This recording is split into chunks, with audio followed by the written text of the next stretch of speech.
through each post that I started offering to sell their body to these older individuals. They're using some terminology here, a lot of things being brought up about pizza, cooking, and this and that, and CP. A lot of them are acronyms for child pornography, cheese, pizza. When they talk about another group, they're talking about another Telegram group, and to join that group, you have to send child pornography to another user, like one of the moderators, I believe it was, and then they would invite you. So it's kind of like proving you're not a police officer. My next steps with this data is to work with Project Veritas one by one, go through all of these email accounts, all these usernames, all these profile photos, and associate them with the name Nathan Larson. He went by 2 different usernames on the site. I didn't know who he was at that time. I had never heard his name before. I Googled him and saw that he was a politician. What's up, dog? He ran for Congress multiple times. Like that, favor legalizing incest. And he said it's not enough to rape kids and take their innocence. He also needed to produce the next generation with them. Let them see that you prefer to rape the offspring you have with them, and continue having sex with a woman who is no longer a jailbait. What? There should be like, dog. Here's Barbara Max Hubbard This of the Globalist Elite World dog, Future Society slipping and admitting to eating babies. We are the first species in the face of this earth to be aware of evolution, to be aware that we are affecting our own evolution by everything that we do.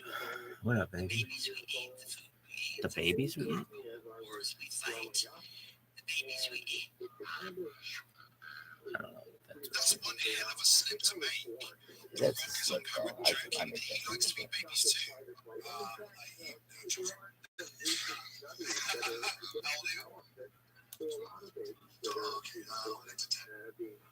That's a strange thing to be joking about. It's even stranger than when Shia Dwayne, LaBeouf what had the a fuck mental are you doing? breakdown when his programming was breaking. When he said Steven Spielberg, an extreme snuff film featuring John Podesta and a young girl believed to be Madeleine McCann is circulating on the dark web, according to sources familiar with the material. The video has been circulating on the dark web since last month, according to Reliable. John Podesta, Is it over? at the highest levels of power, it was almost unanimously rejected by the mainstream media and the people alike. Nobody wanted to believe that such a deviant and degenerate collective could exist in the modern world, let alone the Especially in the United States. States. Yeah. Yet, as models are revealed through WikiLeaks and the tireless Is research this through the the done? alternative community,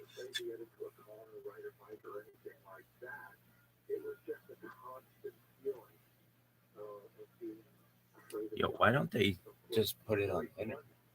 They should be like, so what's in the pizza we've been eating? I'd be like, I don't know. I think just cheese, supreme, pepperoni. I don't know.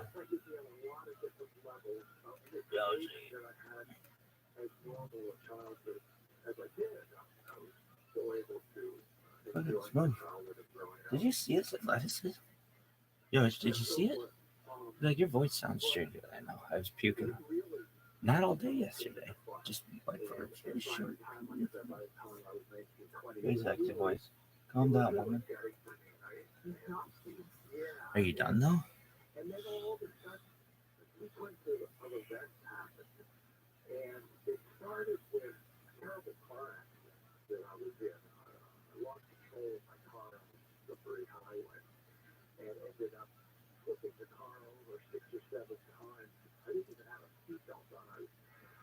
Yo, dog, I want Tony Podesta's fucking that gold thing. I'm gonna make it a fucking coffee table.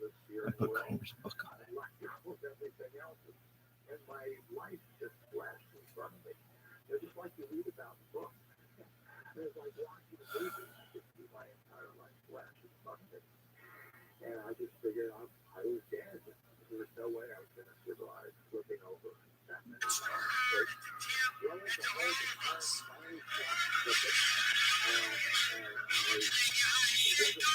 That looks like this. Hey, Skippy.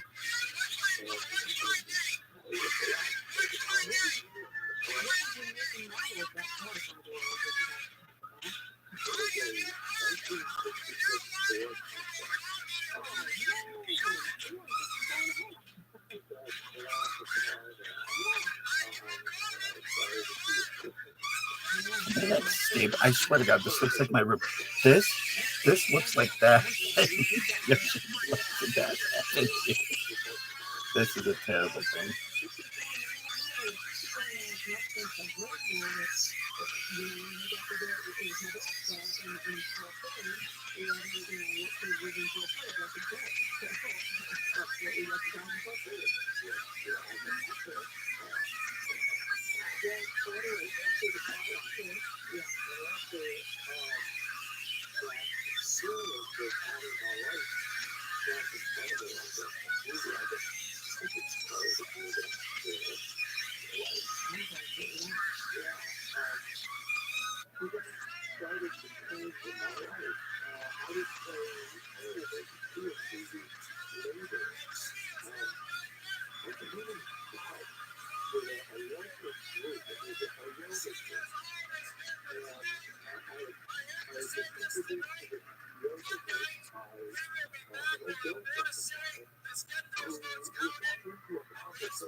What about Trump, his administration, Clinton, the election? I wonder if you can address. Shout out to God, dude, for asking difficult questions. Yo, dog, I don't want to go down this thing, though.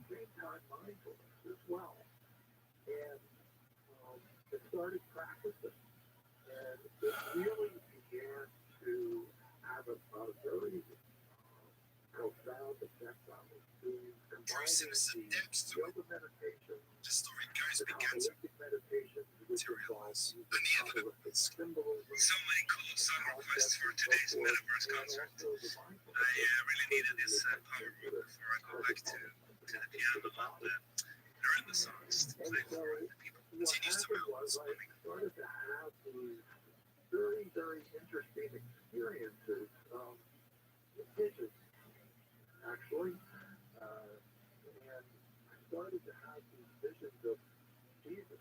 Yo, it's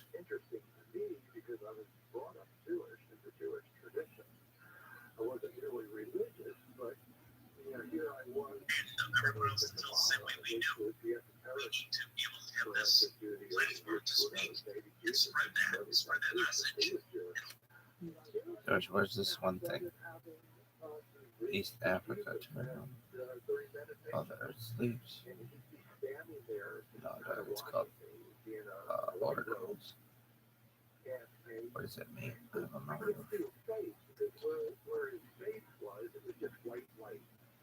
Mesh meat. I'll let you know I get the perfect one for you too. It's exactly the same as Ellis. I have one exactly the same. The only difference is it's not a halo, it's double version. It's got the holographic glasses. Everything's the same, it's just got double horns. Let's see, It's my age. I hate that mouse. Right now, trains. I got maybe one or two.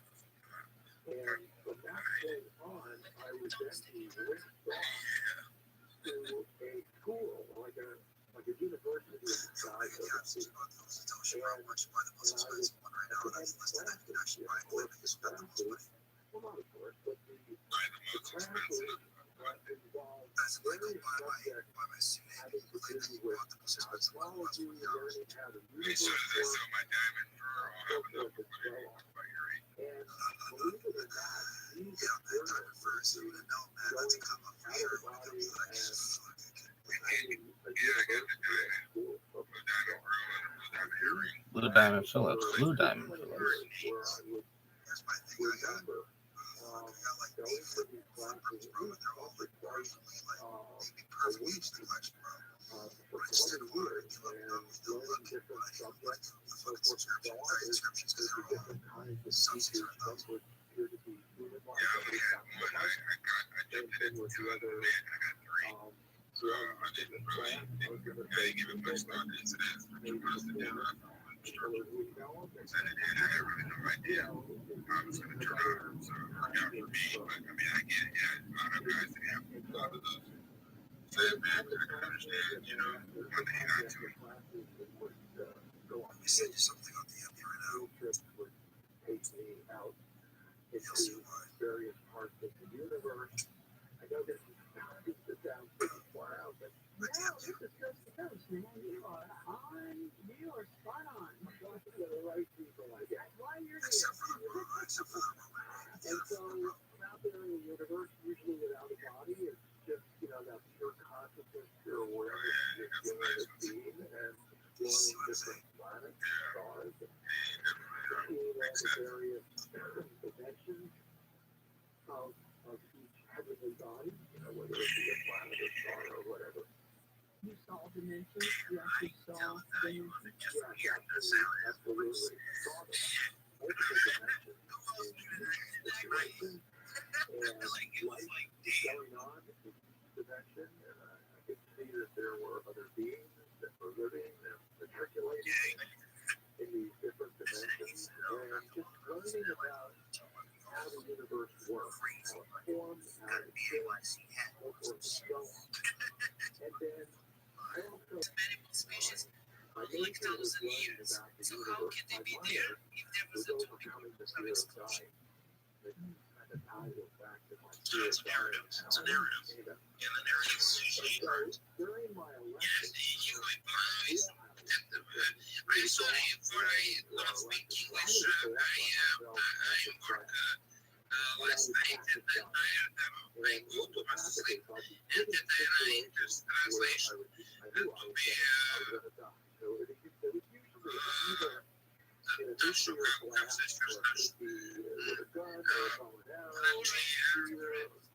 correct, yes. I understand. We understand.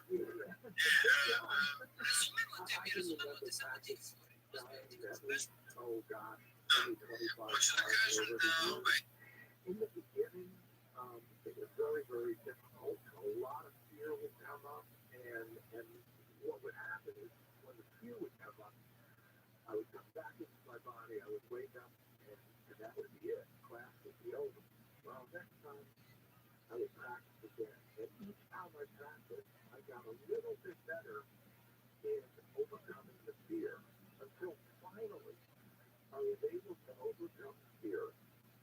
And then once that happened, and even though I knew I was going to die, there was absolutely no fear.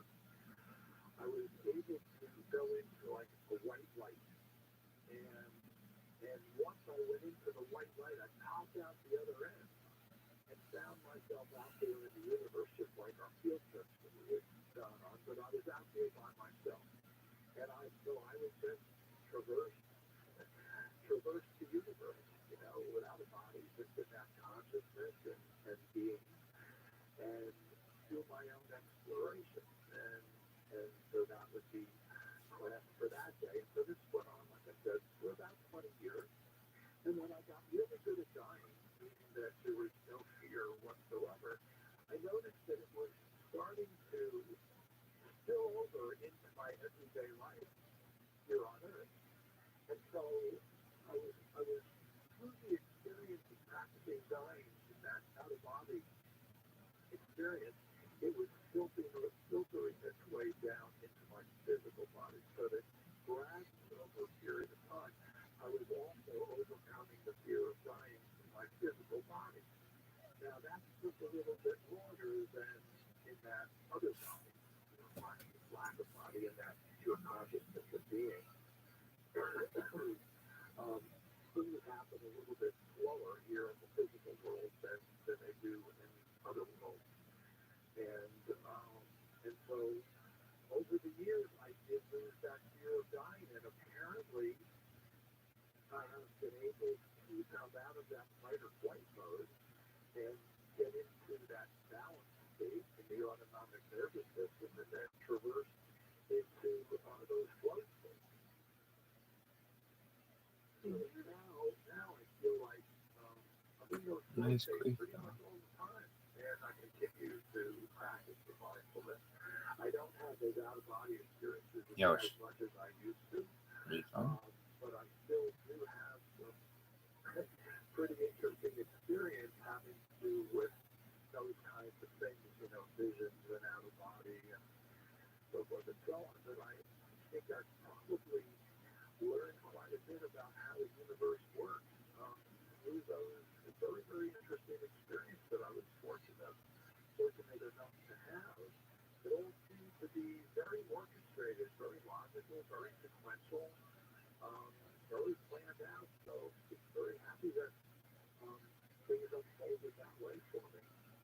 Well, Sugar is who we are talking to. I want to come back. We'll definitely ask him about, well, I'll definitely do questions to ask you about the universe.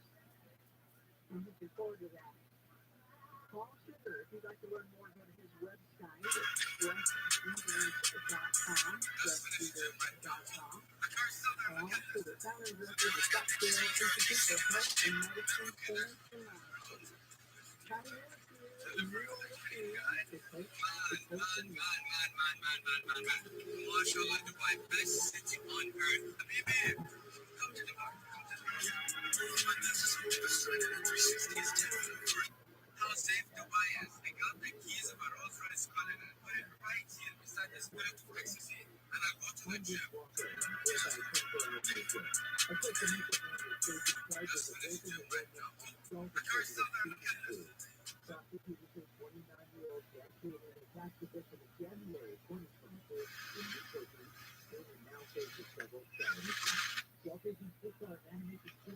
Yo, dog, that's scary as fuck. Holy fuck. Holy fuck. Yo, dog.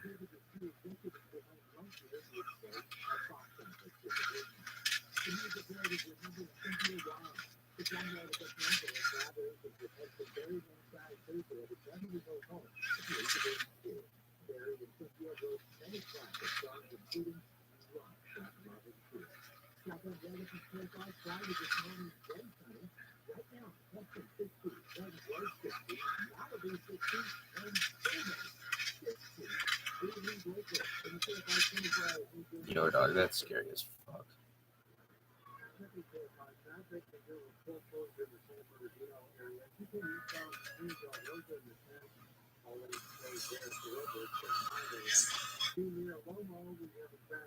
Hunter Biden's victims, young, underage girls, seen next to Hunter Biden.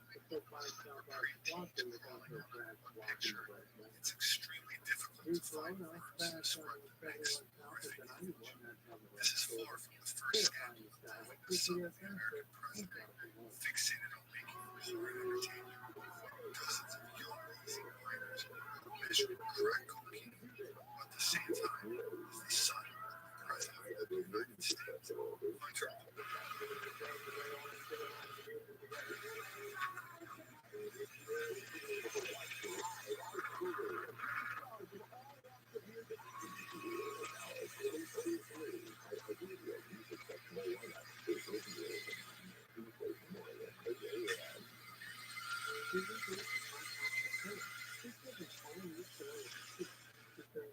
The universe is always responding to you.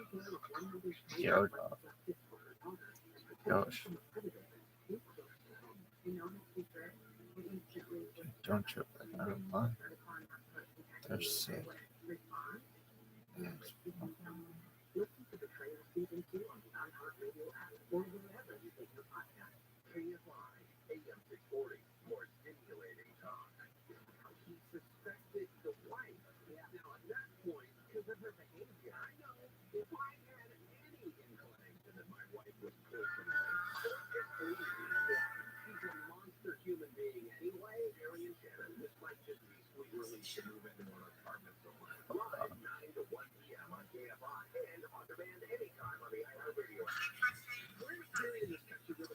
Messy frustrated gift. Maybe help. Maybe after the show.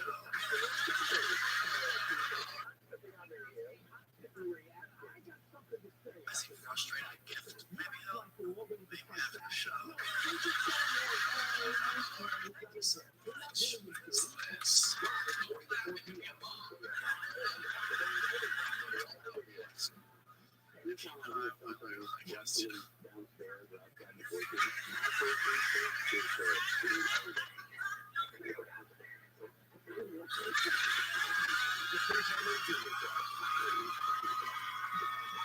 Listen, guys, I've never ended a show early before. I'm sure you don't understand. It's like I've been around things, all right? There's one more thing.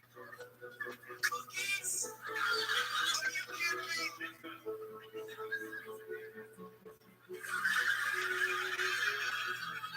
Blowjob's gonna have a hard time eating this. It's bad as fuck. It's like the perfect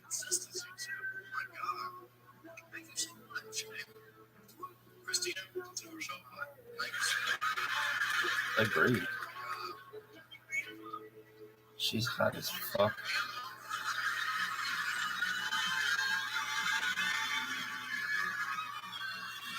Let's see if we can get hot.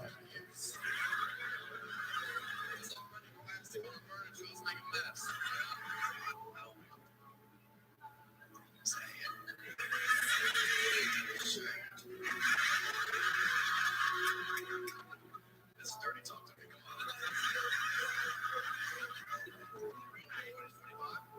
Are you serious? Are you from here?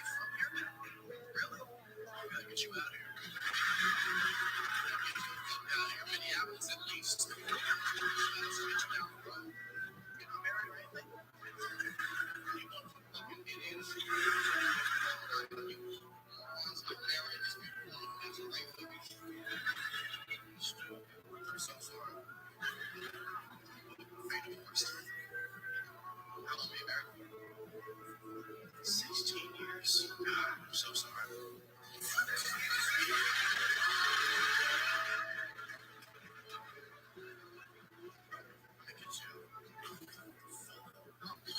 That's enough, though, right?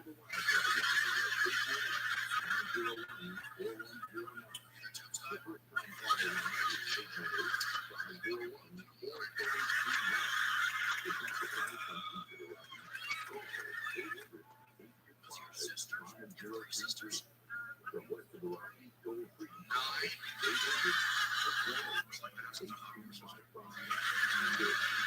Does she know it's not? Does she know that? She doesn't. They're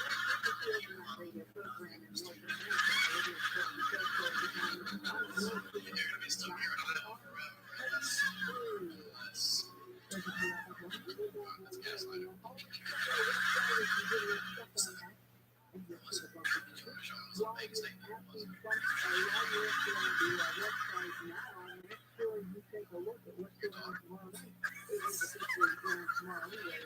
Is this your daughter?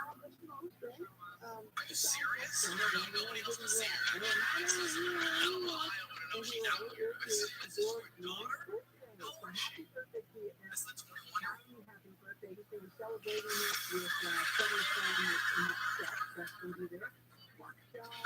That's a very tough decision to make.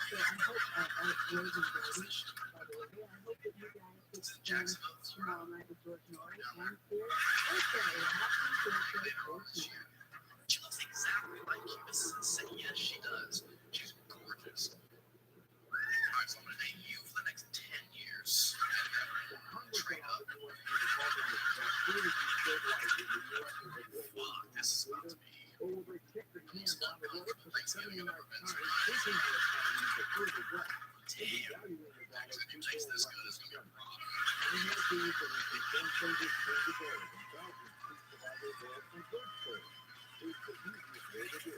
What's your biggest fear? Losing your kids. You might find them.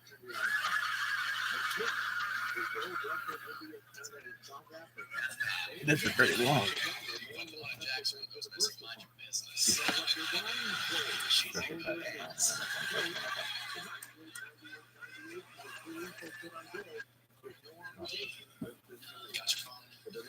Con, you seeing this shit? Yeah, you seeing this shit? Go, you seeing this shit? Or Rabbi, you seeing this shit? Zephyr, you seeing this shit? So, you seeing this shit? Share, you seeing this shit? Share, you seeing this shit? Elizabeth, you seeing this shit? Esther, you seeing this shit?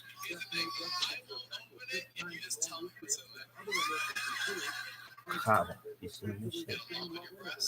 Eve, you seeing this shit?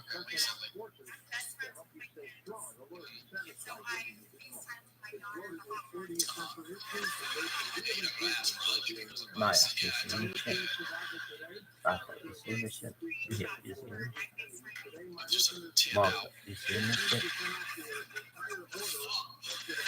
Leia, you seeing this shit?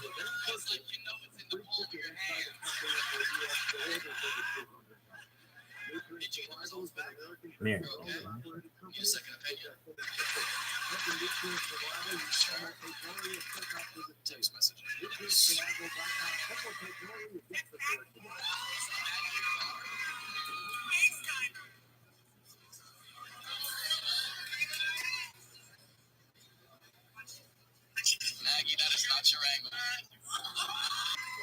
seeing the shit?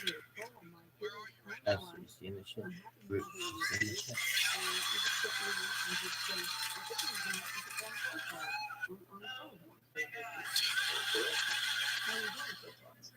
Do You you seeing the shit? know how old your mom is? You're well aware of your Naomi, competition, you seeing right? the shit? You know you can't bring anybody home. Your mom was stupid enough to give me her phone. I was going through your guys' text history. And, gross. I'm glad she got that one checked out, though. I checked it out. Everything's totally okay.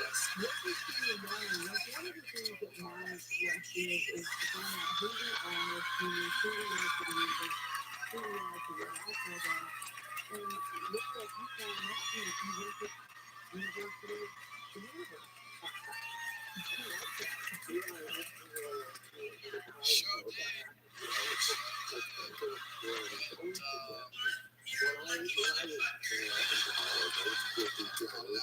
Maggie, say bye to your mom real quick. Bye, Maggie. Rabbi, you seeing the shit? This rabbi eats pasta the way he eats pussy. Fucked up your titties. The doctor? Do you have fake boobs?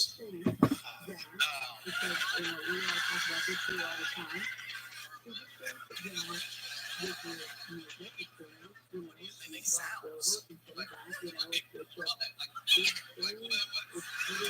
what sound fake titties? Are they cha-ching? Thank you guys for coming on this date. You guys have thoroughly enjoyed watching this video. I'm looking. What was that? That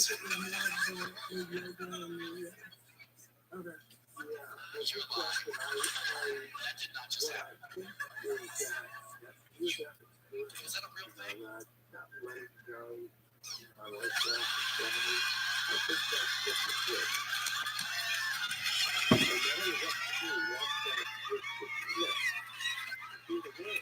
She has a sleeping toy in her titties. And you talk to a doll.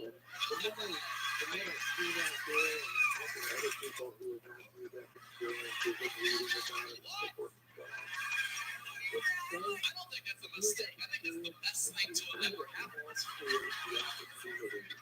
You can get squeaky toys inside your titties. Customize it like a Tesla board. When did you get them up? 4 kids. You breastfeed? 2 of them. Damn. Milk is great with cookies.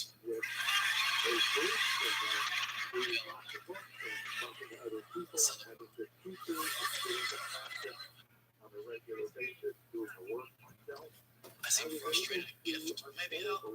Maybe after the show. What is this? Don't laugh and give me a bomb.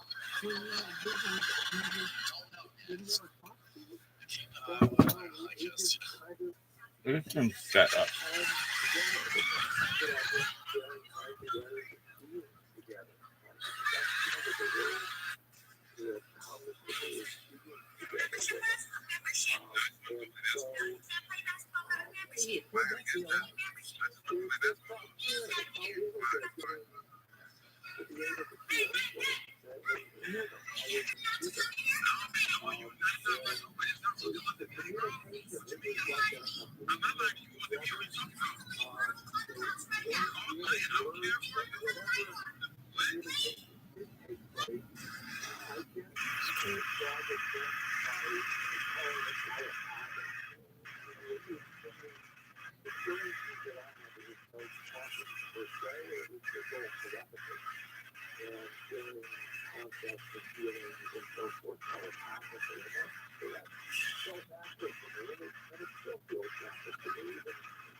We'll start hip hop.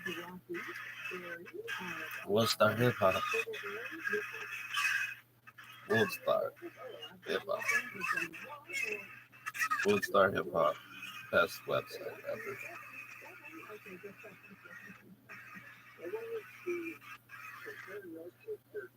Because that feeling of death has plagued me or used to plague me, and going back to when I was in the sixth grade, I slept up on my bed and wanted to run because that fear came over me. And that's actually a long time ago over the years.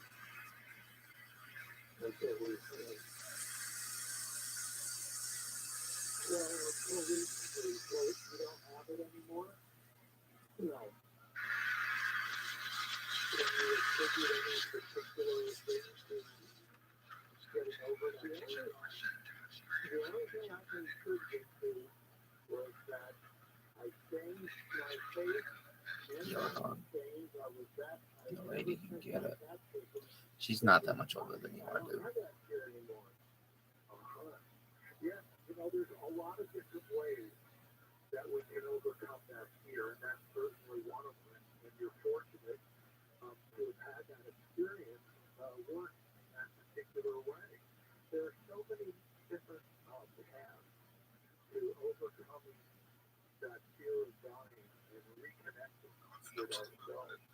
And so you can find that works for you, and that's great. I'm happy for you. I know how terrible it is to walk around with that fear. I feel your pain away from driving and stuff like, just rushing away. And yeah, I had that many times. For me, it's even more the fear of the power.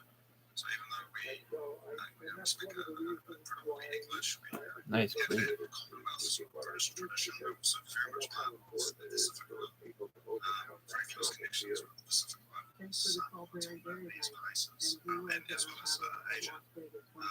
Huge connection with China, Indonesia, sort of things.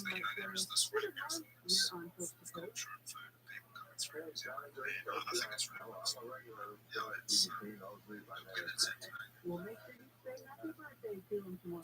so we'll talk a little bit about the first people that came to New Zealand. Who are these people, and why did they come so late to New Zealand? Because I read some of that, and actually New Zealand was populated after Hawaii, I think at one point, and then who are these people and what happened then later why did England or New Zealand become a Commonwealth country?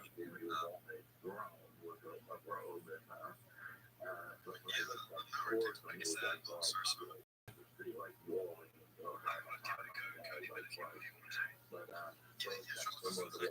was just going to say American colleagues on navigators and so but sorry, no, but if we can give that a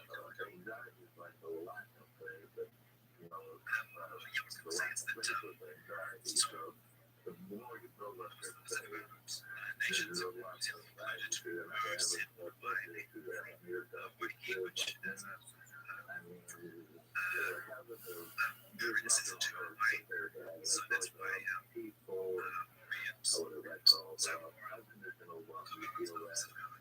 she was conscious of Hawaii as well. Yes, because there were people who navigators, and it was a bit of a bias coming from those countries where there was no even existence in it. And yes, we arrived in New Zealand, which they referred to over the cloud, and they developed thriving culture and place where people can Go back to a decision in your life that, the food is all delicious and you don't stay in the same town. treatment that white people give everybody everywhere, which is to You remember that thing? negotiation, Yeah. subjugation, and weapons to kind of subjugate and marginalize the society. and this form, oh yeah, you can eat all you want, it's all the mission, and that's like the first place and they visit past lives. Did you pick up anything, obviously you crossed over too, right? And but you're right, it's interesting because, okay, so in the car crash, when you had your experience, okay, and then you talk about out-of-body experiences where you would go through the white light, you practice your driving, and you would go through the white, you go over to the end of the tunnel on the other side. Was that the same feeling? Because it sounded like you went through the light, That's the other side. Are the out-of-body experiences similar to that? Of what you experienced? You can compare. You can literally compare. Yeah. Well, the car crash. Just to chime in, so the Treaty of Waitangi, the interesting thing is that there were two versions. There was one version that was written in English and one that was written in Maori, and they stated different things around Maori self-dominance. And when it was signed, the settlers began to treaty were confiscating it, and there was a lot of misunderstanding because they didn't speak the same language. And in New Zealand, there were multiple tribes of Maori with multiple different dialects as well, so it was really difficult to actually come to an agreement on what do we do with land, how do we divide resources with the settlers. And so that escalated to like land sovereignty. I was like 93, and Yosh was like the other guy, and it was like, oh no. Distrust of like the crown and the government today. And then it was like, oh, cool, dog. Then Yosh was like, oh, dog. And then I was like, dog. And Yosh was like, dude.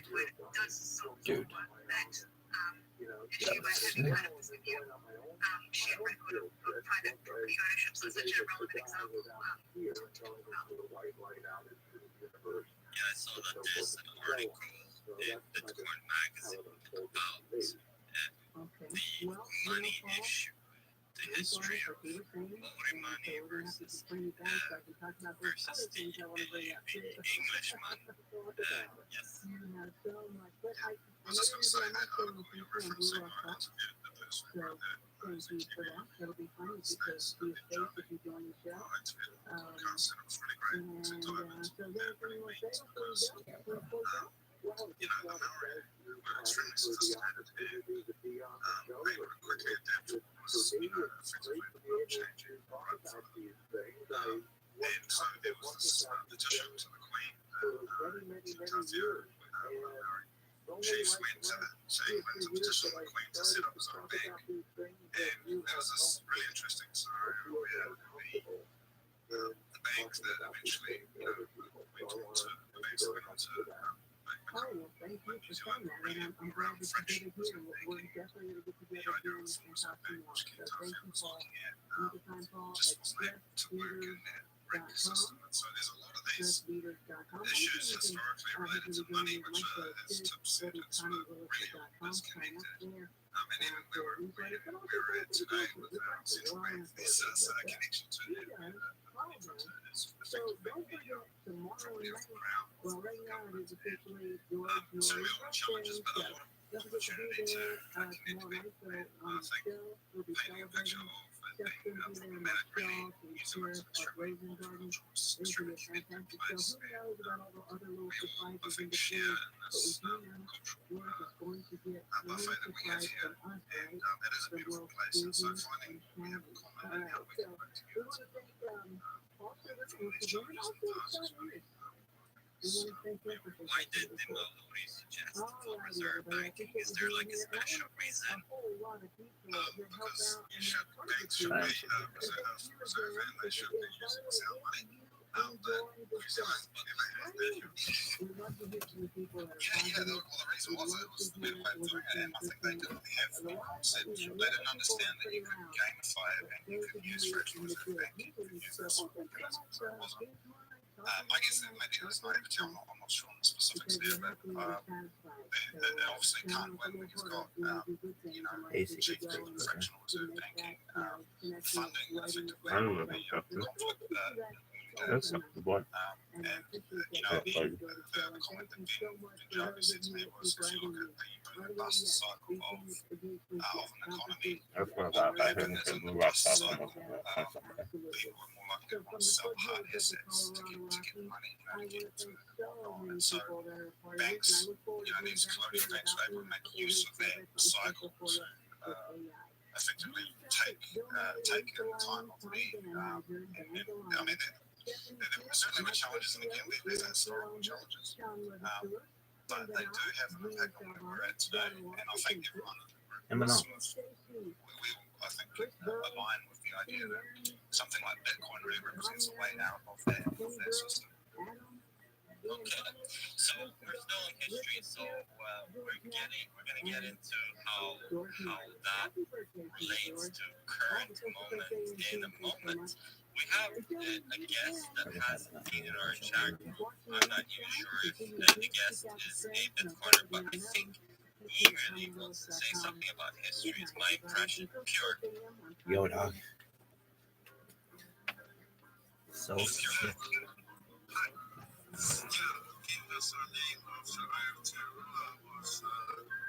Gosh. Did you put a thing? I was gonna hate it. He named it New Zealand, I guess, from Zeeland and then Netherlands. Sure about the past from New Zealand. I've heard that when the settlers arrived, at one point there was trouble. And I'm not sure exactly what created that trouble or who created that trouble. And I suppose that among the settlers one could find very different types. And had also the agents of the crown and their military forces, of course. And when you go to Waitangi,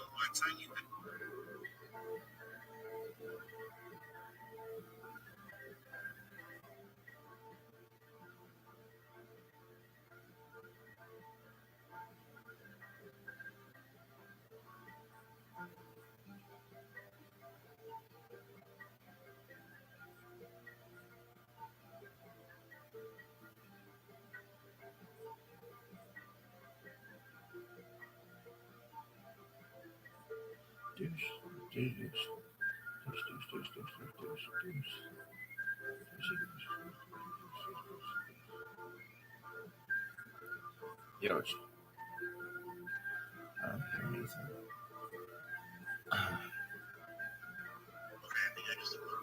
Speakers is great. AM radio has evolved to meet the needs of our community. Their cars, homes, jobs, more than 80 million listeners depend on AM radio each month. AM radio is also the backbone of the emergency alert system, which keeps us safe in dangerous times. It's reliable, free, and public safety depends on it. I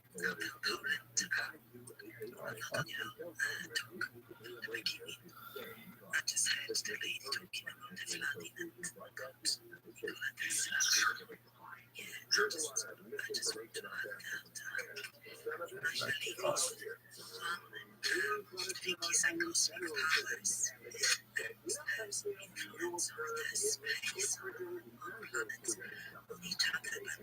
Nice, great. Shout out to the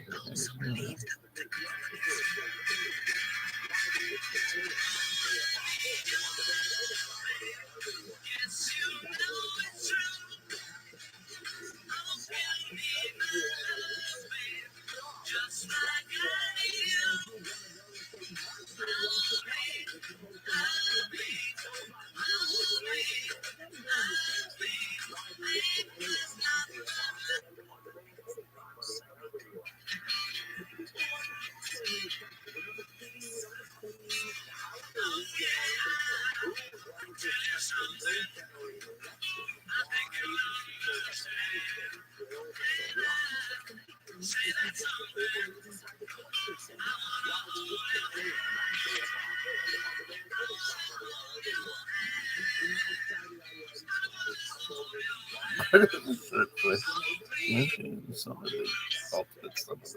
Ultimate summon.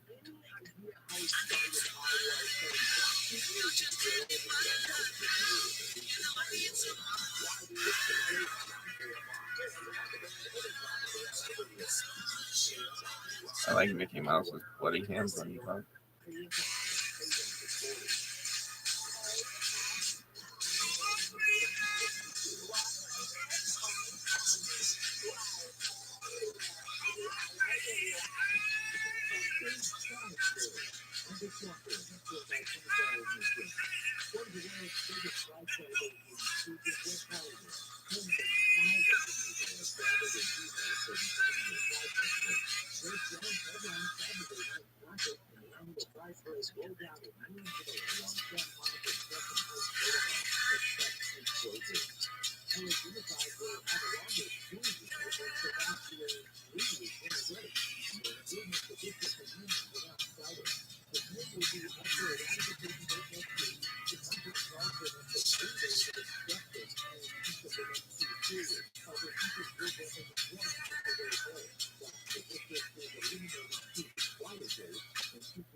Yoshi, this was the best.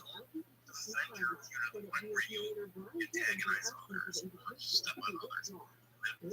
the problem. I think that the culture, especially in the U.S., the culture, the media is pushed it to the point where Nice queef, dog. if you don't agree with Push, it, then perhaps. you must be a fool. You What must the be fuck is this? and that is the reason why these spaces are actually, going to play a big role, I think, in the revival of truth. Again, there's that word truth. So, truth, the revival of truth, meaning sides, every view, all sides of views have an opportunity to put their voice out there towards the top of the pole, whatever you want to call it. That's the truth. That's truth. And, we can change our reality. We can change our beliefs, change everything. But the truth is what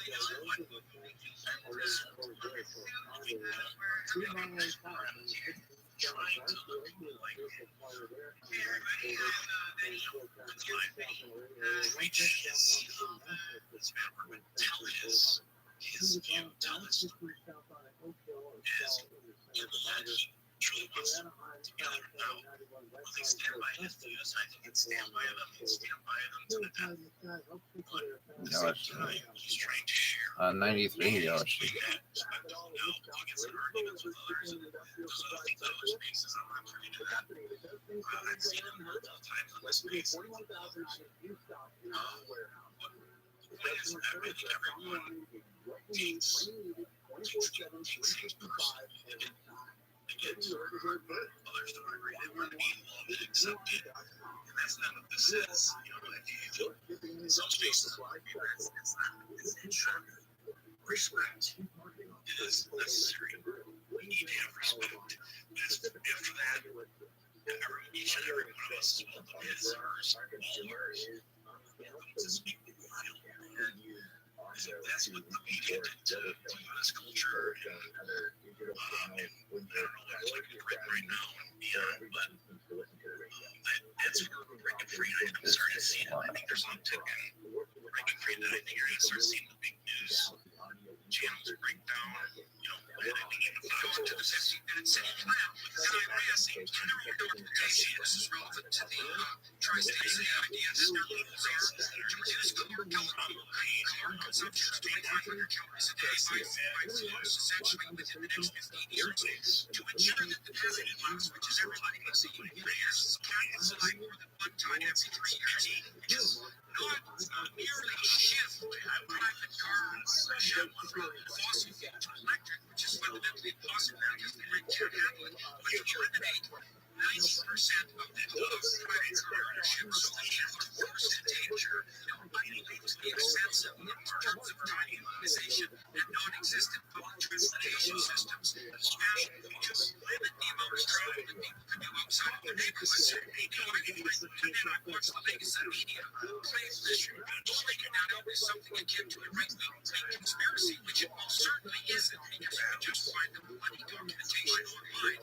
And then I think in places like China, which have taken this to an extreme, 600 million TV cameras in China.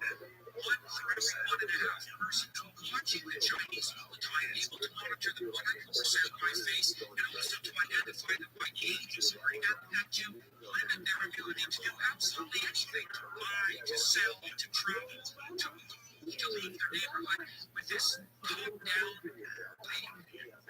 Some of the Chinese engineers have actually named Skynet in a conscious attempt to produce a positive version of, the absolutely catastrophic apocalyptic artificial intelligence that's in the bloody Arnold Schwarzenegger movies. And we can't even talk about this stuff without sounding like a raving conspiratorialist, but there it is. Now, tell City. So what have you seen? Because I don't know anything about it. Neither does anybody else watching, I presume, except for, those who've gone down the rabbit hole with you. I was reading a book about Colorado a couple of years ago. I think it was called Ghost Map. And interestingly, towards the end of the book, into the sea.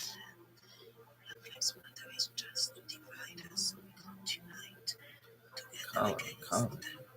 Because they know there is out there when they say millions of us see it. They do everything they cover to divide people between winning their goals, winning their countries, winning their continents. And if you go to any country, any tribe in Africa who doesn't watch TV and listen to the radio, they completely different. They live with their values. They together. They put meetings in a village to send themselves together.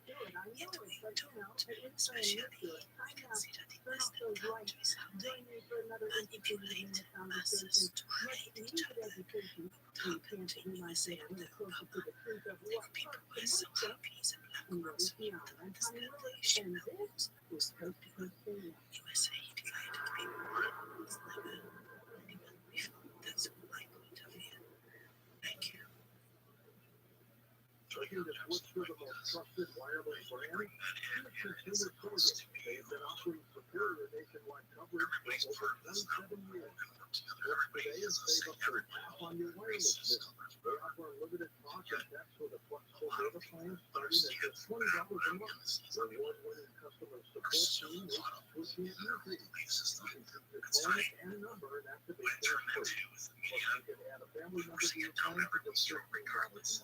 Never worry about drop calls because consumer Whole cell phone, $224,000. this coverage to over 99% of the nation. This is all backed by the 100% risk-free guarantee.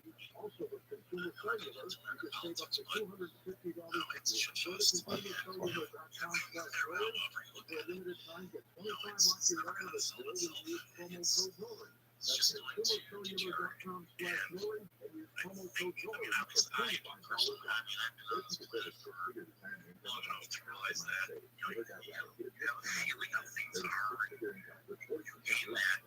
Process what you're feeling at certain times. Pay attention to the video. I feel like it's kind of necessary to see when stuff is coming, but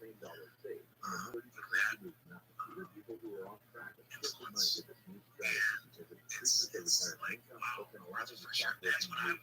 That's where I want to go. What am I doing? It's a good place to take it. Where my kids are like, to live like that, to let this go. Because that's social media. I don't know. Is it smart of me? No credit card required. So don't delay, call right now. 1-800-506-2020. Situation is, it's going to change. This is. I didn't believe it truly until about a year ago. I think when I really started seeing things, myself. So you're supposed to AM, hello dear, Connie Rose here. I cannot believe it's Saturday already. It's like the Thursday for me. I don't know. Wise for being skewed to control quality and everything. They're just an example. My personal example. So Anyway, it's nice to be back again. Thanks so much. By the way, between the last time and this time, can't support great that. I emails can't support back my in. team anymore because of that. So, In that way. so So much. you should go through life. You're gonna make your own More decisions. people joining Learn the how that's Blue why Rock I speak to Nikolai, his perspective. and I speak to checking up on the old Jamie's still here, your podcast, perspective as well. podcast. And I want to hear them all. I want to hear them all. I want to hear them in respect for their respect. And I had some of my In veteran the friends end, it and does senior matter if we're friends going say, to hey, survive you guys said, look, the membership in a discounts manner that can go is away, jump on me now, for prosperous. seniors and And vets, we need jump to on work me now. together. Maybe even like We can't work together once it's too late. I was also go to watching tinyworld.com, join that is there because I don't think that's going to happen so much, it's not necessarily. special anymore, right? That's So like a jump in there, Y2K right now. sense of urgency We'll see. and I real. mean, I think if Okay, so go to more people tinyworld.com, are against it, sign I up for think one there's just with that what special deal that there is now. And I'm the telling you, show is saying is actually that telling you, it's not there's so just, many you of know, us out here that feel this true. way.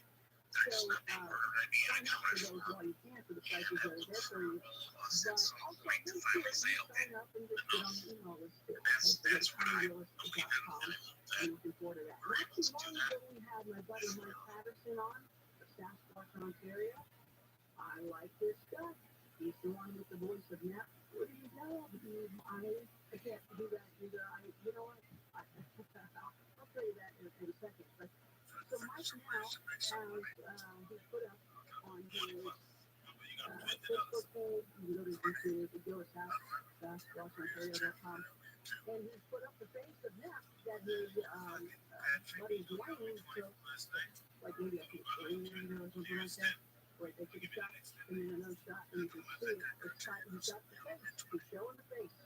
He's giving permission there to go for it or after. They told him to. Go ahead and show it. So you see one, and then the other one is like a second or so afterwards. It was afterwards. And he lightened up so you could see it because it's just completely dark, which, by the way, when you that do go out, but even it's dark. And even when you see the face, you'll be like amazed. You'll also see how dark it is. Now, I've seen the forehead up of one over through the window. If you do join my show, you can go back and see the vault to see that one.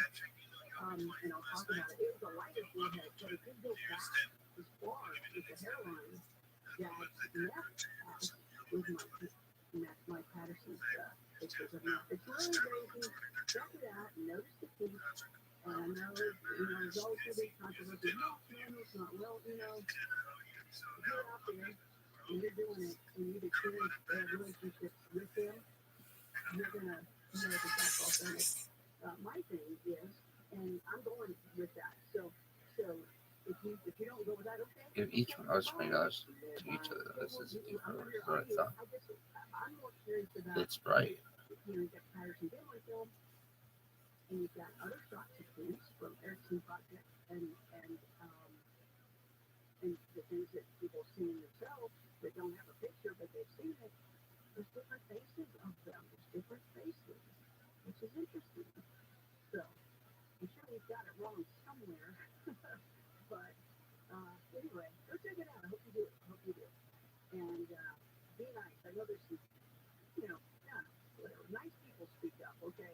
We need the nice people to speak up more than letting just the, bad, you know what I'm talking about. I don't know if they don't deserve that time. So again, go to my website at ConnieLewis.com. Sign up for stuff. Mike, congratulations for the courage to pick that up and they posted you. That's great. And let's have a great night tonight. Later on, we've got Paul Sugar coming in, talking about fear of dying and mindfulness and all sorts of stuff. Really cool guy. I'm looking forward to that. Before then, we've got somebody, and I'm not sure if I can do this, and I'm going to see if I can. Some of you have looked and you already know who's coming up, and some of you don't. You don't look, you'll be surprised, and that's fine. That's totally fine because actually, I think I'm going to have. So my studio is one place, the headquarters of the studio is another place. And the guests that we have tonight are in two different places. And the studio that I'm going to go to now, I think has probably like 25, 26 or more different people there that we can speak to tonight. So just because I tried earlier to do something and I just couldn't, just so you know, anybody in radio, this is like my 9th year here on Coast to Coast AM. Whoa, so cool, so proud, so happy. What an honor. Thank you, George Norrie, and all of the team for me being able to be here. I was in music radio in between a lot of television work, but music radio for like 15 years or so, and country oldies, Casey, all those other things. Angel Thomas. But there's nothing more excitable for somebody in radio, or I think at least a goal, or something usually we all want to do, but maybe we don't say it. I do, I say it. I'm like, oh, I've always wanted to do this. But one of the things being able to do voiceovers and having microphones in front of you, one of the things I've always wanted to do, and I just think every radio personality feels the same, is to be a voice of a cartoon character. I think it's been everybody's goal, but I think just the way it is. Now, some people in the business will look at you and be like, well, you know, do a character. Now, I'm not that person that can do a character. However, at one point, you know, they were bringing in people to be real people. They didn't have to be characters, they could just be themselves. And you've seen that a lot with the Hollywood people coming, you know, oh, there's, you know, it's always hard to keep up with, you know, Hollywood celebrities, and they throw them in, and just, you know, it doesn't matter how big those chairs that I wanted to do, like, I got the fucking photo. Good job, whatever. Holy shit. You're doing LSD? Jesus, women. First time guest here on Coast to Coast AM, I'll ask him, but before that, I just want to see if I can, first time guest, bring in one of our favorite people that here on Coast to Coast, all of us as our target audience out there, those of you listening right now, for the most part, we're just meddling kids out there researching and looking for ghosts and looking for Bigfoot. And can I be your official photographer? Jesus, this one bitch looks like fucking man couple.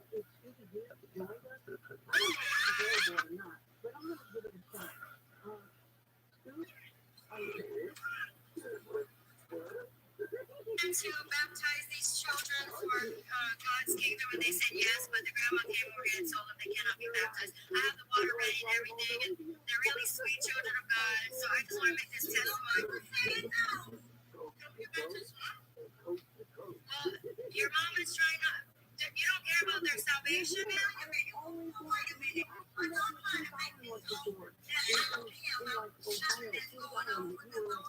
hurting her. You're hurting her first. I know, but the devil doesn't watch out what you say, but God's trying to save you too. The devil are the ones who don't want God's children to be baptized. What the devil wants them to be baptized, man. Tequila. Huh? What happened? I am the church. The Lord says, Peter, you are the church, and on this church I will build the church, and the gates of Tequila. You used to be, I want to throw parties with her, but none of that baptizing shit, girl. Where's Scrappy? What's going on with Scrappy? Scrappy, dude. Okay, calm down, Scrap. We're live on the radio. Happy hour. And coast to coast. Everybody out. Don't rock them. Don't stop them. Don't give them a big dose of happy power. And you know what? One of my other favorite people, and I hear he's in the house. Fred Flintstone, where are you? Yeah, but two, Fred Flintstone, Mr. the Bonnie Rebel. Over live on Coast to Coast. I said to make that Bonnie, you and I are taking 30 Is this the doggy? These dogs are like that. Look at these movies. Look at the movies.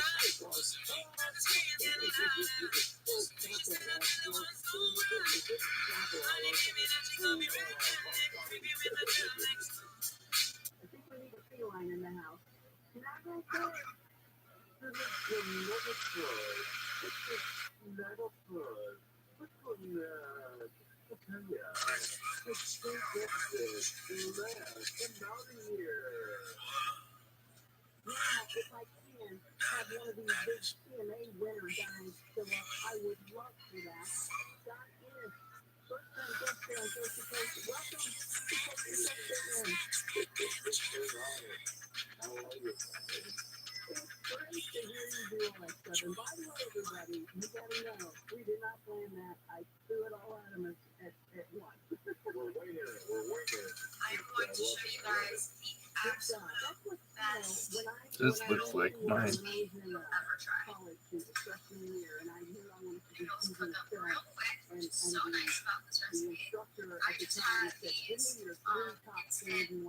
Yo, dude, I know those.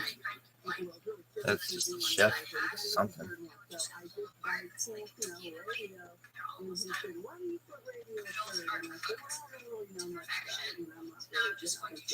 Where's your Pyrex, girl? Where's your Pyrex? Where's your Pyrex? Girl, that sucks. If you just do it in a Pyrex, girl, microwave that shit. Girl, where's your Pyrex? Too much work. You gotta add soup or it's done. Girl.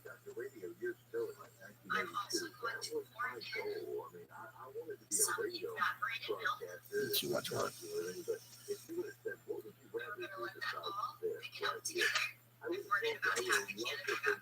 Yo, dog. How much longer is this? Dude.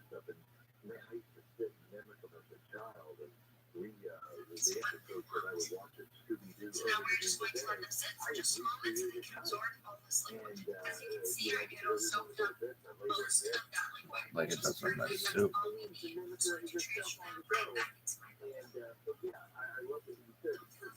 I think every radio personality would love to be able to say that they are or have been the voice of a professional cartoon character. It's just a great feeling. That's it. Now let's do the try. This is my favorite way to make ramen noodles. That's part of the other way, they're so creamy and full of flavor.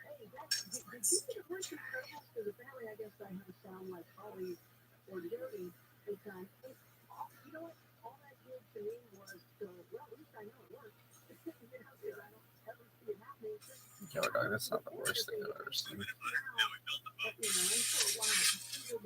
Yo, dog.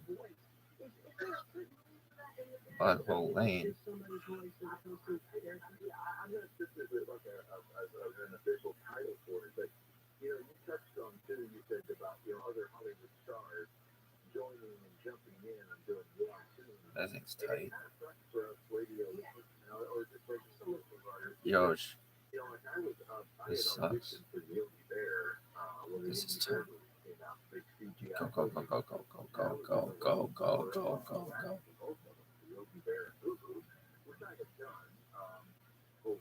Seen it. This guy crushes him in the corner. Seen it. Boring.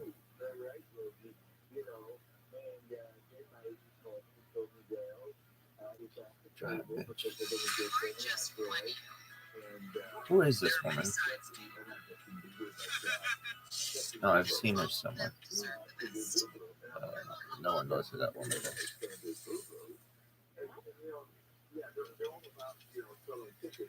Is that a fucking bear? Dude, bite faster, dog. Holy shit. Go, go, go, go, go. Yo, dog, turn around. No one cares if you're just doing this. That motherfucking thing. Holy shit. Dog. It's actually a bear. Go, dog. Oh my god. Dude, you went down the wrong trail. This trail sucks. This trail sucks. Dude, this trail sucks. Oh shit. Oh shit. It's gonna take a fucking... Oh my god. Dude, how does it know where you are? I told you that was the wrong word. I don't think anybody gives a rat's butt about who's voicing the characters as long as they sound true to the character. What the fuck was this? Oh, it's fake.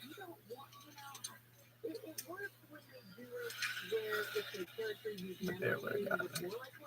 Big video bear CGI. I'm outside playing in the water with my kids, and I sat down for a bit and I'm just watching this water come out of this water hose so freely. Just look at it. We just have access to just pure, clear, beautiful water, and it makes me think about, third world countries that don't have this luxury. Places like Flint, fucking Michigan. Haley Cox's gonna fix that shit.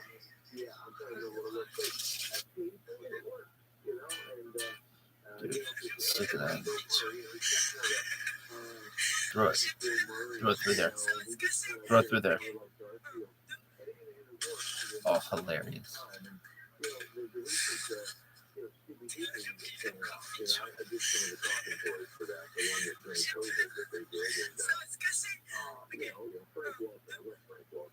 That's a good throw. Ish. And they brought in, that's what it is, and the strategy, and I'm thinking, my buddy Matthew Willard's been doing strategy, and we got two quotes right there, right, that we basically just found out, pretty close strategy. And we're going to do a third wheel now. And I was kind of like, why are we doing this? Why are we trying to reinvent the wheel, And Thank you so much for calling. It was sticky, so powerful. Yeah. And whoever runs it. And it's not always great. Right. I tell people what it's do, either way you take it. And I'm just glad to be a small part of such an amazing franchise. It's just phenomenal what these characters and the hearts they've touched over the years. Every day that I have been honored to have to be Great failures. I like this lady. I feel like I've been in this position.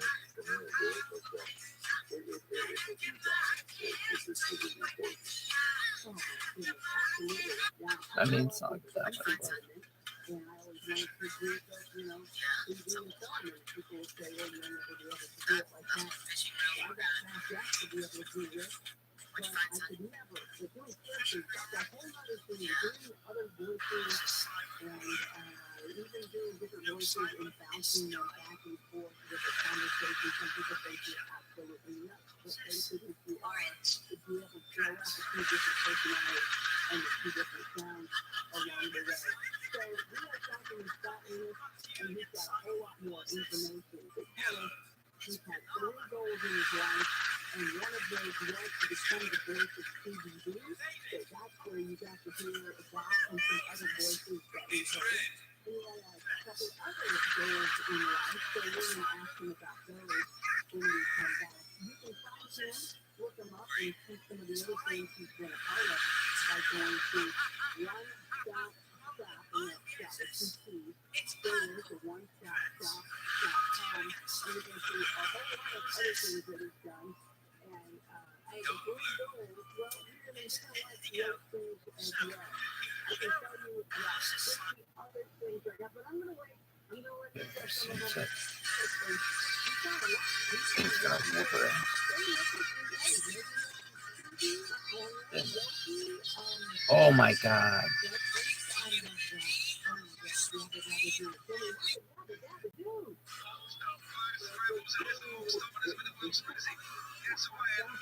This wheel, bro.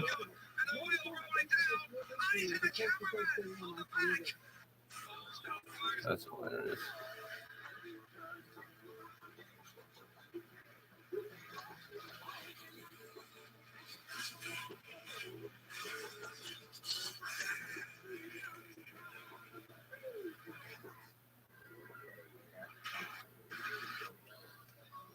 Taping together fireworks. Huh?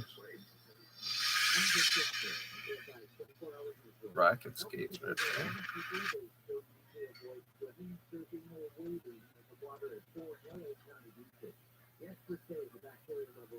Look at this. I love this lady.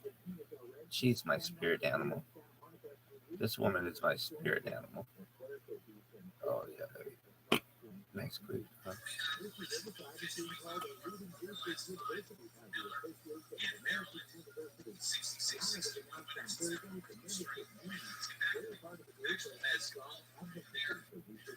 Let's get back to the actual basketball. That's very oh.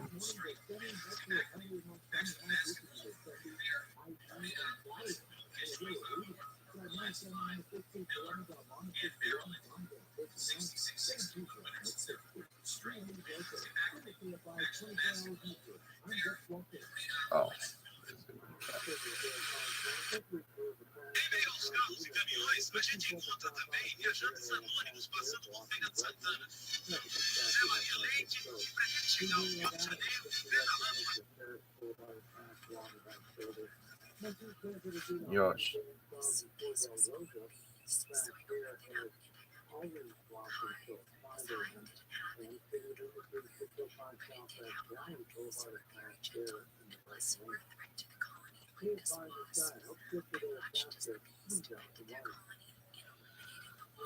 I would just, that's cool. What's that? I would be an apiarist.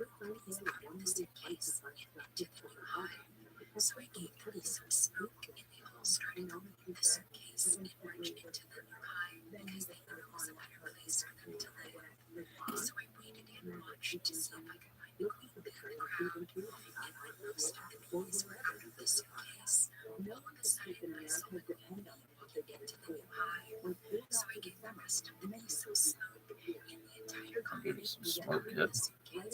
Calm down, woman. This girl's hot as fuck. Who has time to do this shit? I would just be like, I'm throwing out this fucking suitcase. Really?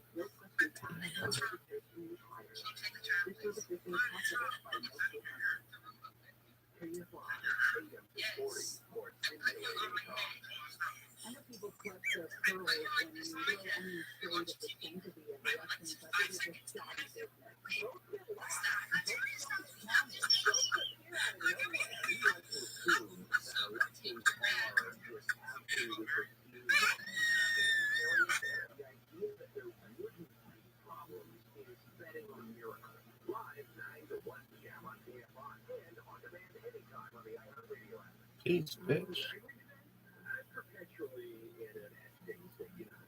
Yeah, this guy had you, though.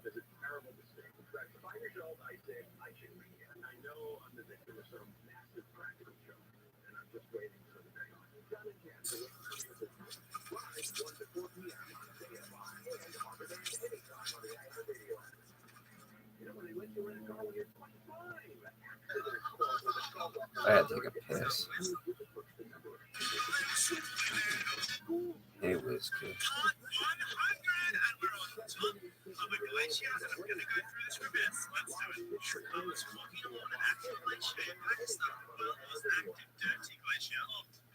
Slowing down this open crevasse. Now we did it a lot deep, the whole lens, so we jammed rocks in the eyes so we can make a little bridge. Since glaciers are always moving and unpredictable, this definitely wasn't the smartest idea. I'm freezing. Once it was really cold, but the rock bridge worked and I made it to the other side. It's crazy.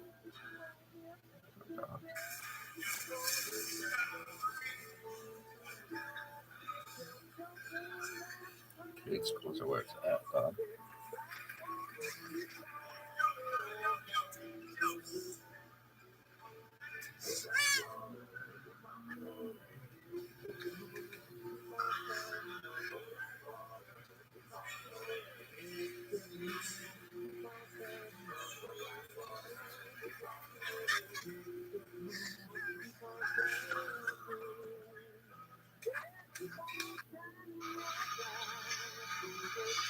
I had to take a shit.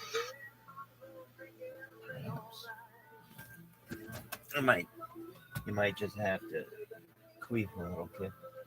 All right, shut up. I don't know what to say. I'd be quiet one. I gotta take a shit. Definite whiz kid. Oh man, I'm just queefing. Useless either. Klaus Schwab would be like, dude, this is what we were talking about.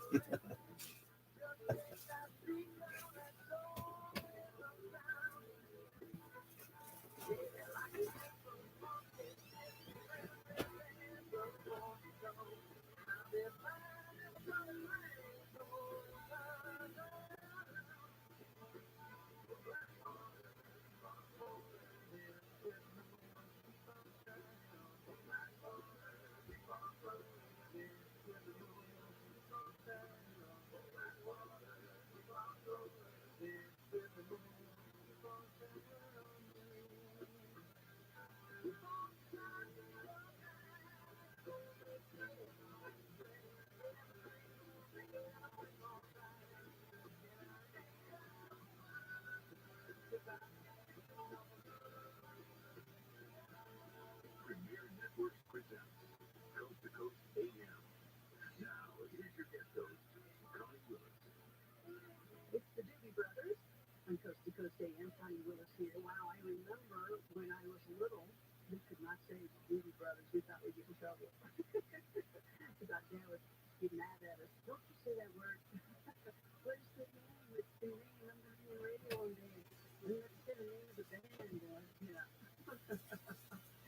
Well, don't say it now. It's fact now. Pretty much. Well, I used to be able to get reception in the shitter, but no longer. No longer, kids. Oh my god, don't say Blue Rock Talk or I'm gonna punch you. This is a great show. It's amazing. What do I do? Well, hopefully you're a Coast Insider, because then you can just tune in tomorrow. So just let it go. It's fine. It's not a problem. Yoda. However, if you're not a Coast Insider, How about Blue Rock Talk? Yo. Oh my god, shut the fuck up. Connie Wowzer. John B. Wowzer. Connie Willis.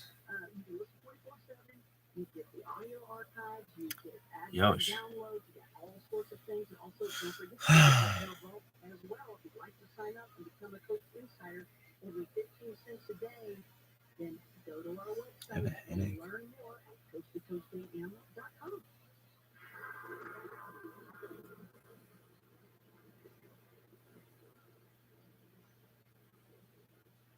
Well, Congress allowed the U.S. to default on its debt, further destabilizing the U.S. as a global economic leader. What the fuck? Kick the can down the road for the 79th time, sinking our economy into further debt and devaluing the dollar through more reckless spending. Times like these are when concerned savers turn to gold, and thousands choose to buy their gold from Birch Gold. Here's the easiest way to do it. Birch Gold will help you convert an existing IRA or 401k into an IRA in gold. You don't pay a penny out of pocket. As BRICS, Brazil, Russia, India, China, and South Africa band together against the dollar, more and more central banks are diversifying. You know what they're buying? Gold. Follow their next coast to 98.98 for your free info kit on gold. So this frequency still going? You know, I'd be tight. I'm getting my rotation. Maybe. Really? Yeah, I called once and asked. I asked, can you join the Nation of Islam if you're white? They said, we'll have to get back to you on that one. Really? Yeah. So that's more than you've done.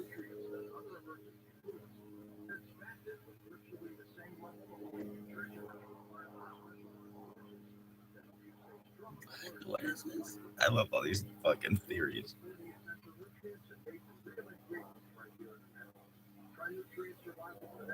Who the fuck?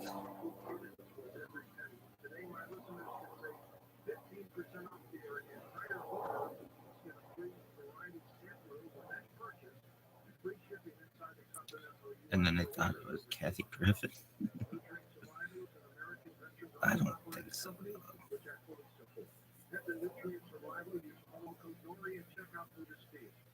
trip to Marvel.com. Promo code Dory and get prepared for this.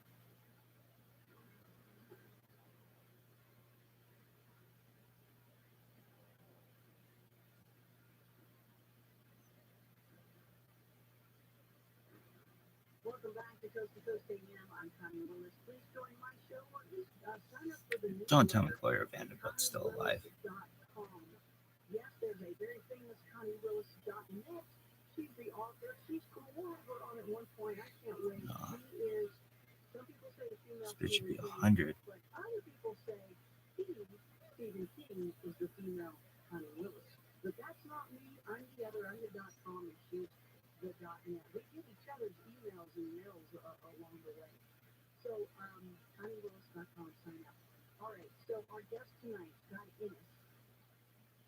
Man, I tell you, living the dream, 25 voices with Hanna-Barbera. So, Scott, does it ever, Yo, Dom. like, do you ever, Yo, what else was there besides Hanna-Barbera? What was it? Looney Tunes, right? I guess would be the other. Yeah, there's Looney Tunes and I did a couple of hey, Looney Tunes, I'll give you some Looney Tunes. Can't get over here. Calm down, woman. Looney Tunes anti-trans. Actually, it was very pro-trans. As I recall, Bugs Bunny dressed up as a woman a ton, which is just cross-dressing. I don't know why anybody's like, why there aren't like straight cross-dressers out there who are like, dude, I just like wearing girls' clothes, but not fucking dudes.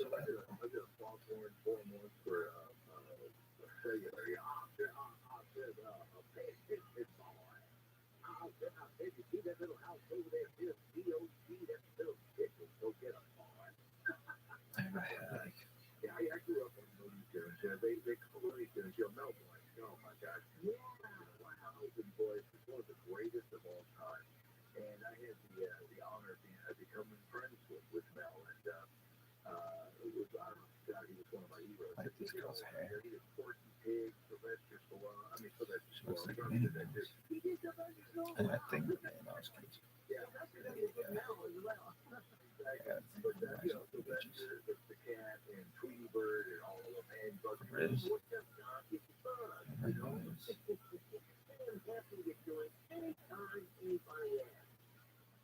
Mom and Dad's swinger party. Always shut up. My parents are swingers, just like me. Just like I am. And tonight they're planning, shut the fuck up, a swinger party. Shut the fuck up. Mom went online to find some new friends. Oh my God, they got that upside down thing. They do it like this every weekend. It starts with a contract and a bowl full of cues. What? Everyone looking for unicorns. I'm a unicorn girl. Yes, please. They watch a few movies. Corn. Give bonds to the boys. Everyone sleeps over and makes lots of noise. Oh my God. That is why every night I pray to have a summer party for my birthday. What? This world. What is this world? What is this world? Dark humor, not each other's butter.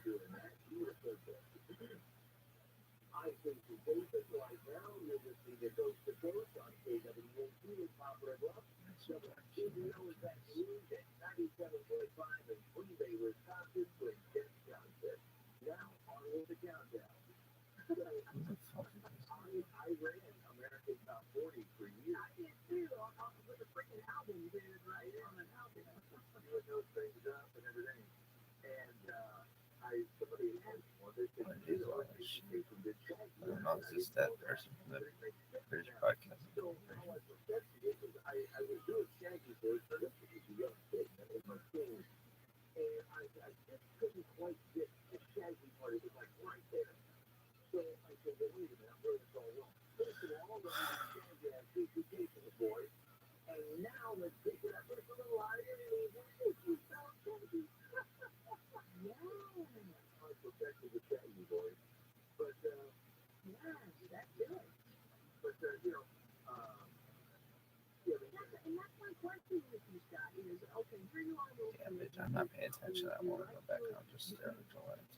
Did it originally start with just watching Those are great New York foods. or did you just have friends and family around too, and you just kind of make fun of their voices too? Or I listened to the voices and just started mimicking them. You know, I was like, a lot of impersonators will tell you this, like Alex Professor Popeye. I was watching another guy impersonate Popeye, and I was listening to what he Stretch marks are sexy. I've had some stretch marks, baby. I'm strong because I'm Spanish, because I used to be Spanish. This bitch is artificial. What is this one? Should be great. That voice, and then I've done that for quite a few things, for team features and all that. oh yeah, You know, team features, you know, out of New York City, they've done baby boots and a lot of them. But a lot of people don't know this. I forget her name, and I should know her name. But you know, on Christmas Vacation in Chevy Chase, is it Edna? One of the old ladies who comes over, and she's great. She's a great nice Chevy here. Like, the little old lady, you know, that came in, and she brought the yeah. Damn, bitch. She was You can get it, girl. I forget her name now, but I'm still involved in the people that have brought to life characters over the years that we don't know. You know, one of the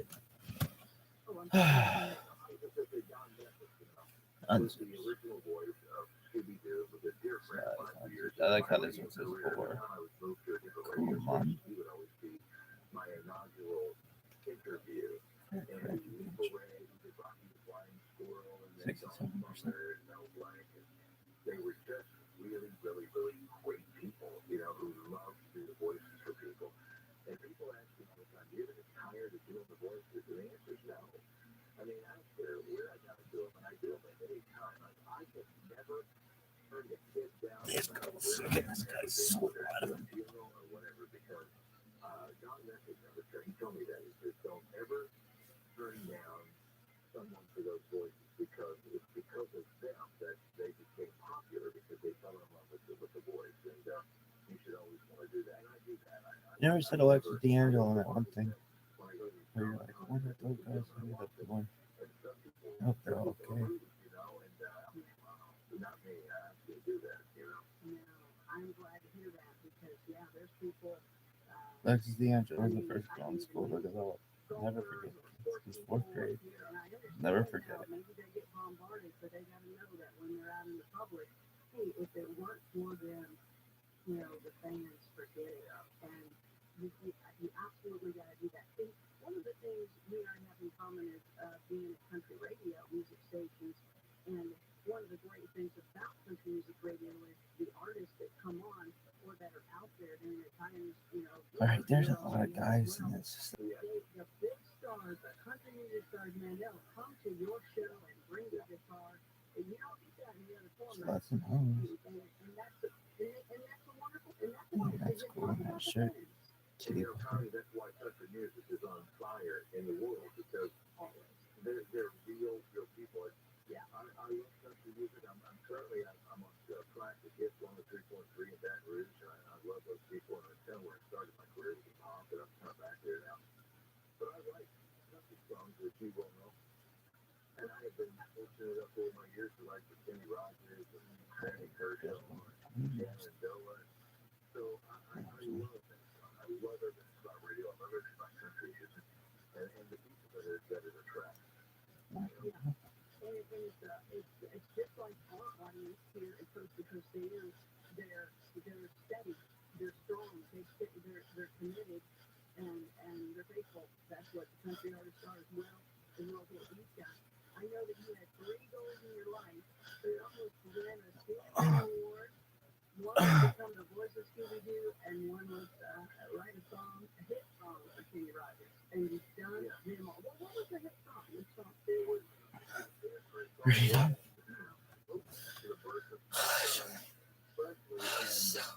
I smile. I swear. That's it. I make it because one month to Joe Rothschild and nothing is better than the goes goes. And here and there, Bill fucking Murray, Center of the University of Rothschild, is Michigan, and Center of all the virtual family. Anybody knows Michigan, and Center of all the rest. Perhaps not like I can have a new generation. That's cool. Oh my God. If I love the song and I record it, it'll be because it's a great song, not because we're friends. And I still play. Hey, butthole me. Hey, I hear you like butthole me. You're cutting this off.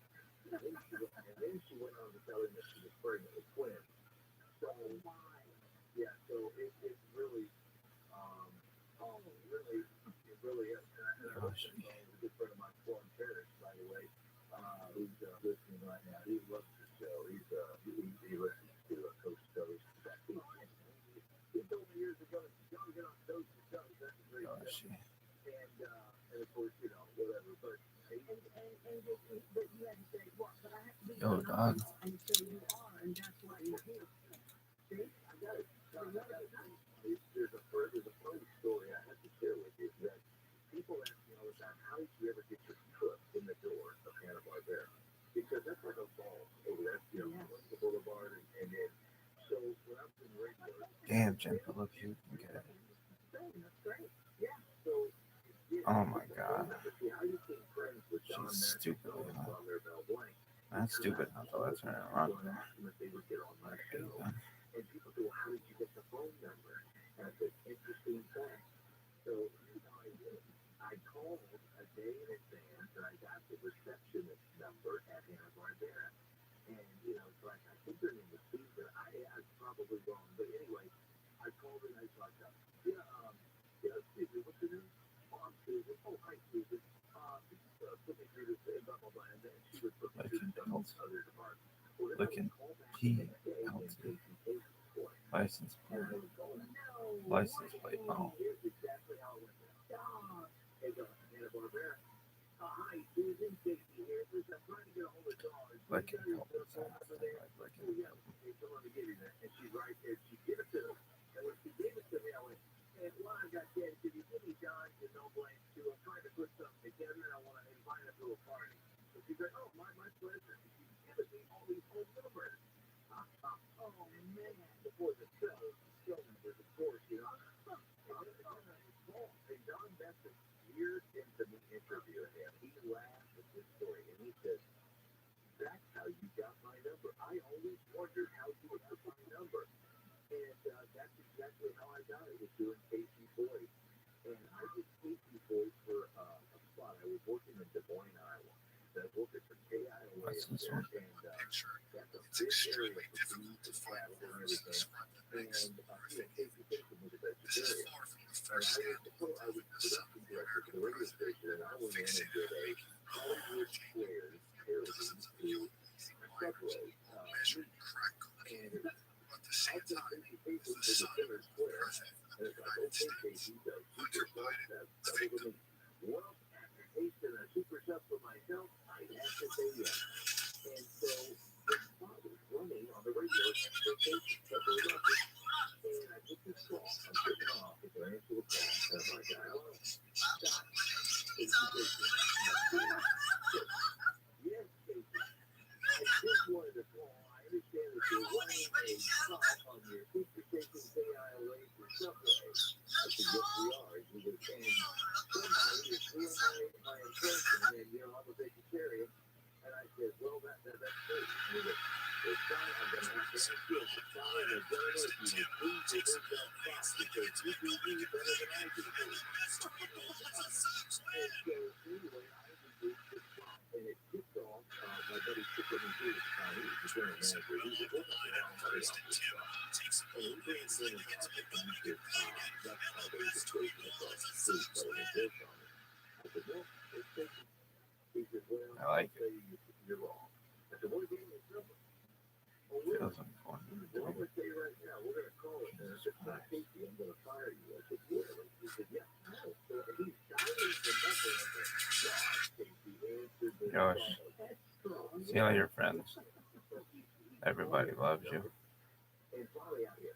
Hello, Mr. Gates. ROTHSCHILD. This is Skipper McGee from KIOA. I just want to let you know we are removing that spot here. He's like, well, thank you very much, Skipper. I did tell off the phone this time, and everything's fine. Thank you so much.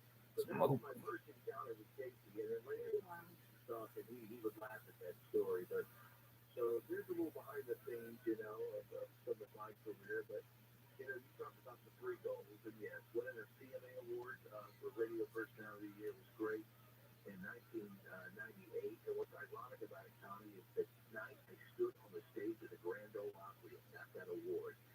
Warner Brothers had made me the night previous, okay, Scooby-Doo on Zombie Island, which was my first Scooby-Doo movie. Which was, by the way, celebrating 25 years of that. They made me a vest, okay, that I wore with a tuxedo, and I stood up at that podium and met Reba McEntire, Garth Brooks, Alan Jackson, all of them right there in the front row. And Dan Phillips announced my name, and I went up there. And I opened up that dress, the suit, and I said, I just want to give a shameless plug. I really appreciate this award, but my movie Scooby-Doo on Zombie Island just came out yesterday, and I'm pretty doggone pumped about it. And I opened up that public on there, and there was that Scooby, and I laid some Scooby on him, and the whole place gave me a standing ovation. And so you had that happen, and then the award, and then, of course, writing the song for Kenny Rogers. So, I think kids in school, don't ever give up on your dreams. I don't care what it is. You can be anything that you want to be as long as you put your mind to it. Dreams are nothing more than reality waiting to happen. OneStopShop.com, that's where you can learn more about Scott Fish and all the different characters and personalities that come out of him. Good stuff. Stay with us, Scott. We'll see you on Coast to Coast AM.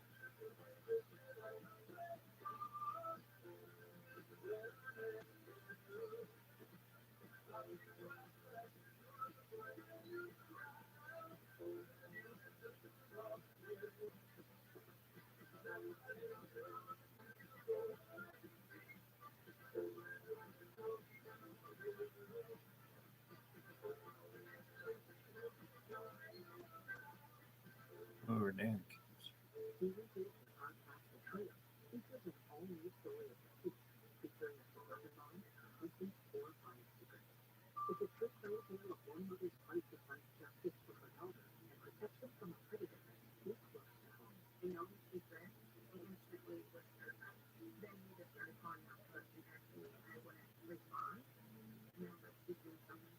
Listen to The Trio Season 2 on the iHeartRadio app or wherever you get your podcast. The Trio is non-genetically modified, handcrafted, artisanal, gluten-free, stimulating talk. Bottom line is you're and you're on vacation, you're on vacation. Yeah, no. No one's touching me. Although I have Not a milkman, but I see the vision. story on the planet. Hell yeah, girl.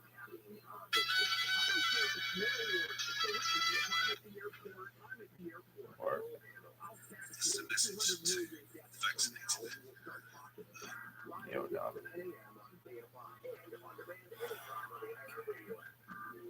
woman next to me was probably in her 70s, sitting there all prim and proper and quietly talking to her husband and what to do, and then all of a sudden she You're seeing a big world look out.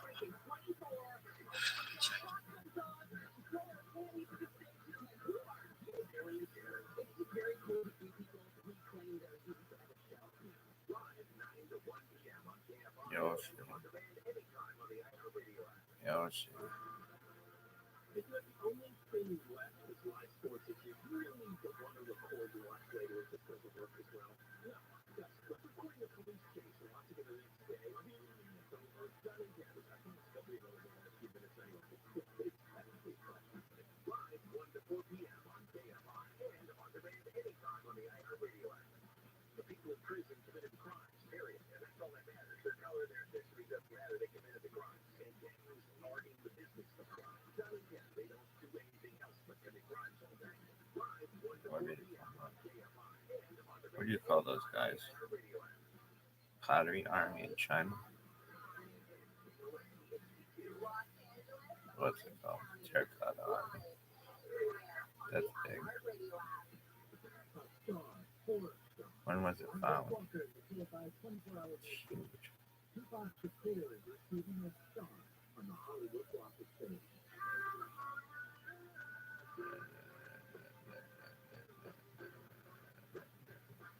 The rapper's memory will be enshrined forever during the ceremony on June 7th, where Tupac's sister will accept a star on his behalf. The posthumous honor comes more than 27 years after he was shot and killed in Las Vegas. Tupac will be named 2,758 stars on the Hollywood Walk of Fame. Irvine police say a woman was killed in a two-car crash Saturday night in Irvine. Police Sergeant Terry Regan said the crash occurred on Irvine Boulevard in San Diego. The 47-year-old woman seated in the rear passenger area of one of the cars was left unattended. She was put on bail. Investigators say on the way to the undocumented immigrants impacted by California was California lawmaker and executive director for national during Twisted Sunday. So, let me read scriptures, study, do some scripture study, different scriptures around the anthropology of murder. And real life stuff like worker health and words of working on Discord, handling sex and surrounding handles and security over there. Just, I have to do like, I homeschool my son, so everything he learns is homeschooling. And for like extracurricular stuff, like jujitsu and team building, being with friends and family stuff.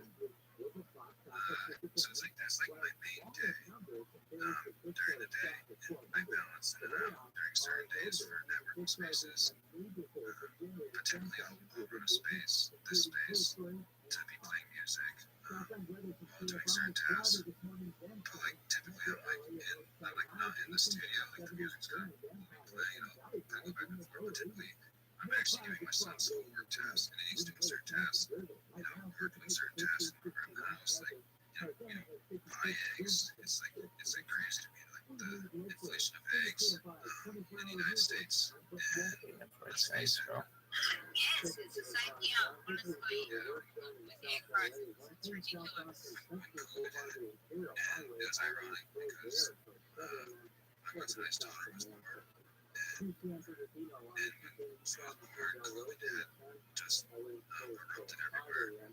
And so I couldn't even be in the hospital. And so was with my son, I was both of us during the birth, and our other daughter. And so when her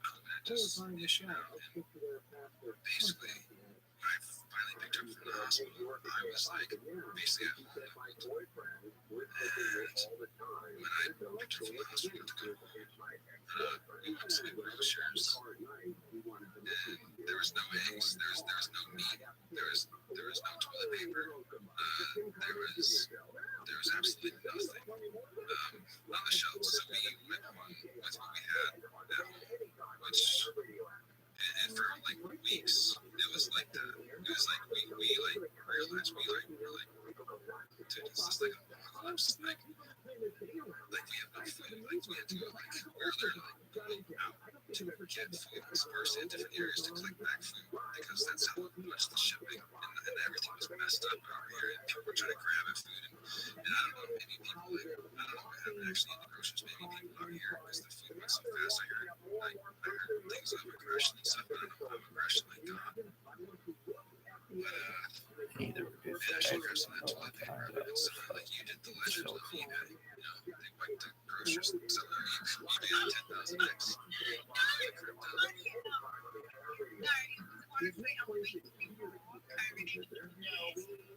I took my son and his girlfriend shopping. We went to like the big chain here out here. I guess it's like Walmart or whatever. And I like, I always have. That's what I do when I store it. It's so much cheaper. So I buy like a great big coloured paper and paper towel and some lamp, because I can put on my trip lady, like with tomatoes, a little paper towel, and all that sort of stuff. And the girlfriend took a photo of me leaving with these like 3 trolleys of stuff. And she posted it on their Facebook family group chat. And they're like, oh my god, what's going on? You can see a good photo of that.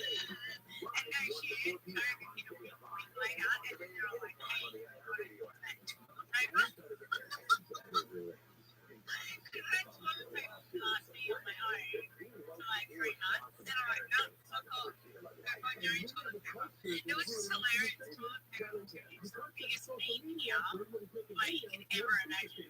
Thanks to COVID. And I have no idea why. Why toilet paper? I mean, people would wipe their ass with socks and flush them down the toilet and start causing backups in the sewage system. Like, how does that work? Where are people's brains going? This is so bizarre. So, sorry, I'm just really glad you were just having an absolute downpour of rain. Mike sounds perfect. You can bring that. Okay, sorry, yeah, it's just really hard here. Oh, I just I just wanted to say, chickens. there you go, baby. I am one right now, baby. You're looking at it.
Yo, I'm leaking. What is this? The ROTHSCHILD bar? We are broadcasting live from more than 600 affiliates in North America, including Puerto Rico, Guam, Mexico. You are listening to Coast on Dolby Vision. Guided you with science. The good thing none of us have been blinded with science because we are into the world that is outside science. Yay! Fun stuff here at Coast to Coast AM. And if you're going, hey, you know what? I want to learn about more spooky stuff, crazy stuff, or see more video, or hear more about articles. How do I do that? How do I do that? Well, just go to our website. H1N1. How about ABCDF? Not EF. ABCDF. Sure. And then ABCDD. ABCDD. Conspiracy Day, but all the articles that are in there too, and today's everything. In fact, right now you can go and there's a couple videos that are highlighted. We've been watching Mystery Creature Film screening here, Bridge in South Carolina. Oh god, now I gotta do orange. It shows security camera films eerie shadow figure in Costa Rican street. This is what we're all about. That's it. Go to the website. It's good stuff. CoastToCoastAM.com. What the hell happens? Well, since being from us, to speak to your comment, wanted to know that that's something that you want to work with going forward at the next election, as far as I'm hearing. As far as speaking on that, I really don't have enough experience or information. I really don't. That's the point of this whole conversation was with the class, getting that information out. And if you're alluding to it, I don't know if you're alluding to the fact that he's giving misinformation or Who is he? giving good information. I'm not sure. That's something I want to know. You don't know. We're still getting talking about another countries, which is he's attacked to the Yo, it's just go like this. subject, which is about the word, about errors, about whatever is going He's on. kept him himself. Why? So I want to know how you say it was It's fine. attached with a main subject. Yeah. Hey, you know, like this. Yeah, you're clear, but again, Yo, check it out. he's not here, and I can't put words in his mouth. Oh, it's so sick. Yeah, sure. I just Yo, look at this game.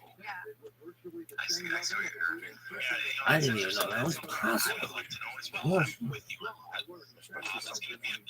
Yoshi, look at this.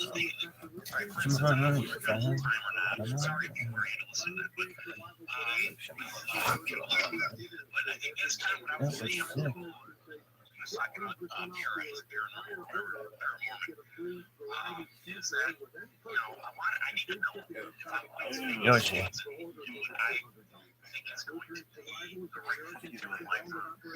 You're fucking high dude there.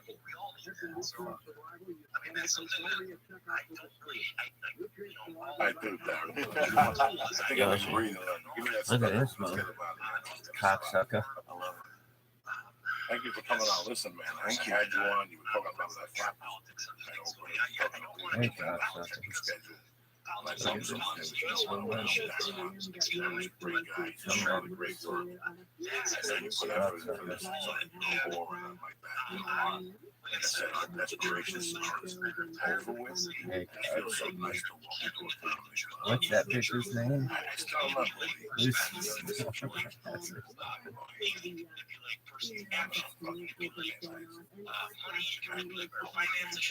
Got a cheeseburger.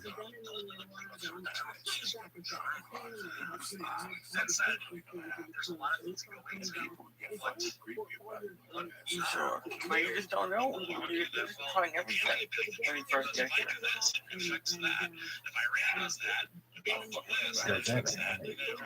The last time I did the show, I got a lot of emails and tweets, and I want to say thank you guys for reaching out. I love when people reach out. It showed you, like I do morning radio a lot, like around the country.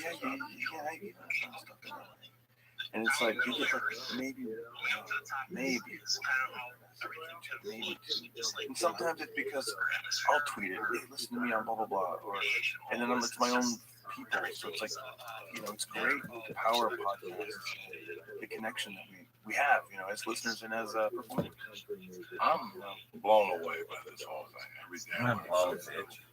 From an email, by bumping into people. You were saying earlier how you feel when people come up to you. How do you think my life hasn't really changed yet here, but it doesn't make sense. I don't really think about what's going on. It doesn't make sense to me. Why would it? I'm from Boston. 900 milligrams a day.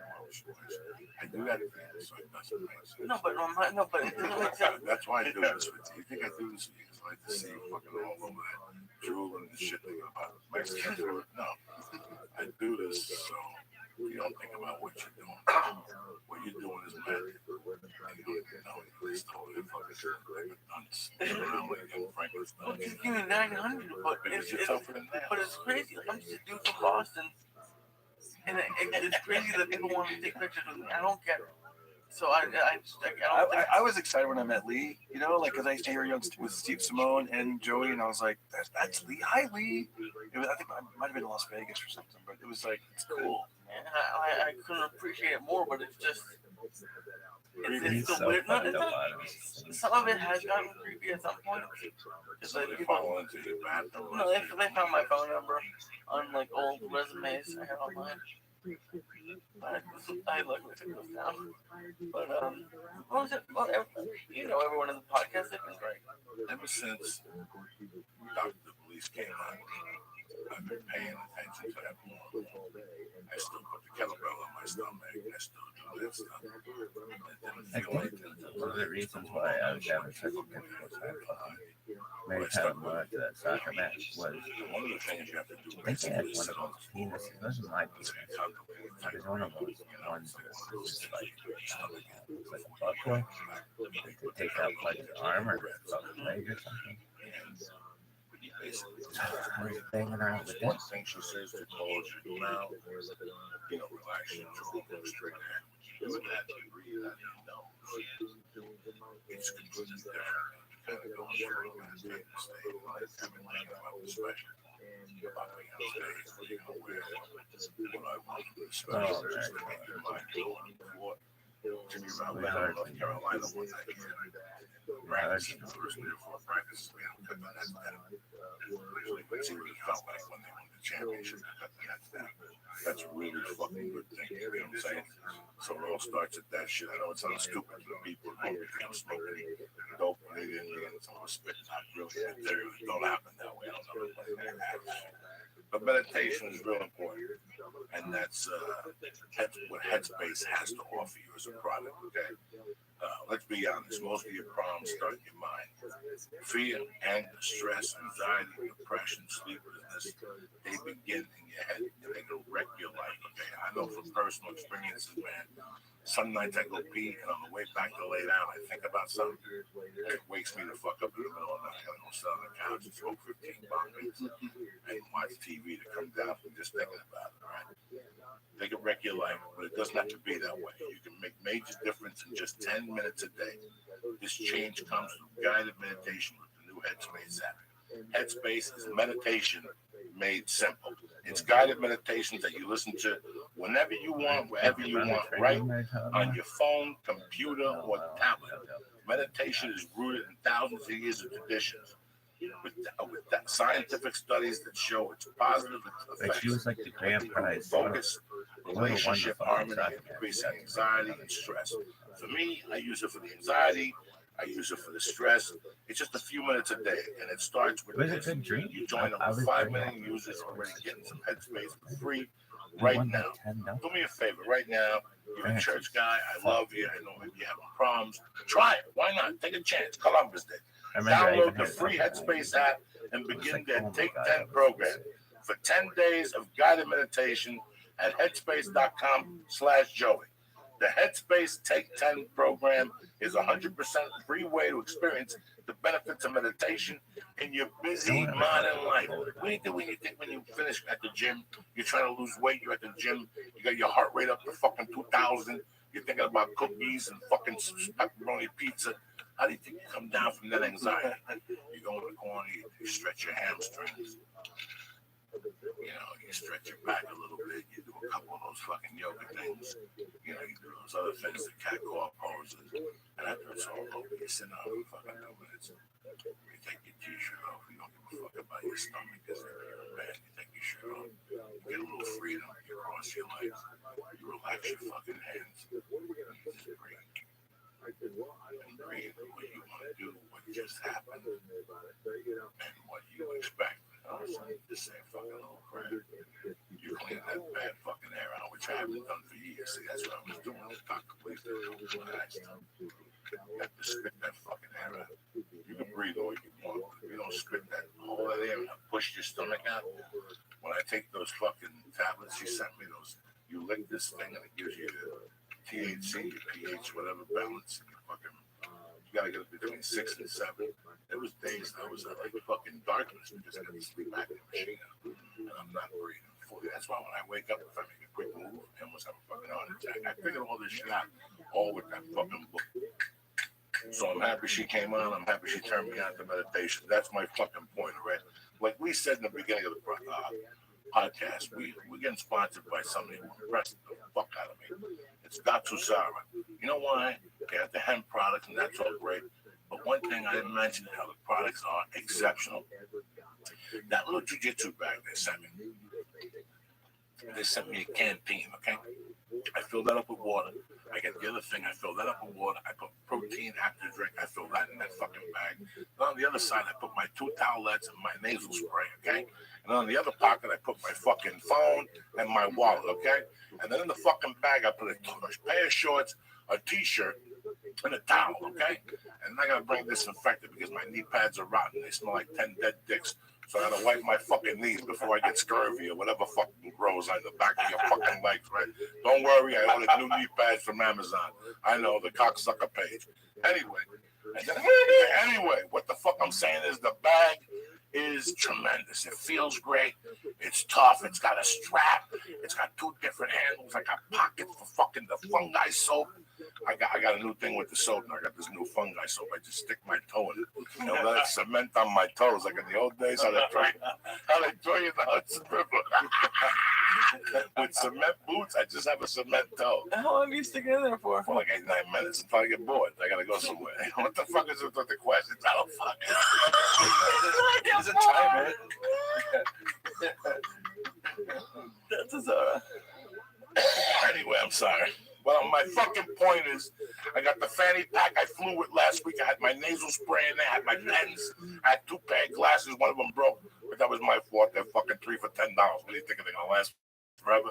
I got my fucking, whatever the fuck you need. It's around your waist. A lot of people sitting there looking at me like, Joey, what are you, fucking gay? You're following you. But no, let me tell you something. I'm an old fat man. I don't like shit in my wallets, okay? So you put all that fucking shit in the thing there, and that's it. You fly like that. They got the what do you call those things? The fanny pack. They got the bag for jiu-jitsu, okay? They sent me a beautiful fucking sweatshirt. I wear it outside jiu-jitsu. It's hemp. It's strong. It's solid. It's fucking light. Any way you put it. Listen, do me a favor. Go to DS Gear right now. They got rash guards. They got geese. They got hemp. Tremendous. Please, go to dsgear.com right now. You like something? Tell them I sent you. Get 5% off. What do they put in the box? Joey, Joey, Joey, bam, in the box. You get 5% off. Look at this stuff. It's hemp. You motherfuckers love smoking weed, and you want to support the cause, and you love Woodstock. Well, here, start by going to dsgear.com right now. I'm giving you a nickel% off today, all right? And don't forget, the best, onit.com. Saving me here. 53, my liver looks like a fucking skank. I don't even know what my fucking liver looks like. My liver looks like one of those rivers in Newark. There's no even alligators. There's just dead fucking bones. Shroom Tech, the sweat, and the whole fucking thing has saved my fucking life, okay? With the Alpha Brain, the focus, the hemp protein powder, I'm losing a centimeter of fat every 2 weeks. You understand me? At least I'm going forward. Why? Because I'm paying attention. And on it, sent me all those products. I tried them. Now they support me. They're fucking with partners now. And I love them, and I think you should fucking try it. So do me a favor. I just sit here and be an encyclopedia of bullshit. I ain't even going to bother you with that. Go to onit.com right now and press in. Sure. Get 10% off. Before you fucking press 10% off, look at the line of products they got. I can't help you with the weights and the sticks. But the supplements, I'm your fucking Goomba, okay? I'm giving you 10% off right now, and it gets shipped to your house. Onit.com, headspace.com/Joey, and .Susara, the best. dsgear.com. Who's better than you, cocksuckers? Darren Carter, I wish you nothing but luck. Listen, again, do me a favor. I don't think some fucking Johnny come lately on the fucking show. In fact, I want you to lay down Sally on the way. A little Eric Clapton. I'm going slow hands. I respect the beat. See, the brain. Anyway, this guy's, I've known him for a while. 22,000 people have come and gone. Me and DC is still here. He fights for his fucking life. He plays Chattanooga. Wherever they need him, DC's there. Black people, white people, albinos, corporates. This kid's a fucking real superstar. Any day now, somebody will put him as a partner in some talk show. Everybody's happy, everybody's happy for him. He's a good time. That's the most important thing for Lost Boys. With your support on the iTunes charts, because people look at that shit, it's like the minor leagues. They do. I love you, Joey. I love you, Lee. Thank you, guys. I love you. Where you at next, brother? Where's the CD premiere party? We're gonna figure that out. I don't know right now. I want you to tweet it. On the road. Yeah. Thank you. Let's do that. I'm at Helium next week, and it's sold out. And after that, I'm having nose surgery. I'm going to Vegas with Joe July 8th. I'm having nose surgery after that. And you won't see my Cuban ass till fucking Oklahoma, bitches. I love you, cocksuckers. Yeah. We'll be back this fucking... Listen, Monday morning, you're going to wake up. Doop, doop, de doop. You're going to have a new fucking podcast. That's how I roll, bitches. Damn. I love you, motherfuckers. Stay black. Joe. The church of what's happening now, bitches.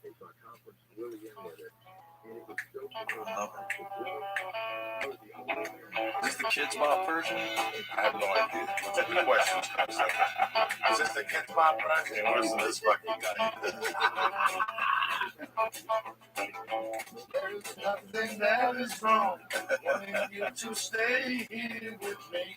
I know you've got somewhere to go. Make yourself at home and stay with me. And don't you ever leave. Lay down, Sally. resting in my arms. Don't you think you want someone to talk to? Lay down, Sally. Don't need to leave so soon. I've been trying all night long just to talk to you.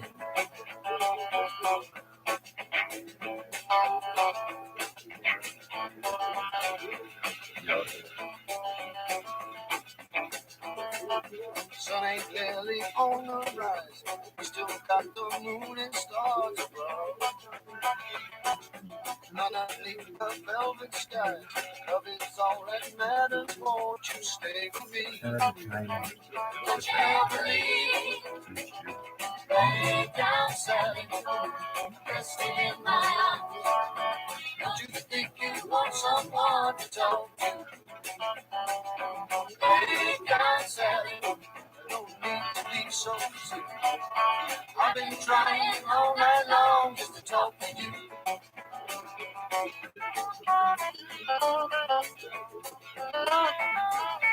Yo, dog, I can't play the whole thing.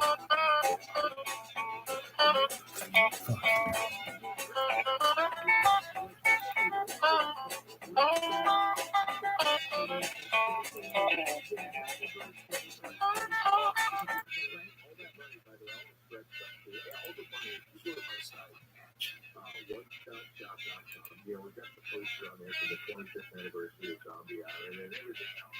Tony, that's it.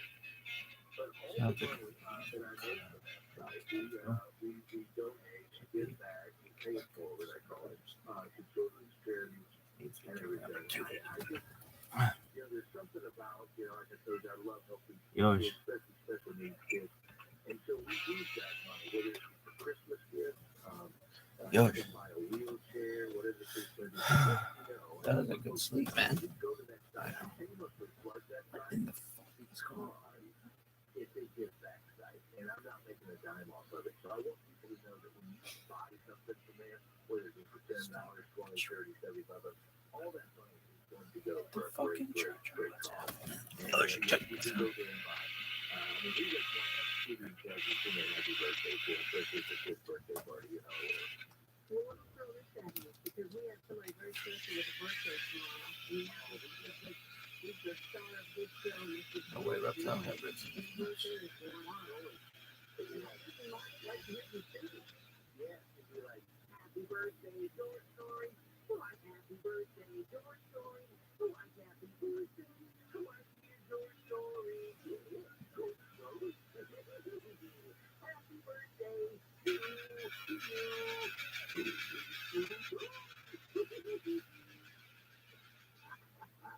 Happy birthday, George. Yay! George, happy birthday tomorrow. There you go. Perfect.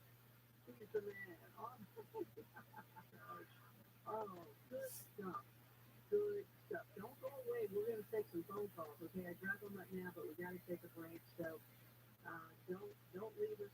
We're going to hang out here. Okay. After these messages, we'll be right back. Oh my gosh.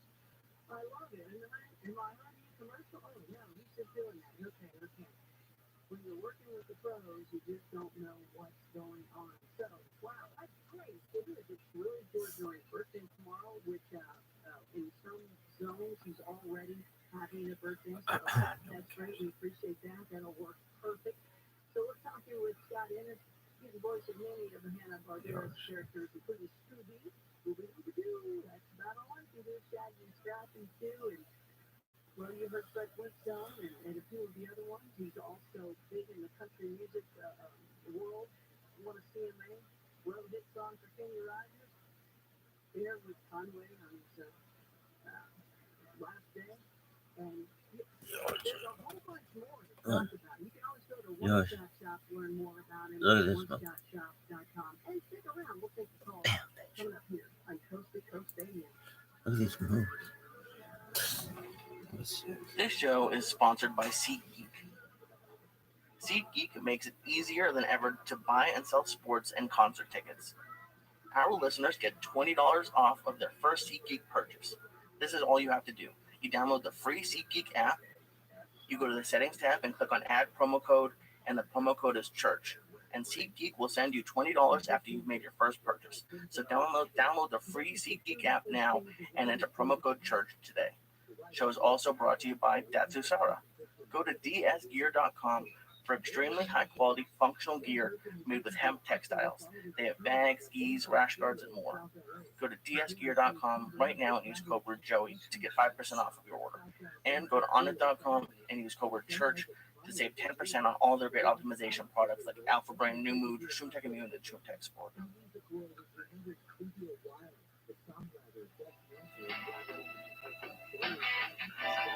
Oh shit, motherfuckers. It's a beautiful Monday afternoon.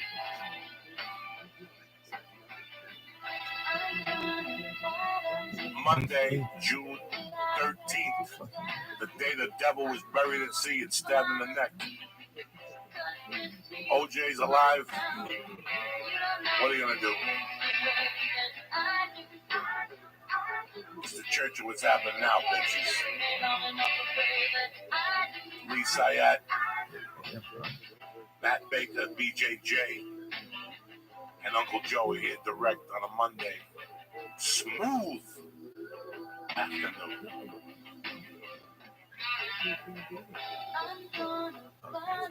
Oh shit.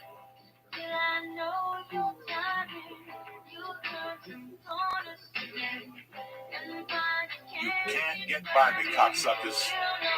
You don't know these streets, motherfuckers. What's the story of Lisa? Ooh, these, whatever these are fucking great. I told you. Oh my god. You gotta change it up in time. Yeah, we do. Variety's the spice of life.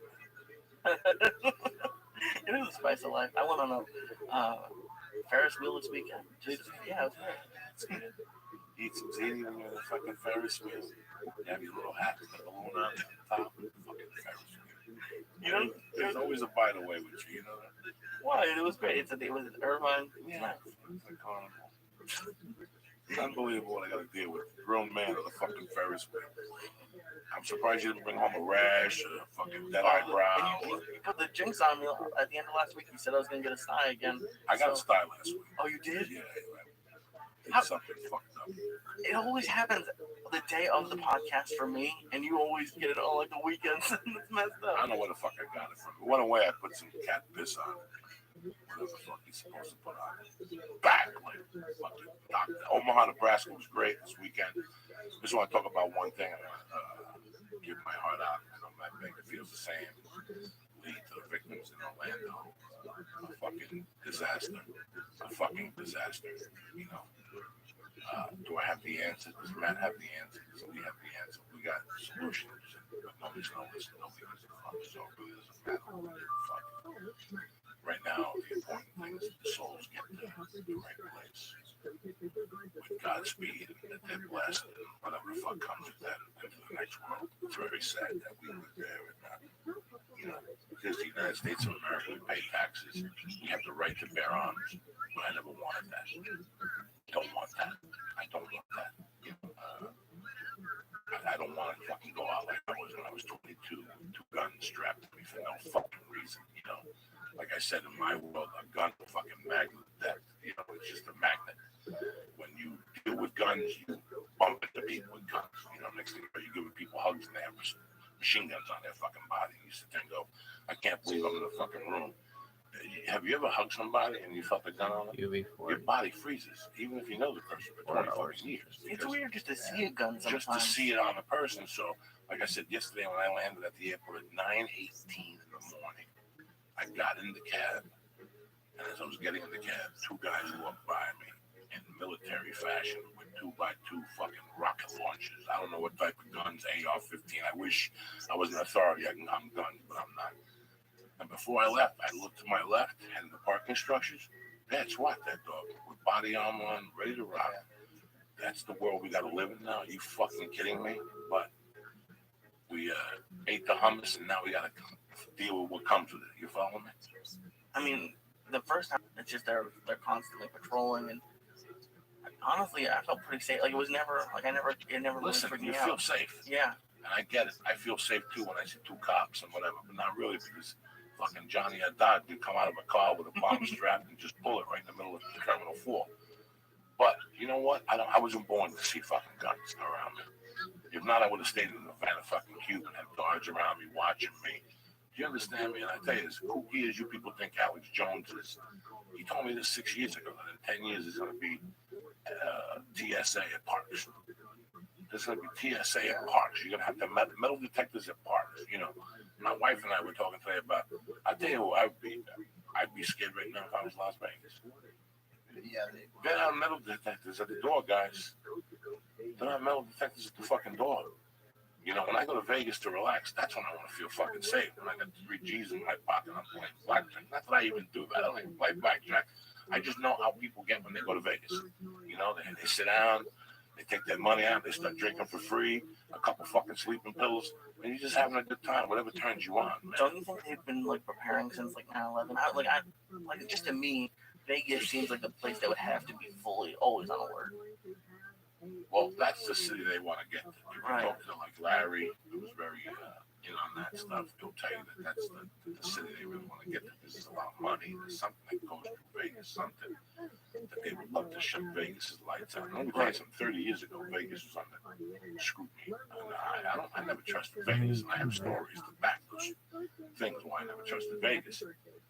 But now, they really got to be watching. I'm scared to jerk off in the fucking shower in Vegas. They're watching, dog. You got to assume they're fucking watching. Matt Baker, talk to me, you fucking savage. You jujitsu savage of death. I'm entertained by this. Like, it's just, I can just listen to you guys. No, when I was in New York, it was very interesting because Rockefeller Center, I was there for a tournament, and it was kind of just an eye opener. They had, armed police right there in the middle of Times Square, everything. And great city, but it's kind of a little heartbreaking to the point where you're there to have fun, and those guys will be shooting their It puts like a fucking certain, like a cat's tail sticks up like a skunk. Like it just didn't ruin your night. It doesn't ruin your night, but it stays in the back of your mind. Jesus Christ. I'm drinking down the block with 2 guys dressed like they're going to fucking war. 2 guys just walk past me. From time to time, people fucking inspire me. Sometimes it's music, sometimes it's a basketball player, sometimes it's a UFC fighter. I was always baffled with Bruce Lee as a child. And I was there when he was alive, and I used to hear all the talk. I used to go to Chinatown, buy all the booklets. And he used to talk about this Jeet Kune Do shit. And not that it's shit, I'm just saying. He used to talk about Jeet Kune Do. And for years as a young man, I thought about what it took to take what you thought was important and sell it. Look at things and go, why don't, it's like now in grammar school. Did you guys all use you put the stick in and you spin around? Did you use one? Yeah. Did you use one to create a circle and the circumference of the circle? Use it more for drawing. Have you ever used the fucking thing again? So if you were going to start a school, the first thing you go is, listen, take that compass and shove it up your fucking ass. I don't want those things in my class. A protractor, all that shit. You know what I'm saying? Like, there was just so many things you learned in grammar school right now that you as an adult would go, what would you do different? I needed to know more about geography. I needed to know more about English. I needed to know more about, whatever, but fuck social studies or whatever. Something that you didn't think was important to you. Everybody has that. Talk to anybody about with me in comedy school. No, I think it's necessary for you to learn the basics and then get on stage. That's it. Just get on stage. I don't want to know nothing. I don't want to know how you're doing it for 2 years. Let me see this. I don't want to see nothing. I've seen 1,000 fucking sets already. All you need to do is get on stage till your fucking eyes pop out. What is that? I have no idea. I've been doing it for 25 years. My eyes haven't popped out yet. So I don't fucking know. So I meet a guy like you who's interested in fucking matters because you got your black belt under John Jock. When did you join John Jock? When did you become whatever did you do? Yeah, I trained 2 years before I went to John Jock's, just bumping around, just trying to figure out something to make me work. And it was October of '96. I claimed that date because he used to give out these cards. And I remember getting October '96 as you knew it was going there, and they would check it official. And so I can claim that particular time. But I think it was actually going there a little bit. I used to drive there and train on Saturdays. And that's That's probably where I would say was my official Machado run. So you've been a 20-year Machado. Yeah. John. It makes me feel old, thinking about it. No. Time flies. And when did you open your own school? Around 2003. It was kind of an accident. Was there anybody else from Bakersfield at that time teaching jiu-jitsu? I think everybody at that time, they were trying to adopt jiu-jitsu. Like a lot of schools were you would have a karate school that would start a jiu-jitsu program. Or they weren't calling it jiu-jitsu, they were actually calling it more like grappling. One person renamed his own style of jiu-jitsu. And that was kind of from a different martial art. It was just when it hit and people were like, "This is the thing to do." How can we make this work? So a solid jiu-jitsu school like what we see today, wasn't really near that. It wasn't any good opportunities to train consistently regularly. So I would go to this guy's house over here, or go over there and then try to they're doing a little bit of this on Monday, and maybe sometimes they meet on Friday. So it was really hard to find adequate training. So the answer was go to LA, go to one of the major hub cities.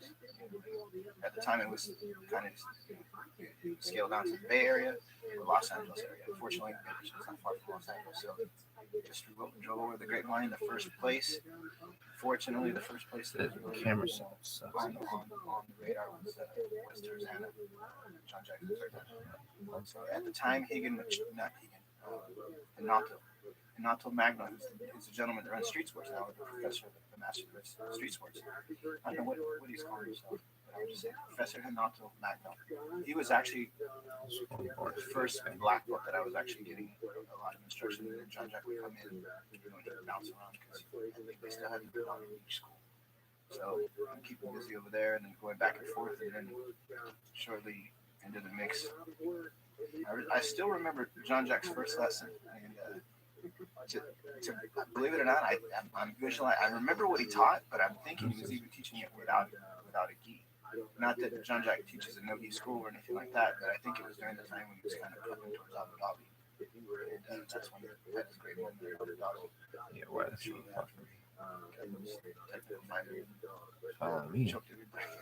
It's amazing that John Jack School is like Seattle to my comedy career, because you guys have for yourself, Eddie, Todd, and Austin. There's a lot of black belts that I hear about. The cop that hangs out with John. John Jack has a lot of black belts that have done well on their own. So it's really weird how with Seattle, when I came from Seattle, it was Brody Stevens, Josh Wolf, and a bunch of us came down. There's still a bunch of us that are still here. It gives me a sense of pride that I'm affiliated with those guys. Like I had Brody on last week. I talked to Josh every fucking day on the phone. It's really weird when you see the growth of your people. Like I remember Eddie saying once to me, I remember Alberto was a fucking blue belt. We used to hang out at tournaments. That to me, that's like wow. Like now Alberto has 3 fucking stripes. You have a couple stripes. But like this to me is like this Saturday. It's my 25th year doing comedy. Nothing has bothered me more than this day. Just because it's 25? 50 year. When you turn 50, men have a breakdown? No. When you're 40, you're supposed to have a breakdown? No. You're supposed to have these breakdowns in life. Nothing is affected. This date on Saturday probably means more to me than anything in the world. And I would have felt the same way if I had nothing going on. Just because I didn't think I was going to do it. Never mind 25 fucking years.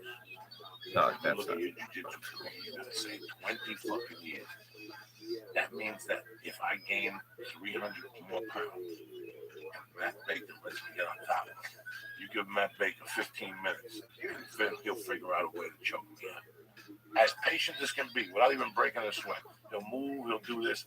I could even start with both fucking hands on his collar.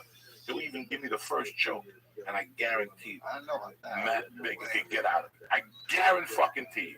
That's what a black belt is.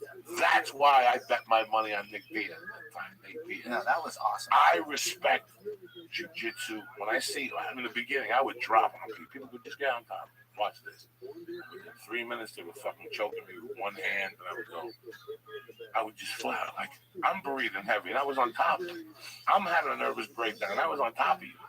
You look at you. You didn't even break a sweat. Your gi's a little messed up. What about Javier Vasquez putting you inside control? Oh, on the floor that time, yeah. And you're what? You're like 100 pounds heavier than him? Yeah. And you couldn't get up. I'll try getting out of Matt Bacon's side I'm control. sure. I give you a fucking $5 if you get out of Matt Bacon's. You think a building's on top of you. That's what sticking with something is. Sticking with something, guys.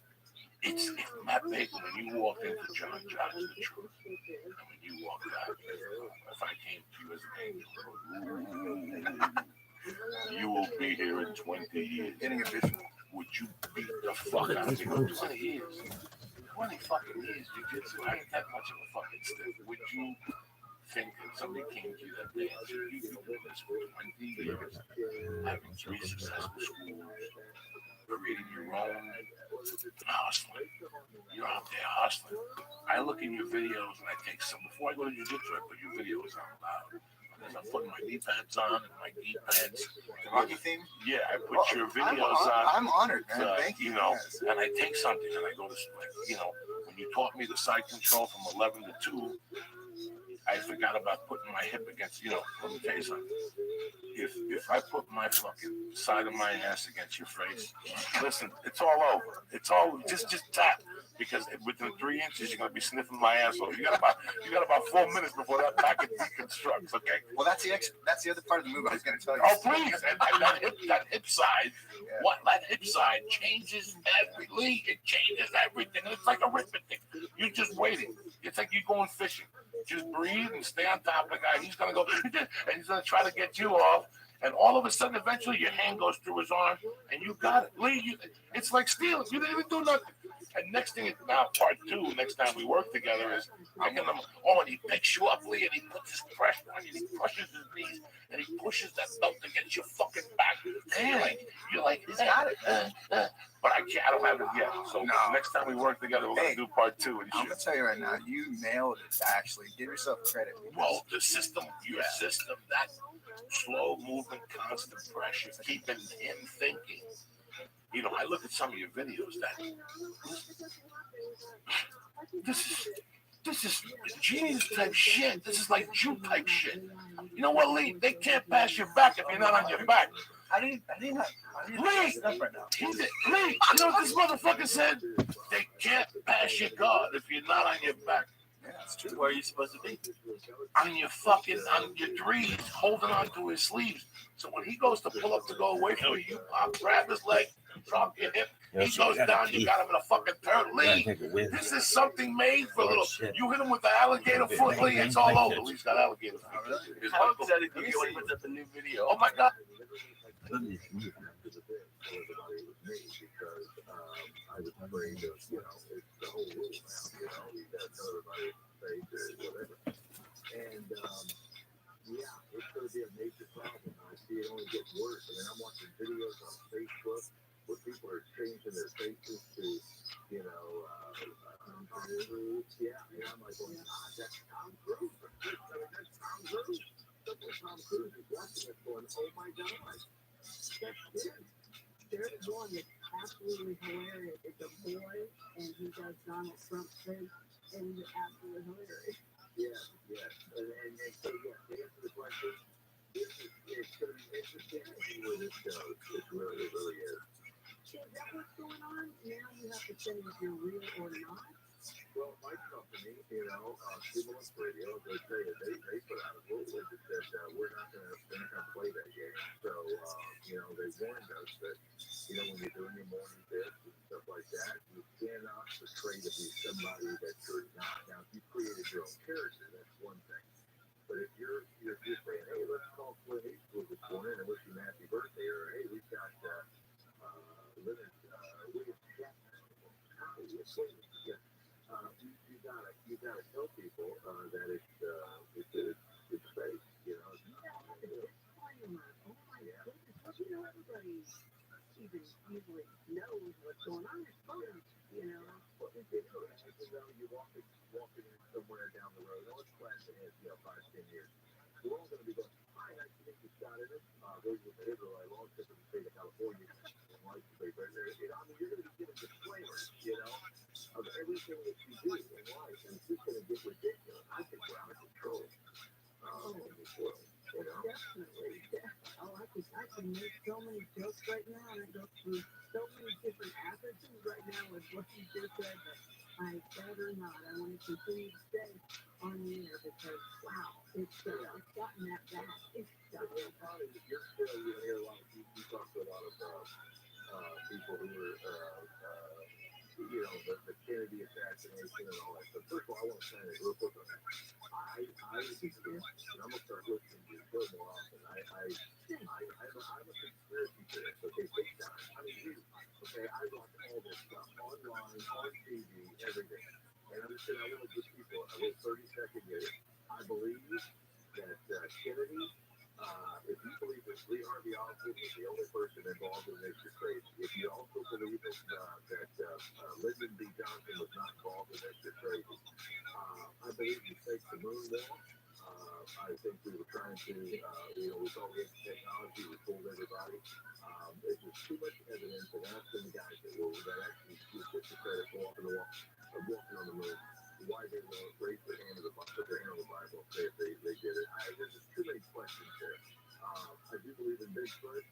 I think there's too many sightings, too much proof. I believe in aliens. Oh my God, you see them every day. My wife doesn't believe them. I'm like in there showing her videos and everything. You know, yeah, some of them are made up. There's too much evidence out there to prove that we are not the only human beings on this planet. And I think that in the next 20 years, it's all going to come out. I mean, big time. And you know why, right? Because that's what we do. We bring all this stuff out. All that stuff you love and find out. We are the masters of the conversation. And speaking of aliens, we'll be doing the Alien Invaders. I'm going to treat your listeners real quickly here. This is a song that was an Alien Invaders that I did. I met my cancer girl in Belmont, pants and we like to say, Scooby. She came out of the blue and in an instant I knew everything would be Scooby. I love that. That was the song that was in Alien Invaders, where Scooby and Shaggy fall in love with, you know, counterparts, and there's a female dog and another woman. And just a great movie, you know, but all about the aliens. But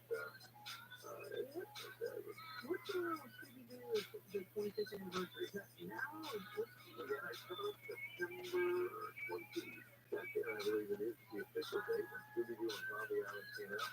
And I don't know what Warner Brothers has planned. I'm sure there'll be something 25th anniversary. But on my site, I've got the poster. We signed it. It's really nice. It was my 15, and there's a lot of people. I think I remember saying this because I voiced it. But you ask any Scooby-Doo loyal fan what their favorite Scooby-Doo movie of all time is, best production, best story, best animation, and they will all tell you Scooby-Doo on Zombie Island. It's the movie that brought back the franchise. It's the movie that had all of the big actors in it. It was the first movie where the marketing was this time. The monsters are real.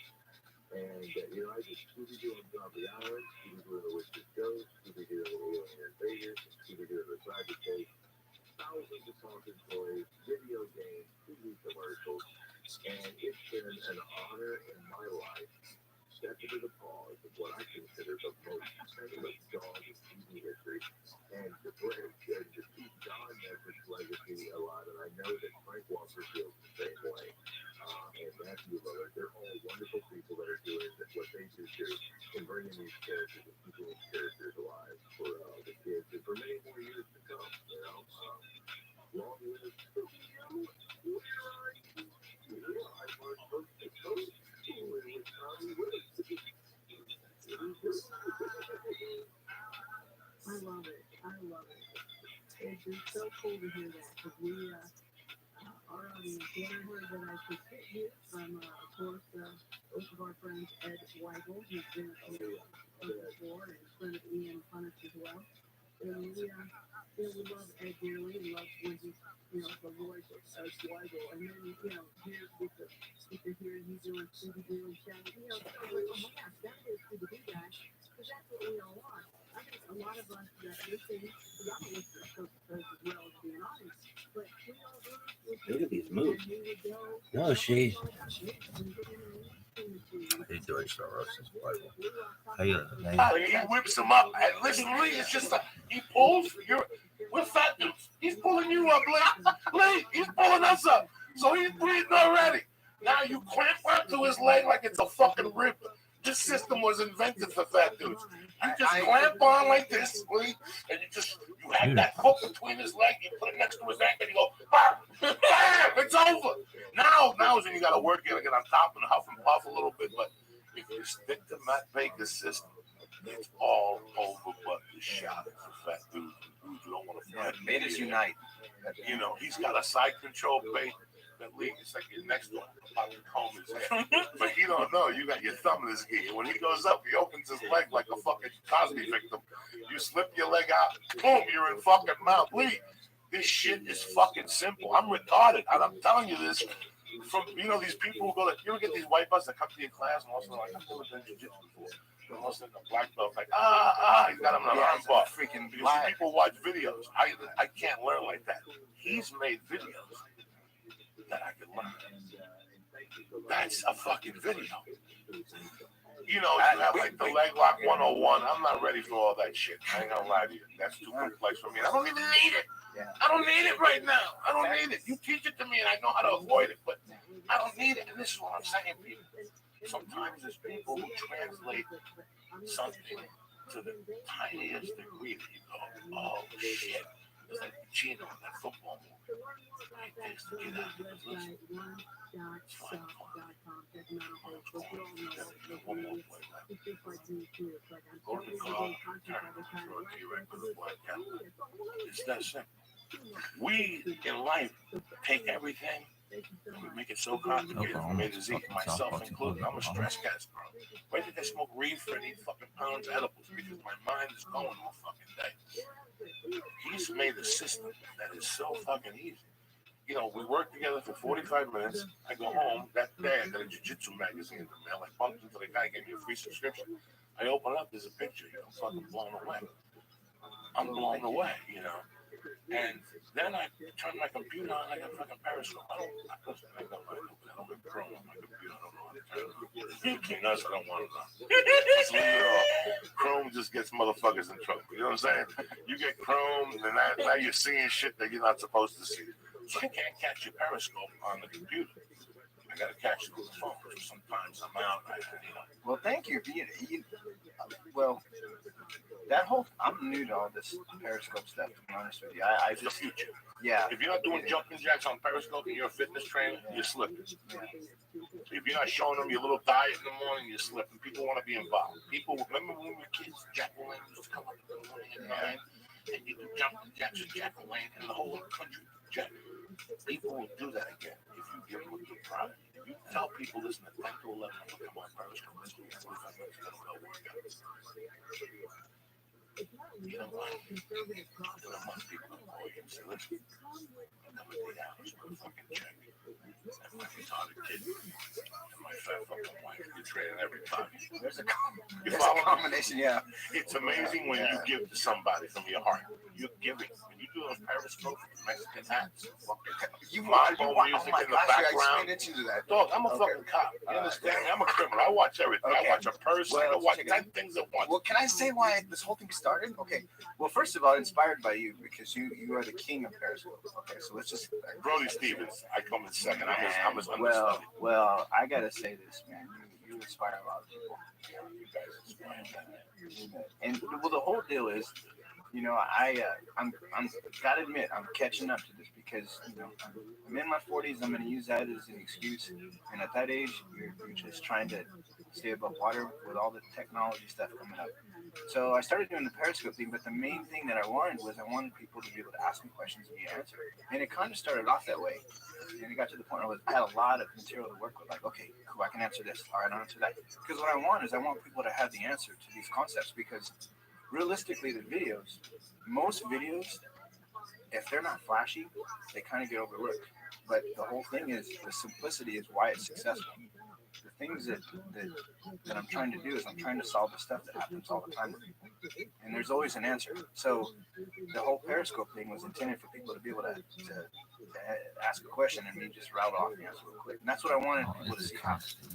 But the questions come in a little bit slower, and then the jokes go up a little bit higher. So just trying to, someone told me not to be so serious, and then now my daughter's telling me to be a little bit more serious because I'm embarrassing her. So it almost makes me want to try harder. How old are your daughters? My daughter, Boomerang, Kylie, is 17, going on. Do they go on Periscope? Do they watch on? I put her on Periscope.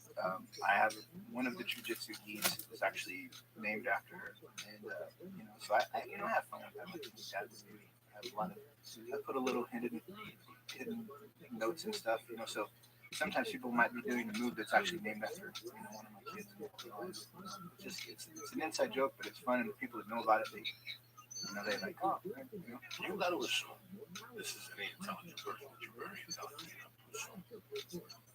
They Periscope and they inspire us to like me. What you really do is two guys that suck. 160 pounds, fucking Brazilian. Never mind jiu-jitsu school. You know what I'm saying?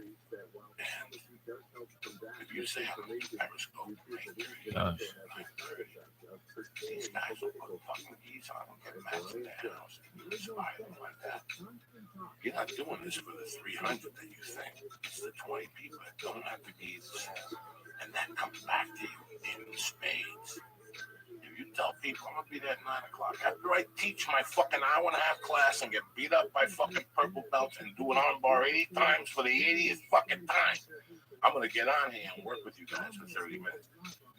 You're going to help a lot of people. It's amazing that 8 years from now, you're going to be at a tournament sometime. You know what I mean? After you see him tap something. And your heart's going to fucking stop. You're going to go, Jesus. I learned that on Periscope. Someday a UFC fighter's going to get his hand ready, Joe Rogan, in an interview. Where'd you learn that crucifix that way? I've seen it in different variations. Are you Russian? No.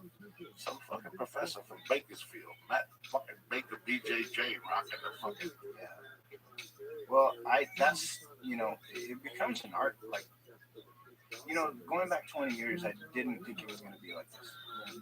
You hit it right on the nail. I just was, and I even had a couple people say something. It's funny because, like, one guy was telling me, okay, because I had a good moment in class. This is 20 years ago. And then he was, he was one of the guys who was training with me. He was okay, you're good, but, you're just not ever going to be great at this. You just got to understand that you're too old. And I wasn't even really old back then, but the whole thing is kind of something that I was like, okay, I'm just going to be okay. And I'm, but the whole thing is that, I'm not saying I'm great now. I'm not saying I'm smart. I'm not trying, but that wasn't what I was trying to get at. But what I was basically implying is that 20 years ago, I didn't plan on being where they are. And I'm very thankful. Who the fuck does? So I didn't even plan on winning anything or having successful moments. But things have been blessed.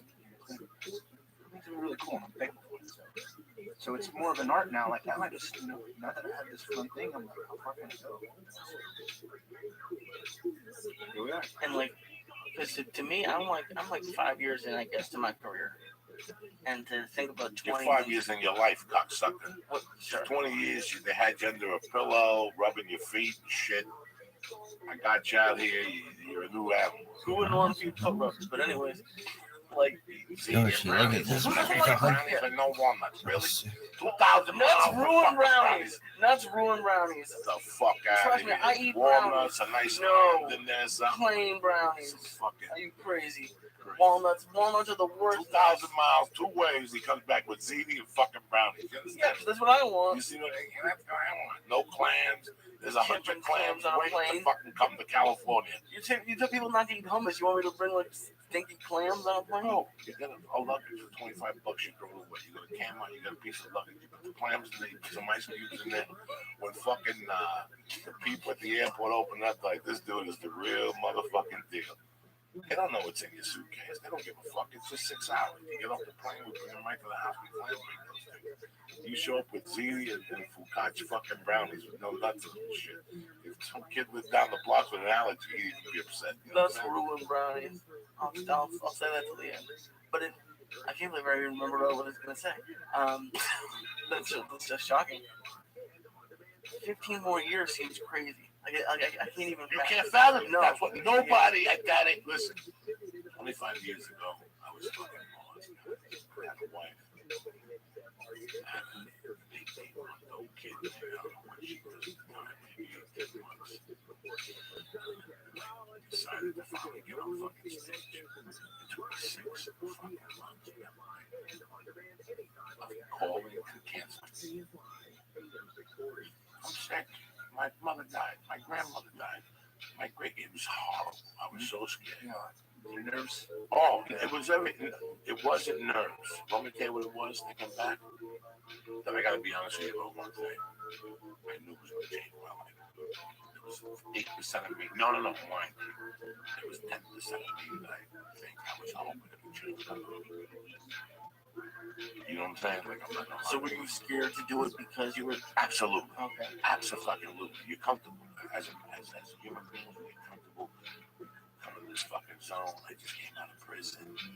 You know, in the back of my head, I knew about my history. In the back of that, I knew about I had no future. I knew what I was. And I was hoping that maybe,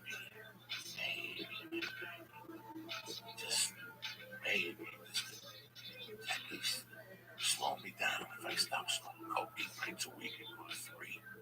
If I stop thinking about robbing people, if I stop thinking about going back to New Jersey and quitting this shit. It was just terrible. And I said something to my wife at the time. A day later, she was like, so I'm able to go here. We had to have dinner on the day. Fucking late. I was working on a roof in the daytime. And I had just quit my, at night I was working with my doorman at the top. And I got thinking about that. I hated my fucking life. I was doing everything I could. I was trying Buddhism. I made my confirmation. My state confirmation. I'm in a room every Tuesday night. That fucking 10-year-old talking about Jesus like a fucking pervert. All I need is a rain jacket and I get 2 years. You know what I'm saying? That's all I need. I swear to God. I went back and took CRD study, Catholic Youth Organization, Tuesday nights with a priest and 8 fucking kids that were 10 trying to learn their confirmation. There I am, a big dope. Sitting at one of like the little kick desks. No, you went to the church. He would talk from the thing. Pulpit. You do the study there, you know. And then Monday nights I would go to not Naropa, I keep saying Naropa. I used to go to Naropa for other things on Saturdays for readings and shit. But on Monday nights I would go up to the mountains of Chicago. Do walking meditation, the stinkiest white people you ever met in your fucking life. Okay, they haven't taken showers in years. But at the time, Matt Baker, that's how lost I was. It's funny because today they were talking about how quick the FBI has a thing now, how long it takes to get, what's the word, when you go from 0 to 60 and you become a full-out radical. There's a word for the transformation. When you radicalize or something like that. And they were talking about how things have to be happening in your life for something like that to enter and make sense. You know what I'm saying? Like you go through a divorce, your kid don't want to talk to you, you know, your dog got hit by a car, your job puts you on part-time, you know, you're weak, all of a sudden you're mad at Hillary, all of a sudden you're mad at Donald Trump, and next thing you know, next thing you know, you're fucking eating hummus, and some dude's whispering in your ear, I got the answer. You know what I'm saying? And all of a sudden it sticks. And I can't believe that at that time in my life, nothing was sticking. God forbid 10 people would have showed up with bazookas and said, let's take over the country because your wife. I mean, that's how weak I was mentally, looking back at that. And as much as I hate this woman, I thought about how she put me on the spot. She had already been committed to get the mother, and she had already been mine. She was excited. So now my balls are held to the wall. I couldn't back out now. So at that moment, I fucking read that Judy Carter book, and I wrote fucking 3 minutes of material. And I still remember driving down there when we drove, you know, what I felt like, because I knew I was going to walk through a new fucking door. But I didn't want to, in a way. You know what I'm saying? Like, I didn't want to. And Matt Woods was the headliner that night. It was an open mic. I was going to ask you if you still remember, like, your whole... Not even close at that time. It was something about Godzilla. I think something stupid about him coming out of the Hudson. I think, I'm not even sure at that time if I had developed that. And I went up there for 3 minutes, and when I got off, I got great applauses. And the owner of the club said I had good presence. And I had to work at my material. And Matt Woods came over. He was a Long Island guy. And he was like, keep coming back. There's something there, you know. I remember leaving there like in shock. Like physical, psychological, spiritually. Like I had arrived. Like I got baptized. That was it. Were you worried you were gonna bomb? Is that what you were most worried about, or were you worried that you were gonna do well? I was worried I was going to find the answer to all my problems. And while I was there, before I left, some guy got me a gig for $5. Thank that guy. And I went and did that gig and did well. And then I was just walking on a cloud. Now I didn't know what to do, how to do. I just knew what I wanted to do. So I think I went up again in August at a Denver Bronco function. But John and I wasn't show up. So it was just the other fucking Broncos, some rookies and shit up in Greeley. It stunk like death up there. But the guy got me 2 gigs. I did that gig, and I got another gig for like $50. So it was just really amazing. And then September was when I cracked. And my wife said, you should go back to New York and see what you want. So I went to New York and I went to do comedy. I didn't do comedy one time. I did everything but times. And I went to the clubs at night and just watched the open mics, and I got scared the fuck out of it. I went back to Colorado, and then as I got to Colorado, the local paper had a contest, a comedy contest. And how come I not go down? People calling me up going, hey man, go down there. I'm like, fuck. Fuck. Do you think it was a mistake to go to New York? Should you stayed in Colorado? For those 2 weeks? No, I had not been back to New York for 6 years. It's really weird how your life works out. I had not been back to New York for 6 years. I was turned off. I didn't want to go back to Jersey. I didn't want to see those people again. But at that point, I was so fucking lost. I said, let me go back there and walk those streets.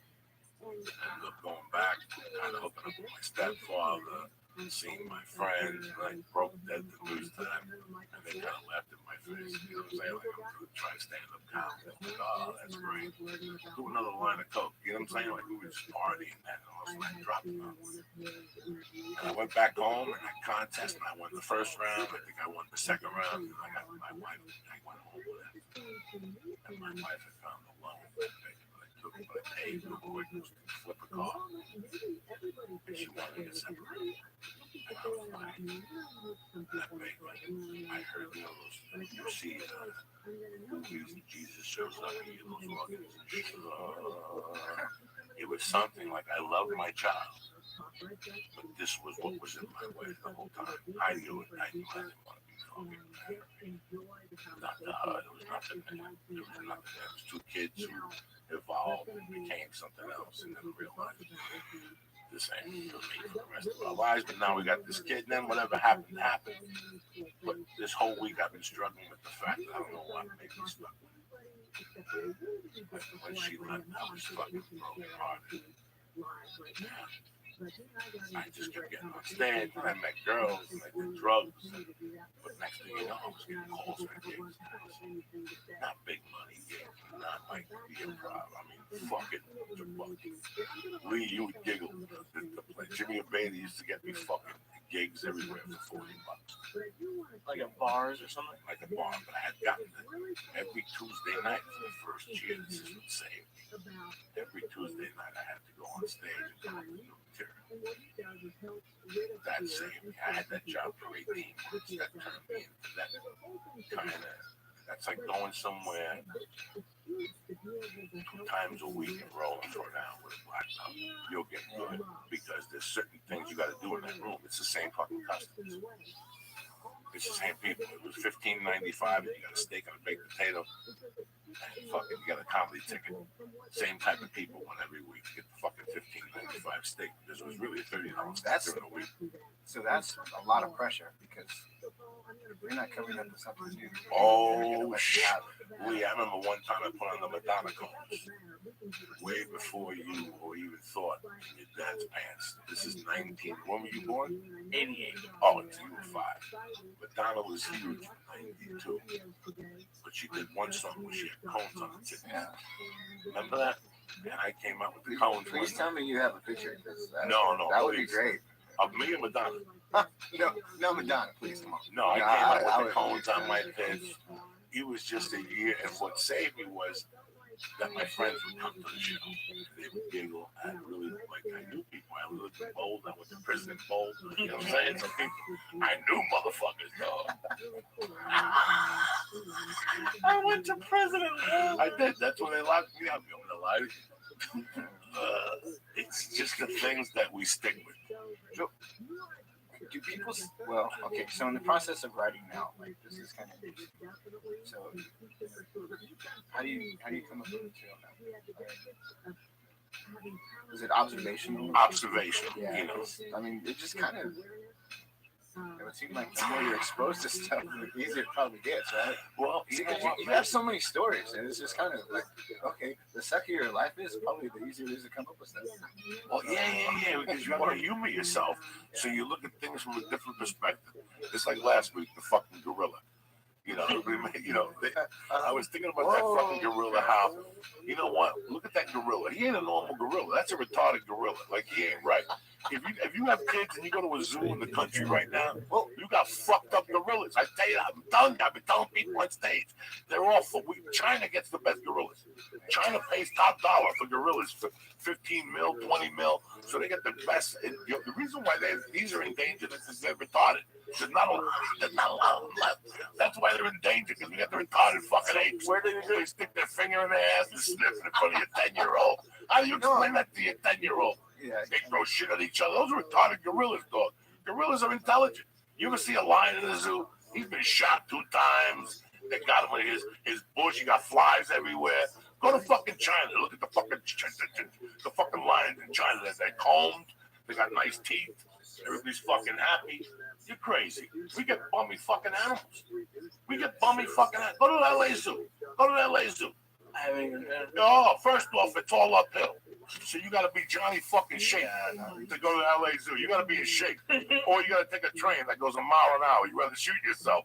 And then they play the same fucking song over and over with some dude, you know, he's getting $6.50 an hour. And he's about ready to take that train back to Mexico. You can tell. He's like, I'm taking this train back to Mexico. Okay, so he's Mexican. I don't know. It could be anything. I'm just saying.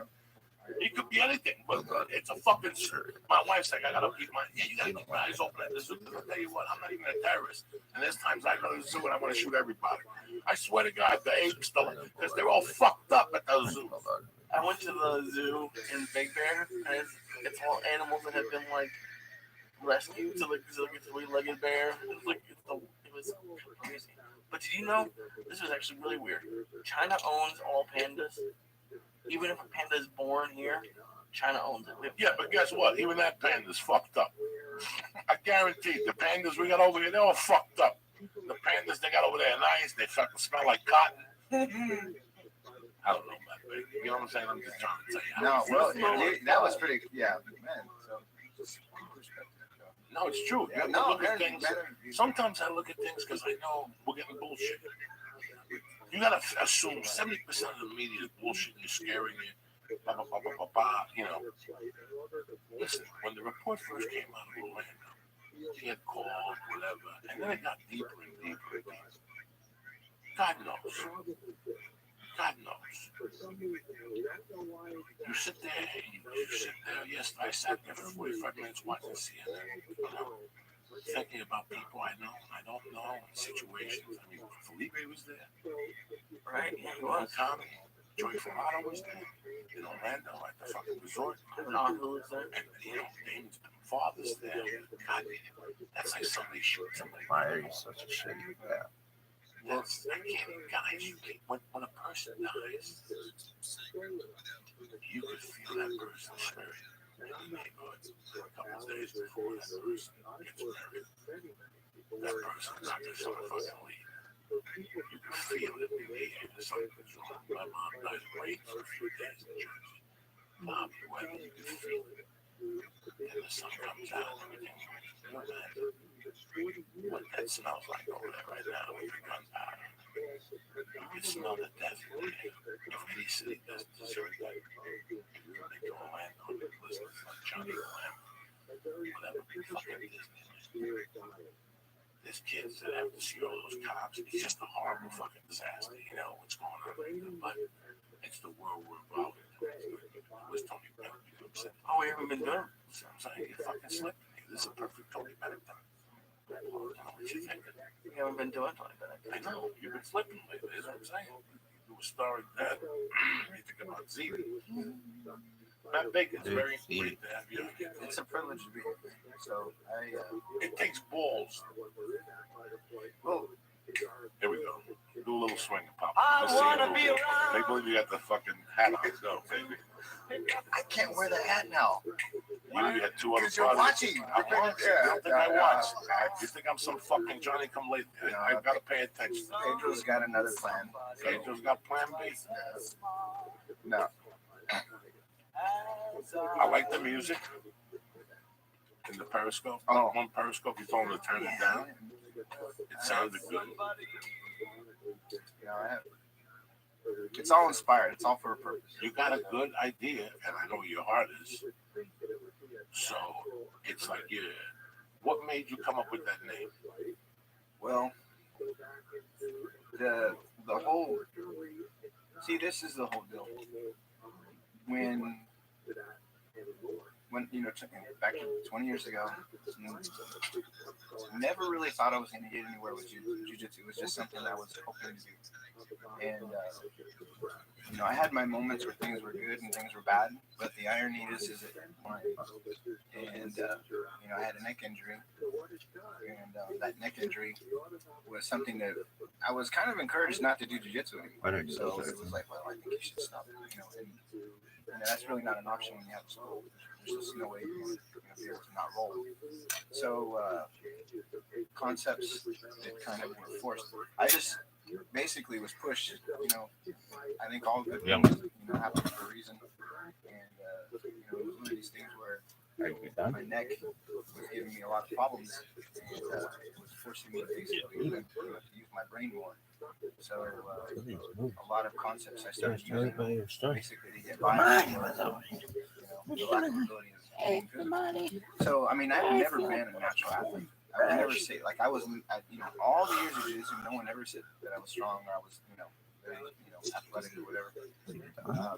So, not that I was ever physical, but, the better moments where I actually was healthy and I was in better shape, I would have some wins, some losses. Train hard, dog. And, Train hard, dog. once in a while, things were some good moments. But then, Train hard, what dog. ended up happening was, That's the got to the spot. point where I really couldn't even do a push-up because this neck was bothering me, which, the same thing like Chris Weidman went through, So I guess Yeah, that's right. it's a pretty common thing because, wrestlers, they're pushing you from neck. And I would say I was actually probably being more physical in my earlier, ways of playing jiu-jitsu. But being forced to rearrange your movement, it actually opened up a whole new perspective as far as, and to be honest with you, it wasn't like all of a sudden at once. It was like cumulatively, probably over the last 5, maybe even, it's been a while, but years I was like, remember when I used to do this? And this was easier from me. I didn't really have a bad moment when I was playing this way. And then I had another season, because you have these moments where things are going well for you and then things are going bad. And really what it boils down to is it's trial and error. It's a situation where you're every time you're rolling, you're basically, if you're playing correctly, you're seeing what works and what doesn't work. And, when my body failed, my brain was kind of forced to kick in, and then that's where these concepts came in. I said, well, this isn't really something that's physical. It's not really something that's that I'm going to have to lift weights to do. And slowly but surely, I started getting encouragement from some close people and friends and everything. We have a certain way that we're doing stuff that's kind of different. So that's where this kinesiology-based movement and ways of playing, came about. So you start getting all this information, and and I also ref too. I've been refing for about 10 years. Yeah, so I was Picture you reffing, and that's another reason why I know you're not fucking around. Shit. Yeah. And you want to even yell, take that out there. No, I've actually done that. Like, these inmates, I'm like, you know what? Because sometimes your heart goes out to these people because they're so good at jiu-jitsu. Like some people, if you want to be, amazed by jiu-jitsu, watch juveniles, watch kids, because you get a kid that's been trained since he's 12 years old. He's been trained since he's 5. That's 7 years. 7 years of a heart that won't stop. No physical. They're flexible. They have no physical hang-up. They're not sore. They go constantly. And then when they start doing moves, they move. Some of them move so efficiently. It's like they are more entertaining than adults. I mean, that's a very, I'm not the first person that said that, but I was reffing at a tournament yesterday, all day. It's all amazing matches. I'm like, goodness. So sometimes you see people do amazing jiu-jitsu and still lose. But the reason why is not because of, a skill issue, is because their approach, because they move too much. They didn't position themselves. They were going from one to another, to another, to another. And realistically, when it comes right down to it, sometimes the best thing is not to move. The best thing is just chill out. You have a position. Don't do one thing if it's not going to just be for you. If you're moving, that it gives them a chance. And that's kind of the biggest thing with jiu-jitsu. Like, I basically have a lot of moves that somewhat are simple, but the whole purpose of, when you have someone in 11 what opportunities are you giving them? We went over that. Just briefly. I've had lighter guys that just if I do it correctly, if they're moving a lot, it's so weird how sometimes you go to a class and you have an answer, and I put you on, one day I left hand to do something, and then I watched that tape, and I went to class the next day, and I got to 11-2, and I shifted my hand, and as soon as I shifted my hip, he put his hand up to push, boom, I trapped it. Now I had to pull him up. Now I trapped it and I settled there. And now I got exactly. Yeah. I stayed there and I settled. I didn't go to pull the arm or pick him up. I picked one leg up slowly. That's the point I'm getting at. It's like, what would have happened if you picked up the arm and threw your leg over the head and then fell back for the arm? Would that have given him a window to maybe get out? Absolutely. That's the whole point. So I look at the whole thing. Once I grab the arm, I'm so excited. I'm huffing and puffing myself and through anxiety. Do you understand? Yeah. Well, and that's what you learn. You learn to calm yourself down, get a good grip on it, get your handle right. And this is what I'm applying to calm. Yeah. I can't stress enough. Every time I go to somewhere in a week, listen to my dog. Friday first show, I was men's alone. Friday second show, I was a little better. Saturday first show, I was really good. Friday, Saturday second show, it was fucking different level. Different fucking level comedy. And I didn't like the weekend. I knew I was going to have a problem on Friday because I didn't get up on stage on Thursday. I didn't have Thursday. If I would have got on stage Thursday, I would have done an hour, loosened up, see what parameters I can push and take like that. My point being, Saturday night, I was doing I was catching myself in different situations, but I was breathing my way out of it. And once you read all these things about if you control your relaxation, control your fear, fucking A. Dr. Police is coming back in a few weeks. Like in 2 or 3 weeks, I'm trying to nail it down. She's coming, but she wants to come back on about acid reflux. It was so weird doing her thing. She was talking about it. Just shut your mouth, relax your jaw, breathe out your nose. Automatically lowers your blood pressure. Something else she was saying. That's fucking amazing. Fucking amazing. And somebody my size is laying on me. That's all you gotta do is breathe it out a little bit. Wait till I go for an arm. Wait for me to make a mistake, basically. You're not gonna move me. You're just gonna burn yourself out. You might get a little better position, but by that time, you're huffing and puffing. I'm just laying on you even more side control. See, those type of concepts, though, they don't happen on accident. It's like observation, experience. Like, see, the whole jiu-jitsu, I don't even, the funny thing is I still have a hard time explaining if it's a system or, what, and that's the whole deal. It's your art. Yeah, it's the art that you made to work for you. And you know what? Some kid was 22, might go to this school. he'll love you, Professor Maynard. But he wants to do fucking Marin Bolos.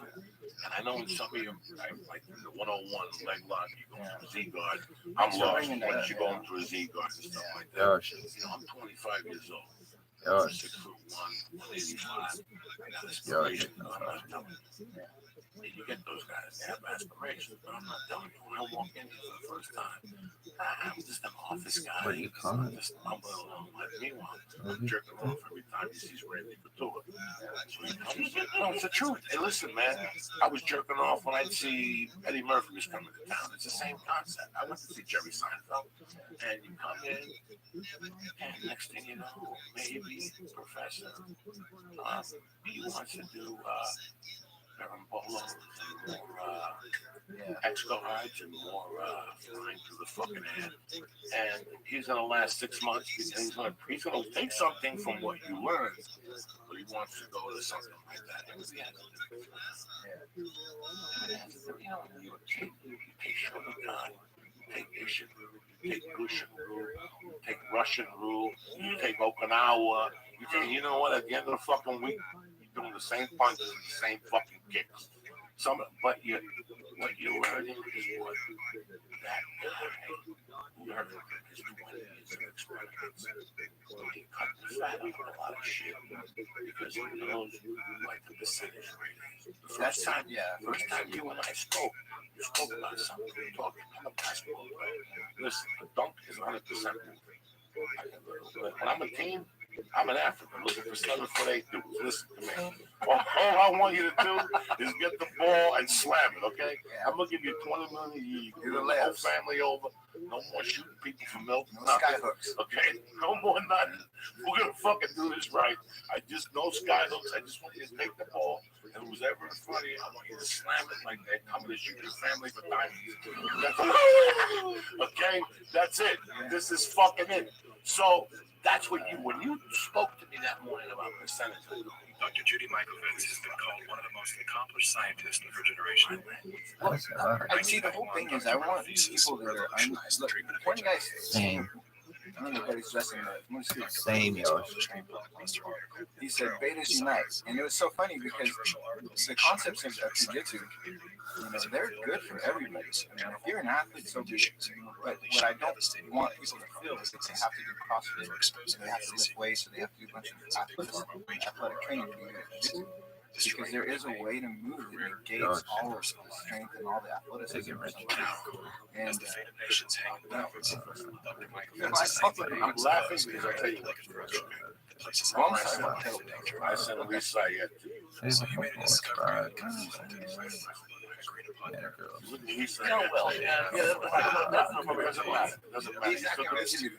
still did the drills, you still do your little fucking alligator feet over people, you climbed on them like this is fucking the wild kingdom.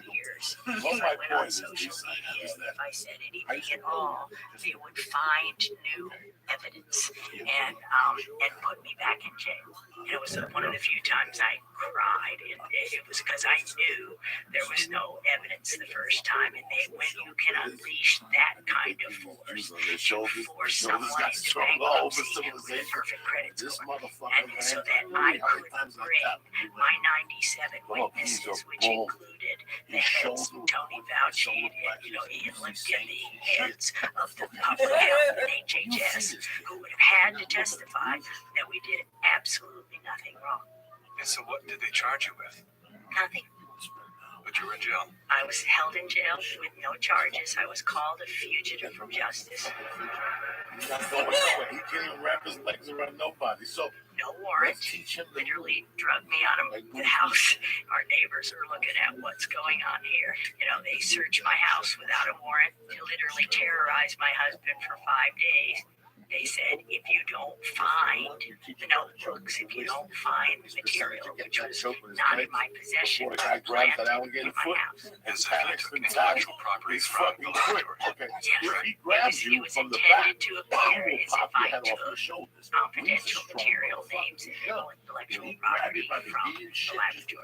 And I could prove beyond a shadow of a doubt that I did heads of our entire HHS. They gotta bring stilts to fucking armbar. Destroy my reputation in the Department of Justice. FBI sat on it. Hey, lovely, I'm so that's a nightmare. The other thing that gets is Kimura. Good luck. Good luck if you hold on to that little Kimura arm. Look at it.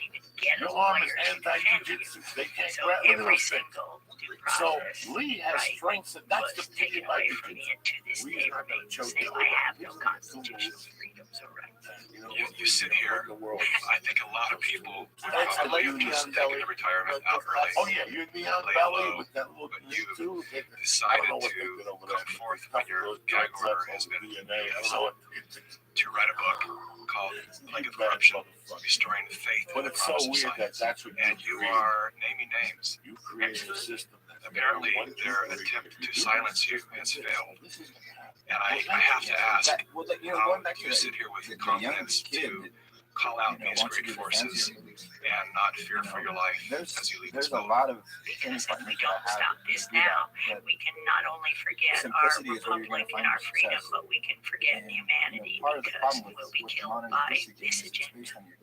So Anthony Fauci, My name is Dr. Tony Fauci. It's like a chain. the man who is heading the pandemic task force, was involved in a cover-up.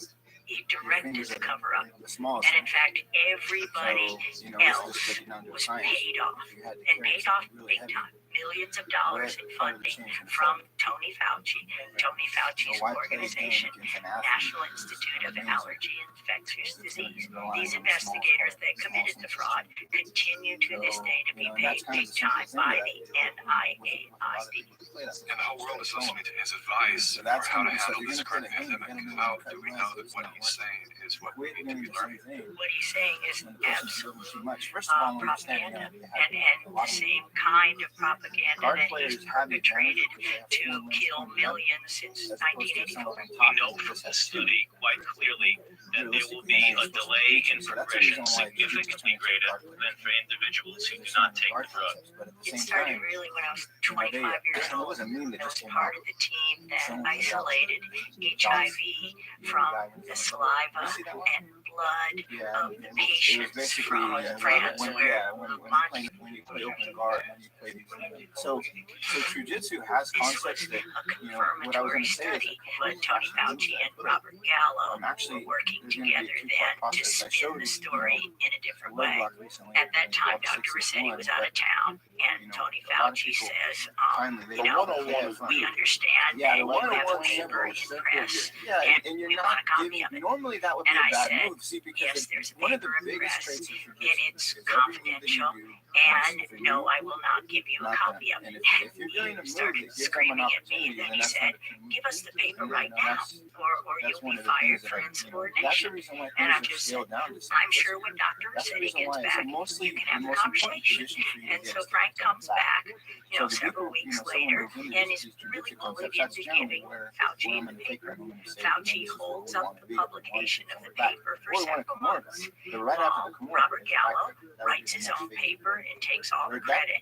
And of course, But if we patents end up are keeping involved. back This in that situation again, delay that's the next of thing the we're going to confirmation, do. you know, literally led to spreading the virus around, you know, killing One of the other techniques. Perhaps no one expressed the anguish of his But better what than I want people to writer understand Larry is Kramer. it's not based on strength, but what is it?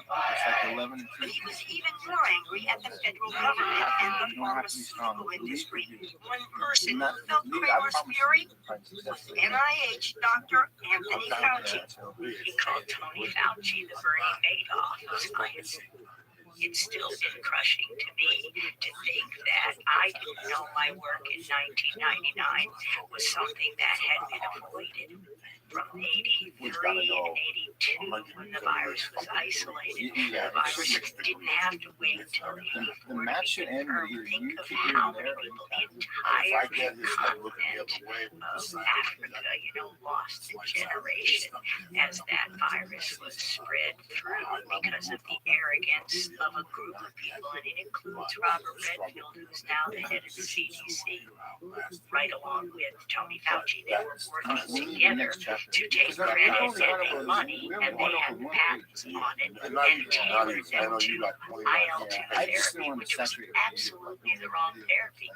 And Had that not happened, millions would have all died that stuff really. from So much. HIV. There's only so much I can see on these videos that I'm putting out. To be honest with you, I'm not putting out. Global advice for health. Most of them are a minute and a half. And the solution to the vaccine is not a conflict of interest, or should it be? It is a conflict of interest. And in fact, this is one of the things that I've been saying and would like to say to President Trump: repeal the Bayh-Dole Act.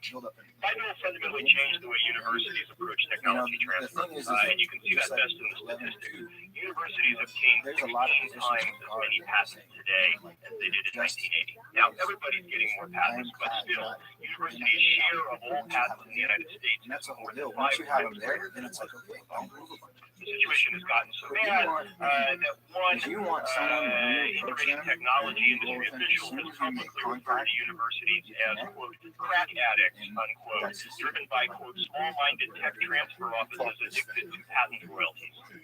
That act gave government workers the right to patent their discoveries. So to claim intellectual property for discoveries that the taxpayer paid for. Ever since that happened in the early 80s, it destroyed science. And this allowed the development of those conflicts of interest. And this is the crime behind letting somebody like Bill Gates with billions of dollars, nobody elected him, he has no medical background, he has no expertise, but we let people like that have a voice in this country while we destroy the lives of millions of people. Normalcy And only like I was returns saying earlier, when I've we actually largely vaccinated talked to someone the entire global population. man, you If we activate mandatory because vaccines they're like heartbroken globally, because you can tell. I imagine these people stand to make hundreds of billions of dollars that own the vaccines. And they'll kill millions, as they already have with their vaccines. There is no vaccine currently on the schedule for any RNA virus that works. You asked So for I have to $20, ask, they said yes, and then you are you picked it up for anti-vaccine? $50, and now they said, oh, Oh, absolutely not. In fact, vaccine is immune therapy, just like interferon alpha is immune therapy. So I'm not anti-vaccine. earlier, it's My like, job is to develop you know, I immune think therapies. if I That's didn't what have vaccines are. that hiccup with my neck, Do you believe that this virus was created in a laboratory? I wouldn't use the word created, but you can't say naturally occurring if you use by way of the laboratory. So it's very clear this virus was manipulated, this family of viruses was manipulated and studied in a laboratory where the animals were taken into the laboratory, and this is what was released, whether deliberate or not. That cannot be naturally occurring. Somebody didn't go to a market, get a bat, the virus didn't jump directly to humans. That's not how it works. That's accelerated viral evolution. If it was a natural occurrence, it would take it up to 800 years to occur. This occurred from SARS-1 within a decade. That's not naturally occurring. And do you have any ideas of where this occurred? Oh yeah, I'm sure it occurred between the North Carolina laboratories, Fort Detrick, the U.S. Army Research Institute of Infectious Disease, and the Wuhan laboratory. $3.7 million flowed from the National Institutes of Health here in the U.S. to the Wuhan lab in China, the same lab where many people have said that this coronavirus infection first originated. We also now know that NIAID, the department associated with the National Institutes of Health, of which Dr. Anthony Fauci is in control, had already been conducting experiments with the Wuhan lab in the past in regard to coronavirus. Dr. Anthony Fauci cannot be honest with the public about his connection to this lab. Fauci has to go. In 1999, I was working in Fort Detrick in USAMRIID there, and my job was to teach Ebola how to infect human cells without killing them. Ebola couldn't infect human cells until some of we them took it in the laboratory. Oh yeah, and some of them are like, Let's pretend some of them It's hard to more or prove less the like death a toll. crazy girl. Let's give it a low number. People dying, they are dying from this. Quite alarming numbers. How do you reconcile that? It's pretty easy when you see, for me, when you see what the government has done, and that is that they took quoting Dr. Burks, we've taken a very liberal approach to mortality. If my husband were to die, who has COPD, his lungs have fibrosis, his lungs would look exactly like somebody with COVID-19, theoretically, but he has no evidence of infection. So if you're not testing and you don't have evidence of infection, and if you walked in there today, they call it COVID-19. And we hear this from the doctors and nurses who are upset. I've seen so many doctors online that have made their own webcam videos, just perplexed by the I've seen a 7-page document that told me that I had an 86-year-old patient that had pneumonia but was never tested for COVID-19. But sometime after she came down with pneumonia, we learned that she had been exposed to her son, who had no symptoms, but later on was identified as COVID-19. So it would be appropriate to diagnose on the death certificate COVID-19. When I'm writing up my death report, I'm being pressured to add COVID. Why is that? Why are we being pressured to add COVID to maybe increase the numbers and make it look a little bit worse than it is? I think so. Why would they want to skew the number of deaths due to COVID-19? So when I'm talking to my students, if you're not going to listen to me, then that's fine. Fear is a great way to control people, and sometimes people's ability to think for themselves is paralyzed if they're frightened enough. And that's not what I want people to be. I want people to say, we're going to get through this. I'm going to use my head. I'm going to go to different sources. I'm going to listen to different sources. And I'm going to think for myself, because that's what America's about. If someone dies with COVID-19, we are counting that as a COVID-19 death. You don't die with an infection. You die from an infection. I've talked with doctors who have admitted that they are being incentivized to list patients that are sick or have died with COVID-19. Yeah, $13,000 for Medicare if you call it COVID-19. Right now, Medicare is determined that if you have a COVID-19 admission to the hospital, you'll get paid $13,000. If that COVID-19 patient goes on a ventilator, you get $39,000, 3 times as much. And you've killed them with the ventilator because you gave them the wrong treatment. All the things that just don't make sense. The patients I'm seeing in the front of me, the ones that I'm trying to improve, have led me to believe that we are operating under a medical paradigm that is untrue. But I fear that this misguided treatment will lead to a tremendous amount of harm to a great number of people in a very short time. My next question is about Italy. I want to know why Italy was hit so hard. Italy has a very old population. They're very sick with inflammatory disorders. They got, at the beginning of 2019, an untested new form of influenza vaccine that had 4 different strains of influenza, including the highly pathogenic H1N1. That vaccine was grown in a cell line, a dog cell line. Dogs have lots of coronaviruses, and that's why they're not testing there. You can just say, oh, it was that. Things that are in front of someone. Like if you are looking at As the country begins emerging from the worst of the coronavirus epidemic, one question remains. What happened to all the hydroxychloroquine? We know that hydroxychloroquine and zinc are working great for patients. And then Fauci comes out and says, well, there's no double-blind controlled placebo study, which, by the way, Dr. Fauci, is there going to be a double-blind controlled placebo study of your vaccine? Is there? In a survey polling nearly 2,300 effective medications to treat the virus. The AMA was saying, doctors lose their license if they use hydroxychloroquine, the anti-malarial drug that's been on the list of essential medicine worldwide for 70 years. Dr. Fauci calls that anecdotal data.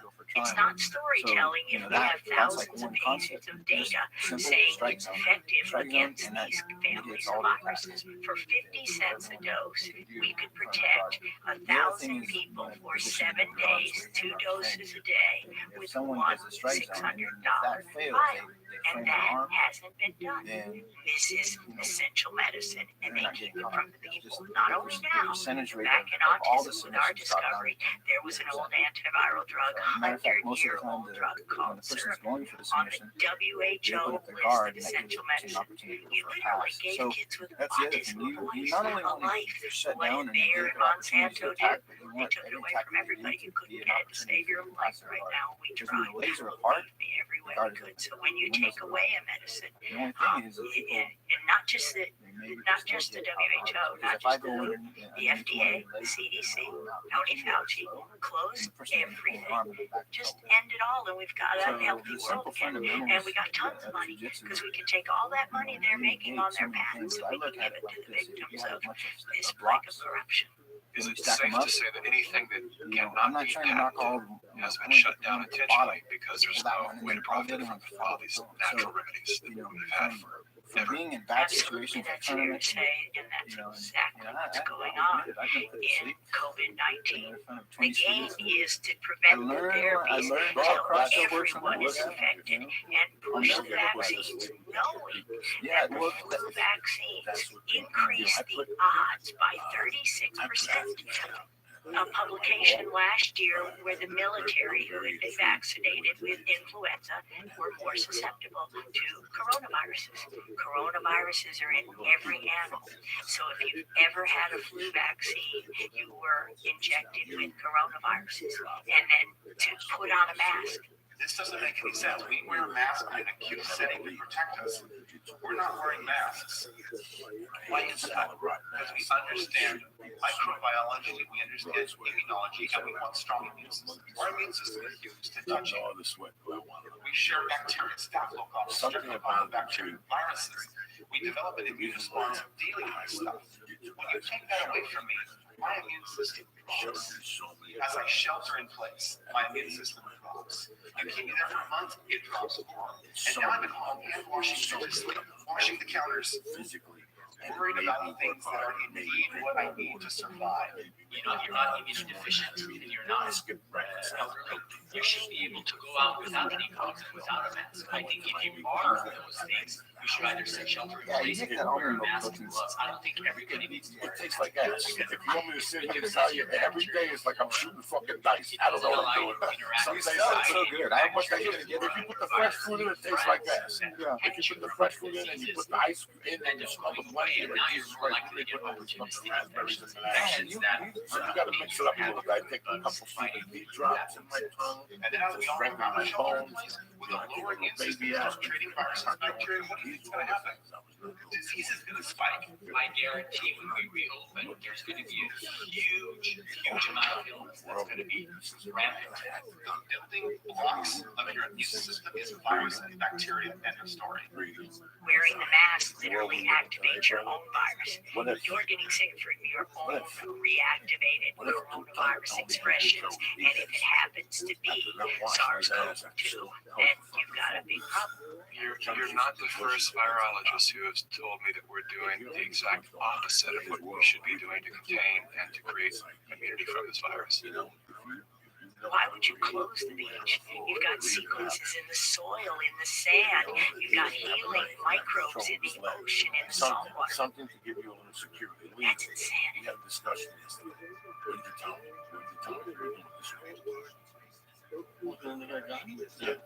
Yeah, I mean, every American, these institutions that are polluting our environment and our bodies. There was a time when they actually had to fight their own battles.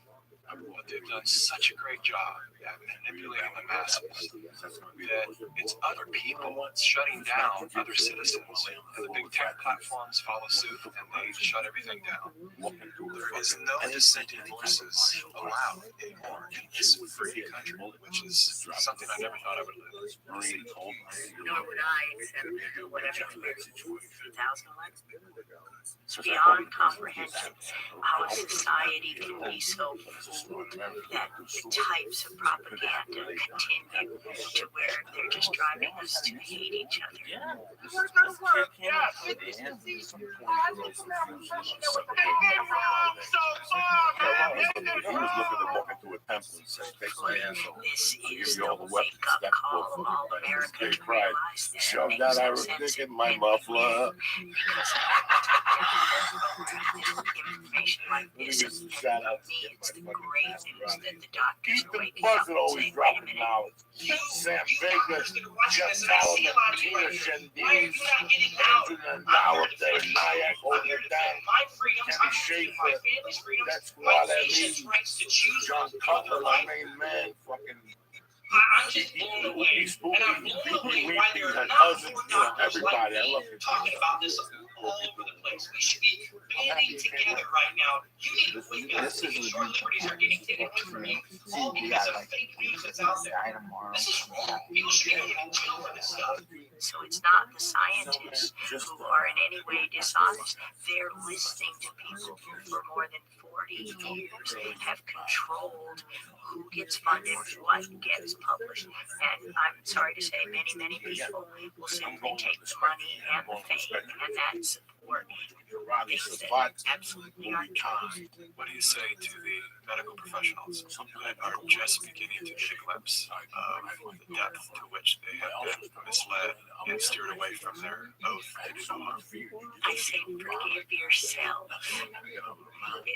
It's the hardest thing to realize for all of us is that with all the best intention, we studied, we learned what we thought was the truth. We had no idea that the data that we were being told was true was not true.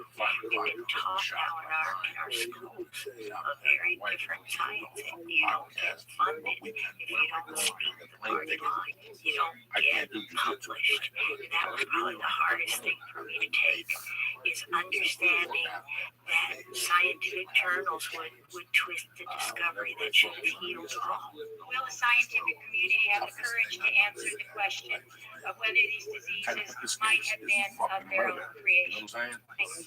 Would I rather get on stage What we did pretty much ever since I got out of jail, we started an education company. We wake up doctors, and it's very difficult.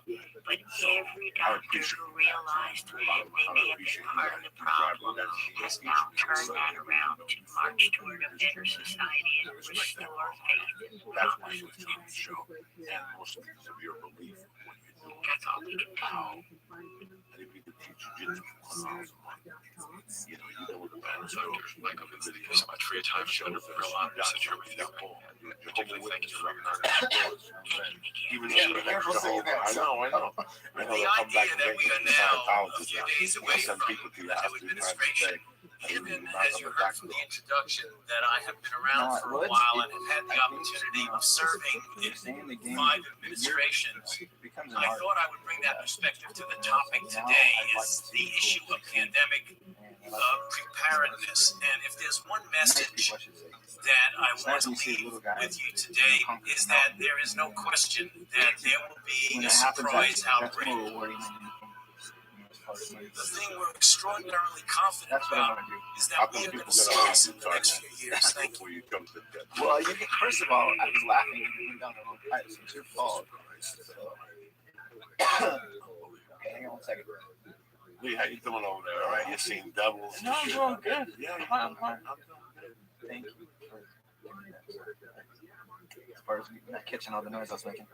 So, Lee's a good Lee is, he's sharp as a look, tack. he's shaved. He's ready to fucking rock. Well, leaving for how long she leaving? She'll be gone for 2 weeks in like August. Oh, you'll be lost. I have to smack you around with those. She'll be crying, worrying. She's talking to some French tourists and shit, talking wee and shit. You'll be all worried, scratching. You get a rash over the eyeball. Like you got see that. You just got one. How did you get yours? What rash? The thighs. Oh, I don't know. I think I fucking didn't wipe my ass. I wiped my ass and cleaned my eyeball. So, I don't know. That's how that's done. That's how you have shit on your fingers. So you go to the doctor or what do you know? What doctor? You put salt on your eye, you put a fucking steak, you go to bed, the next morning you wake up, you're back to being Clark Gable. Where can these people find you? Is there a web page? Okay. Get me, Tarzan. Give me the paperwork over there, Tarzan.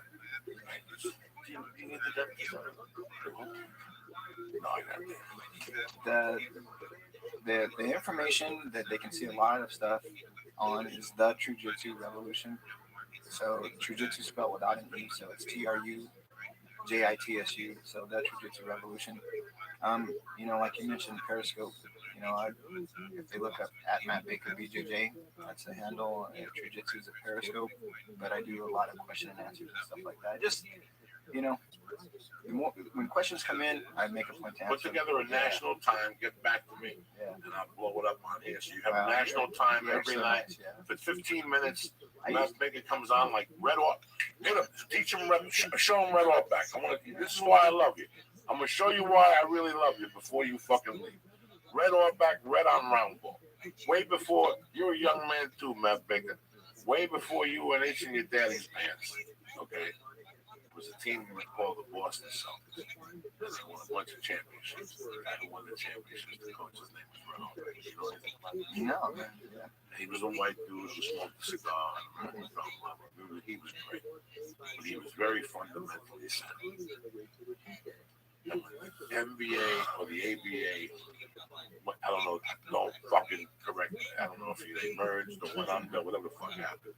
The NBA, you know, had all these fucking sensational players, so they went after, you know, Sundays, the same way football goes after Sundays. Yeah, which one?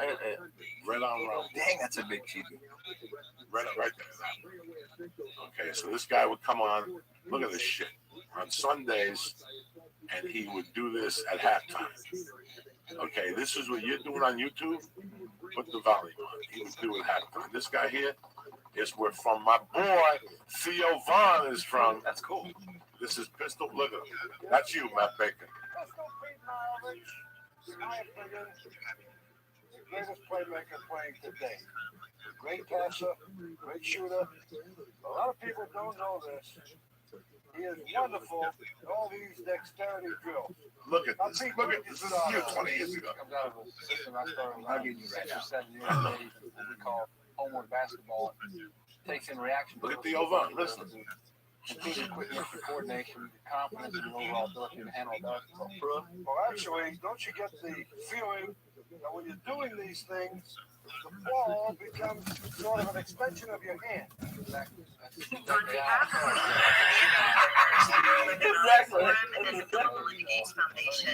I'd like to extend a very warm welcome to our audience here in New York, as well as our larger virtual audience participating on Learning Today. Because his father would fucking beat him. If he didn't win, he put him in the fucking shed. Pistol beat man. He drank himself to death. That poor bastard. That was my fucking hero, that white dog. Look at what this guy would do in the fucking cold, cocksucker. Show us, Pete. Watch what Pete would do in the cold by himself. There's been some conspiracy theories that are around about the potential that pharmaceutical companies or the UN have released this for their own benefit. Maybe this is the time for us to showcase some cases. Yeah, you know, we do that 3 times. God, that'd be close. Yeah, so You understand what this meant to me when I was a kid? I would get the basketball immediately. Bam, bam, my mom would come over. Antonio, don't break the dishes. You know what I'm saying? Because I would go crazy. This was my life when I was a kid. You played. This was the 15th fucking On the rise, patients are overwhelming healthcare facilities. People are avoiding public spaces out of fear of infection and in compliance with public health recommendation. Are you I did all this shit. just released polling results of public expectations for a vaccine, and 65% of those polled are eager to take the vaccine, even if it's experimental. I'm not optimistic about having a vaccine in time to be relevant during this pandemic. With enough money and political will, anything is possible. Penalties have been put in place for spreading harmful falsehoods, including arrests. If the solution means controlling and reducing access to information, I think it's the right choice. What exactly are the risks and benefits of staying home from work? Absolutely, we need to save lives, but we literally cannot afford a heavy-headed response that suffocates our economy. The world saw large-scale This shit protests for and in hours in some my places backyard. riots. That's ADD right there. You see a kid doing that? That was me. And their respective administration. Economists say the economic turmoil caused by such a pandemic will last for years. The societal impact. He's giving Loss away of faith in government, the distrust of genius news, knowledge. Yeah, just people could last even longer. Thanks for bringing this up. It's kind of inspiring. Did this need to be so bad? I'm giving up jiu-jitsu. I'm gonna play basketball now. It's the same concept, giving something out there. You know what you do for me right now on Sunday? Every kid was in the house right now. Every basketball player was home right now. And as soon as this ended, you got that ball and go ahead to the court to do it. There was something. That's what you do with people today. Same difference.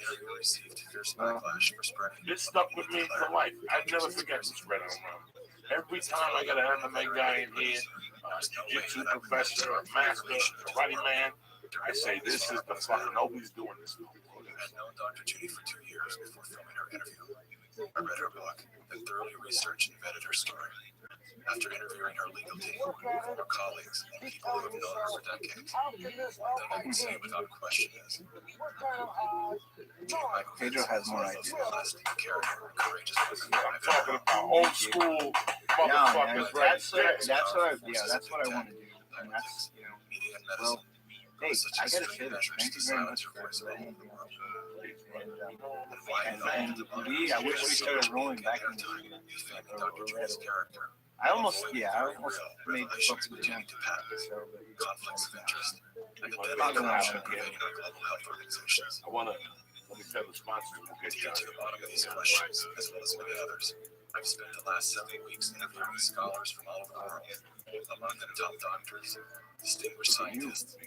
You're flying everywhere, man. You're I also sat down with Dr. Judy for a follow-up interview, and to give her the opportunity. First of all, the show's also always sponsored by full interview on the I love Pandemic these website. motherfuckers. You know, bring it all Like that, I truly dive down the rabbit hole, where you'll find additional videos, documents, and scientific studies that support the claims and perspectives put forth in the pandemic series.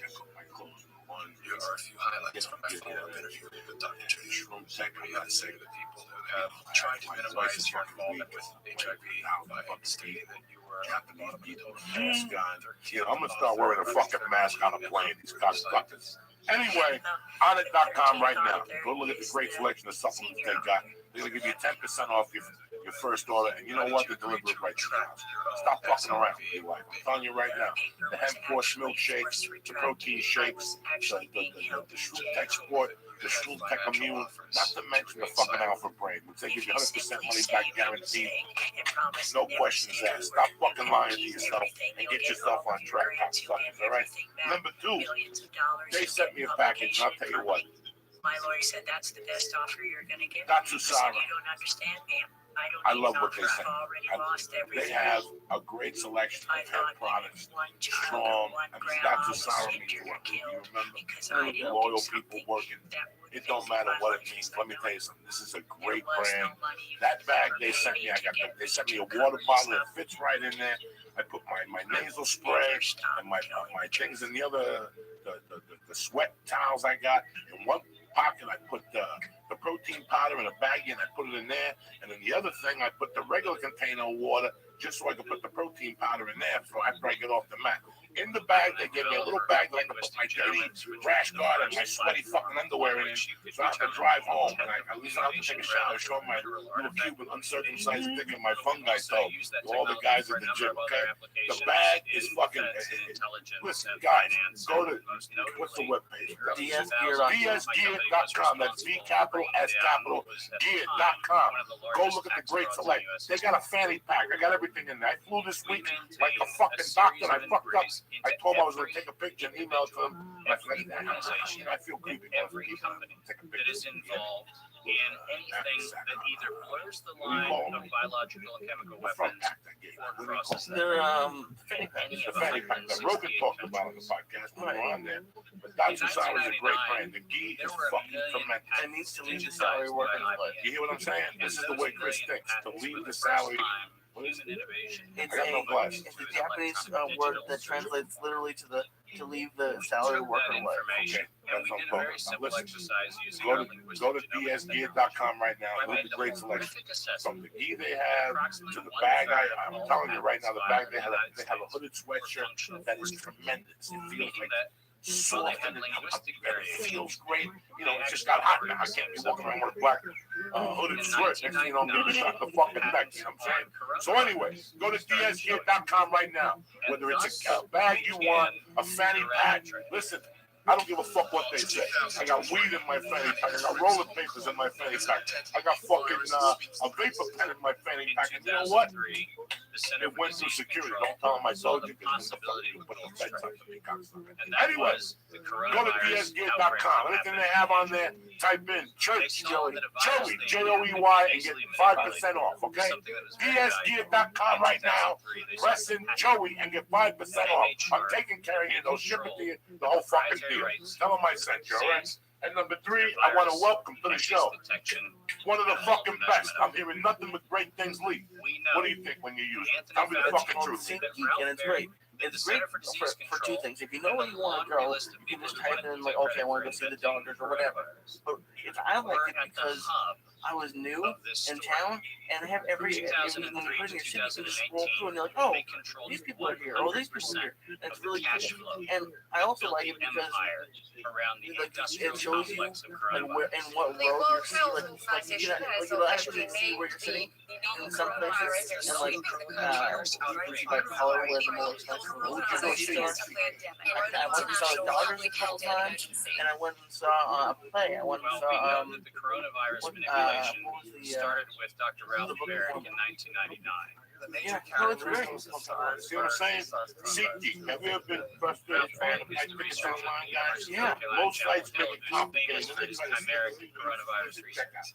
That's why you need to try there was a recognition that the coronavirus was seen as an They made it easier than ever to buy and sell sport and concert tickets. Okay, let me tell you how great it is. SeatGeek is taking over the work and U.S. Center for Disease Control filed a patent all the tickets on available the coronavirus sites transmitted one to place, humans. so you save Under time 35 and never miss a U.S. deal. Code Even Section better, 101. every ticket on SeatGeek Nature is given a is grade prohibited based from on value, being so you can immediately find Either unpriced seats. And SARS, before you buy, you coronavirus, can use SeatGeek's was detail maps. manufactured, Like Lee said, therefore to see making the the patent view on it legal, from your seat. or it was natural. Best of all, Therefore making SeatGeek the is patent always illegal. honest and upfront about the price, all right? If it Unlike was StubHub, manufactured, it SeatGeek was shows in you the full violation of ticket price biological from and start to finish. No surprises, no by-the-ways with a few fees and checkout, all right? Now listen what I'm doing for you. I'm going to give you, my listeners get a $20 rebate off their first SeatGeek purchase. $20 off the first SeatGeek purchase. Here we go. To get your $20 rebate on ticket, download the free SeatGeek app. Go to the settings tab and click add promo code.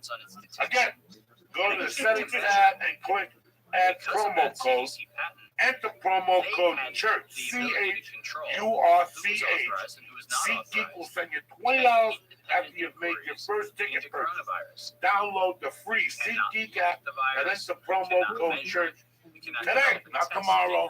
There's a lot of great things happening this summer. There's great concerts coming to your town. You always want to see a good baseball game with your family. Right now, go to SeatGeek.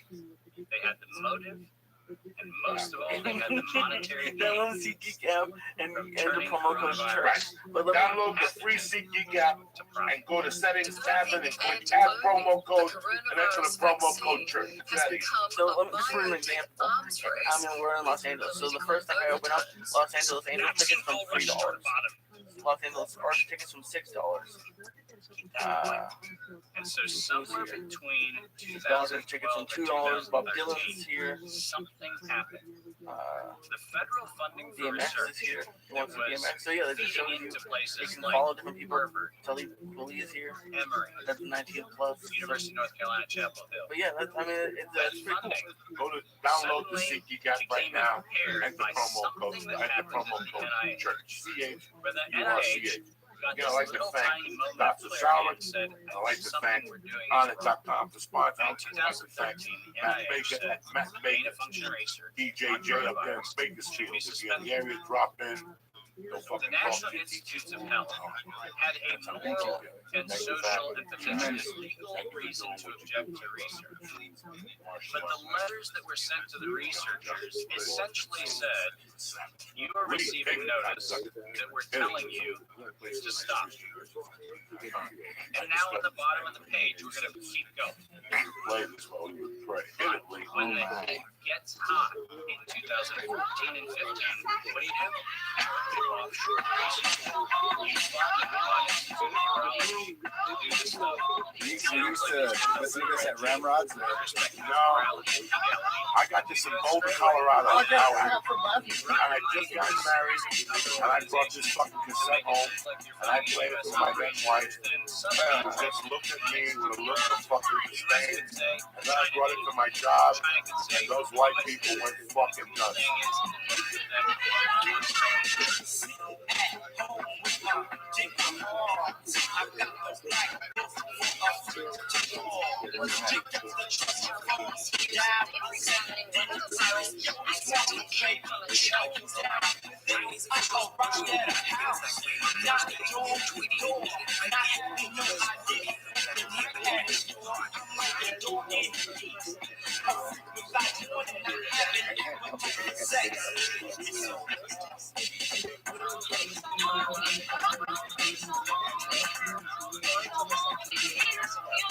Oh shit. You ever see an Asian chick, like a Filipino chick, and you look at them and think they're long, all beat up, fucked up.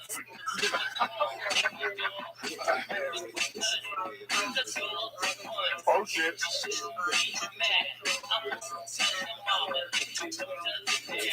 That's just awful. That's just beat up girl. When he knew I got that ass.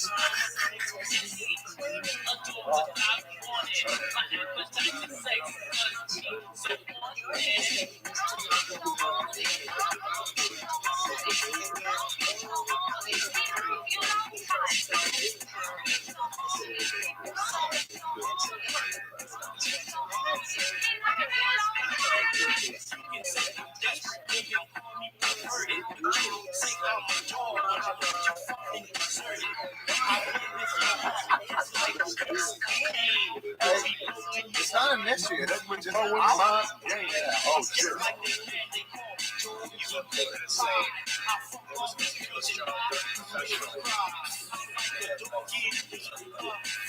Roll on the floor, you go.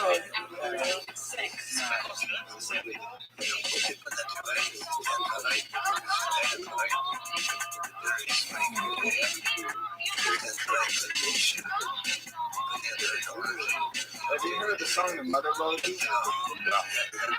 This still gets me every time, Lisa. I still giggle and fucking, I think it gets better every time I love it. I love it. And when confronted with evidence, weird fact checkers are somehow transcendent. Got it.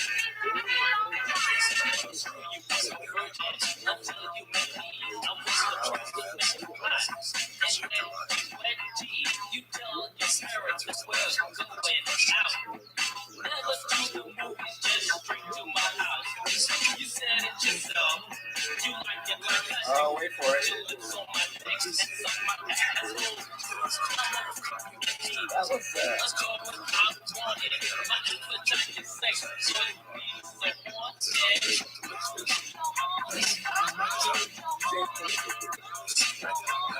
I worked in the country bar. Were they big fans? Yes, they were. And everyone would say every line until it got to that one sentence. And then all the words were like, nah, say it. It was like, that was just too far. I mean, that was going out. Never to the movies.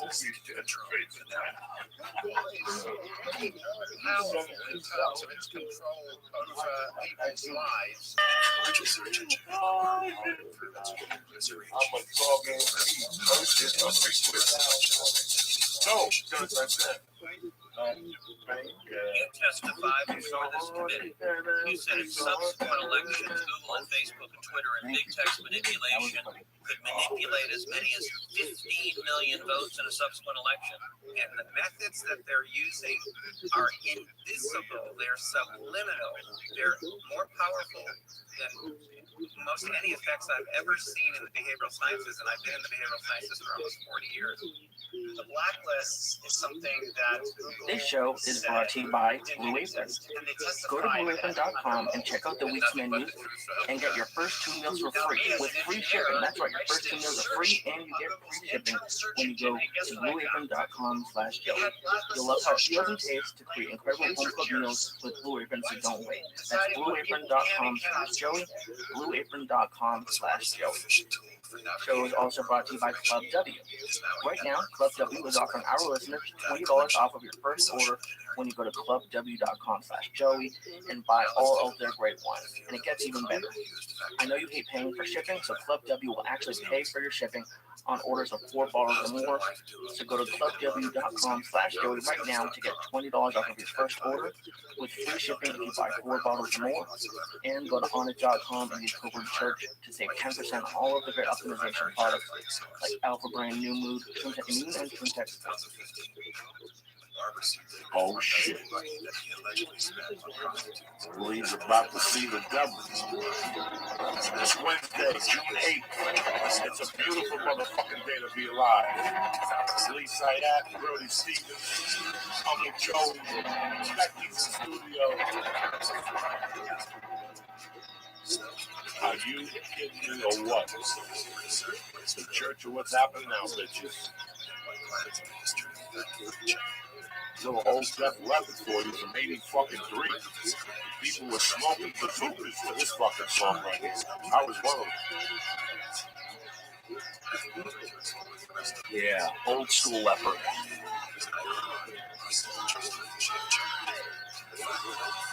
I still remember waking up and the drummer got in the car accident, lost his arm. I still remember waking up to MTV.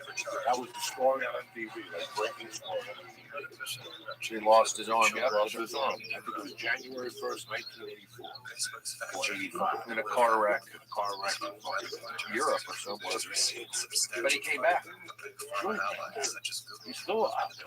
One-armed drummer. Giving it help.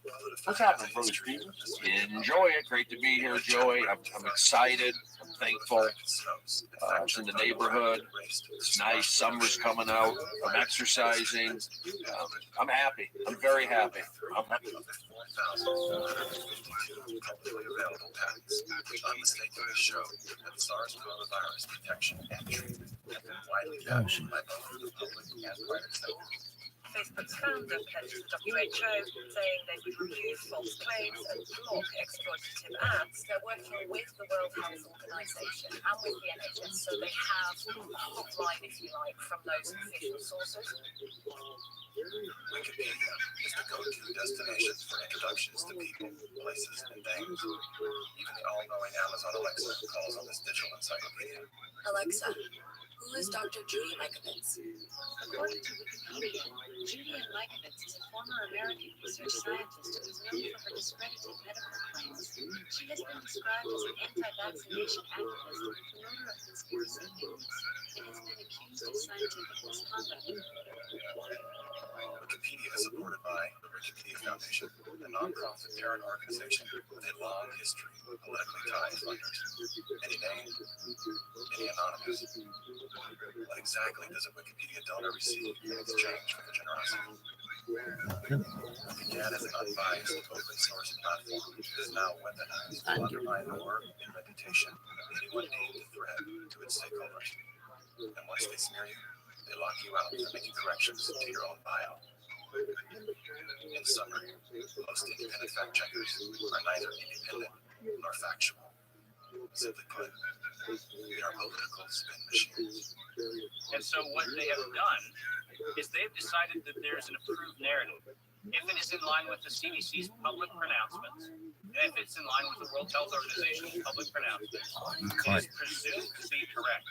I don't have to remind many Americans that the the Center for Disease Control was the one that said you should use DDT in your homes. Right, it is absolutely harmless to humans and animals. Remember the name. A scientific panel today reported that pesticides may indeed represent a grave threat to mankind. Remember the swine flu scare of 1976? That was the year the U.S. government told us all that swine flu could turn out to be a killer. And Washington decided that every man, woman, and child in the nation should get a shot to prevent a nationwide outbreak, a pandemic. 46 million of us obediently took the shot.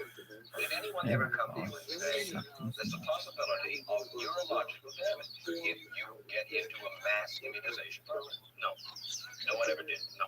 You can't believe that they would say that they did not know there were neurological illnesses associated with influenza vaccination. That simply is not true.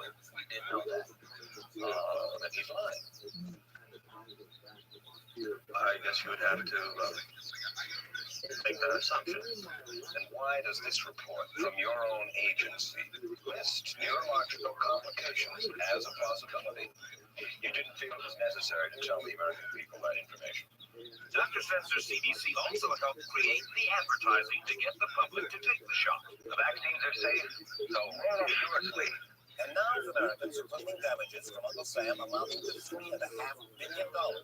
By far the greatest number of the claims, 2/3 of them, are for neurological damage or even death.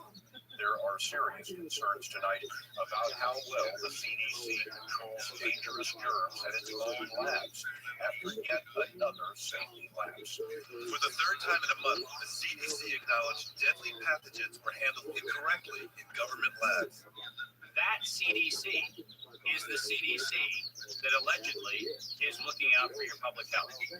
When we start with the assumption that the official dogma has to be the objective standard, then what fact checkers look for is a piece of published media that confirms the statement made by that particular organization. And then debunkers and conspiracy theorist blower-uppers come in and say, we're going to make this thing clearly the scam that it is. Every media outlet that is in the public media right now has planted evidence, and they have re-ranked pages. So if you look today at face mask wearing, and if you look today at social distancing studies, you will see the studies that used to be number 1, number 2, number 3 on the pages of PageRank search don't exist anymore.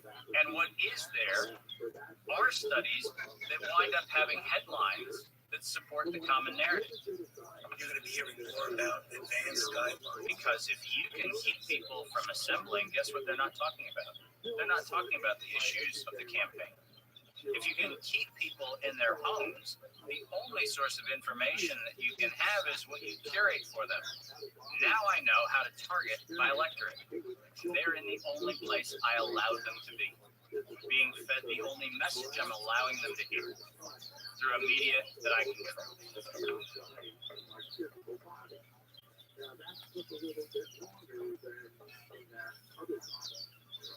Since the invention of the printing press, there's been a battle to control disseminated information.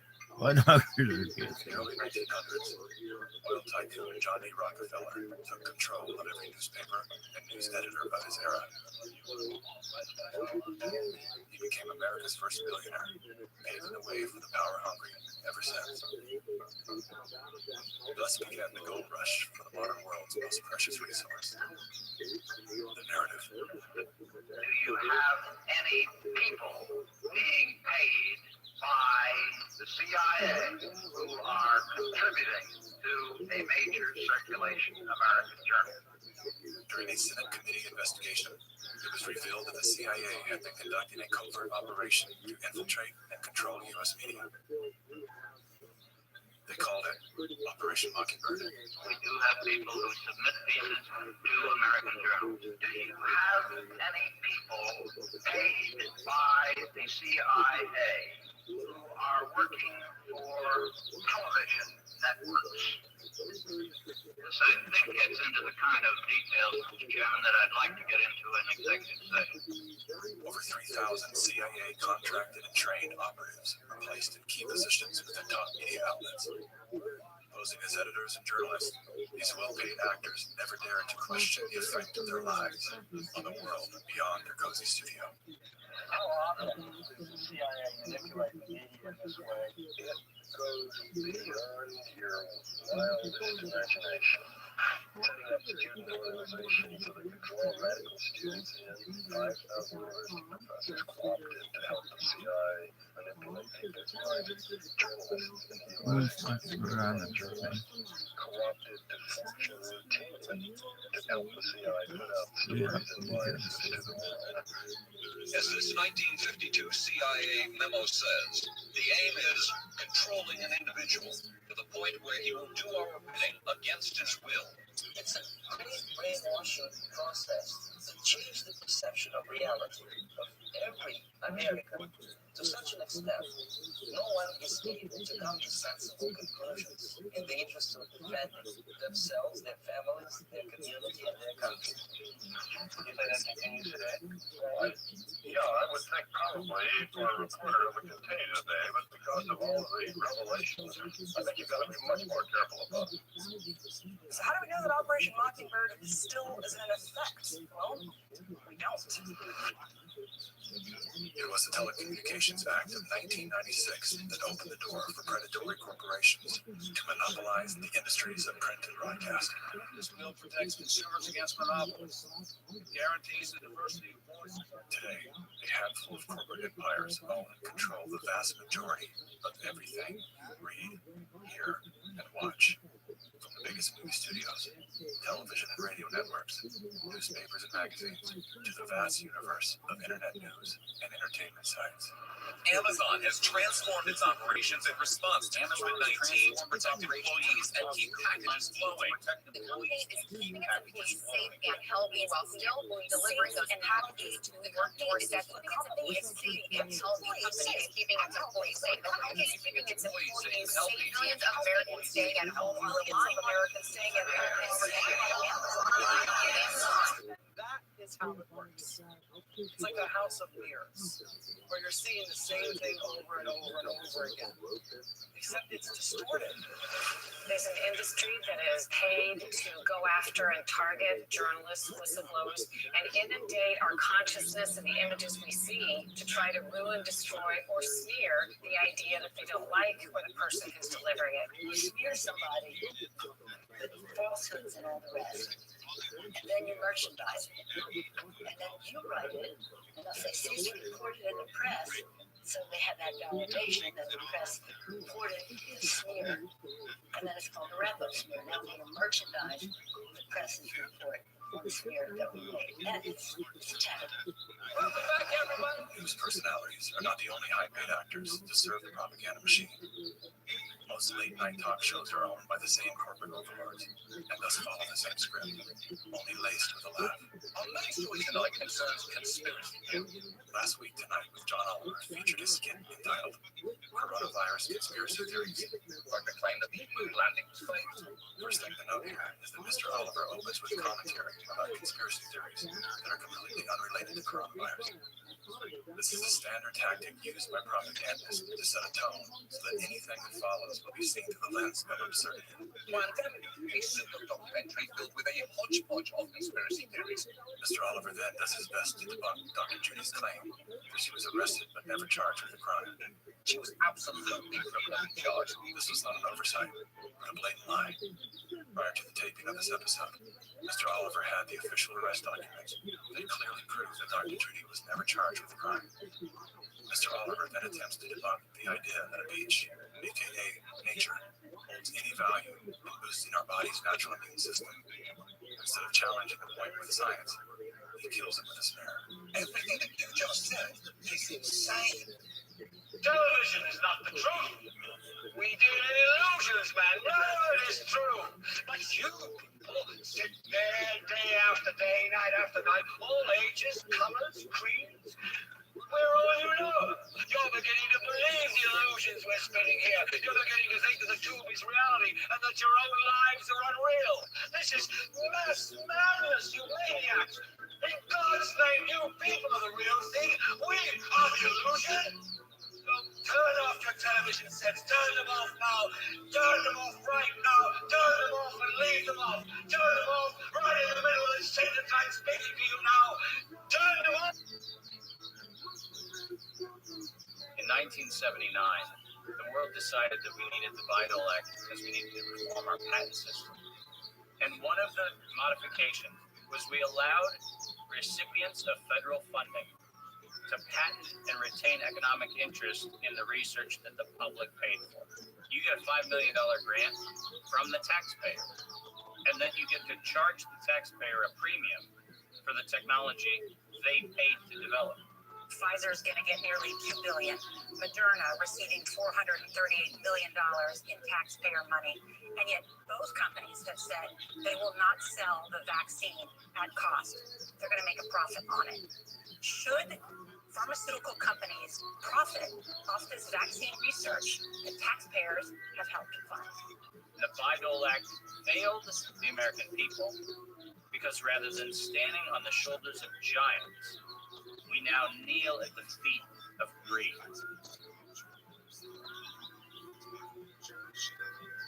My systems flagged anomalies when I started seeing nonprofits and corporates and cover financing for coronavirus programs in the late summer and fall of 2019.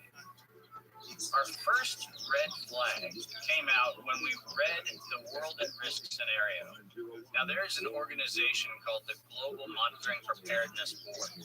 This organization is a part of the World Health Organization, and this board includes Dr. Elias from the Gates Foundation and Anthony Fauci from NIAID. These two individuals, plus the director of the Center for Disease Control, September 2020, two global pandemic preparedness exercises have to be completed. And one of them has to be done on the release of a respiratory pathogen that then gave rise to an October event, Event 201. On behalf of our partners, the Bill and Melinda Gates Foundation, Event 201 took place 5 months before COVID-19 was declared a pandemic.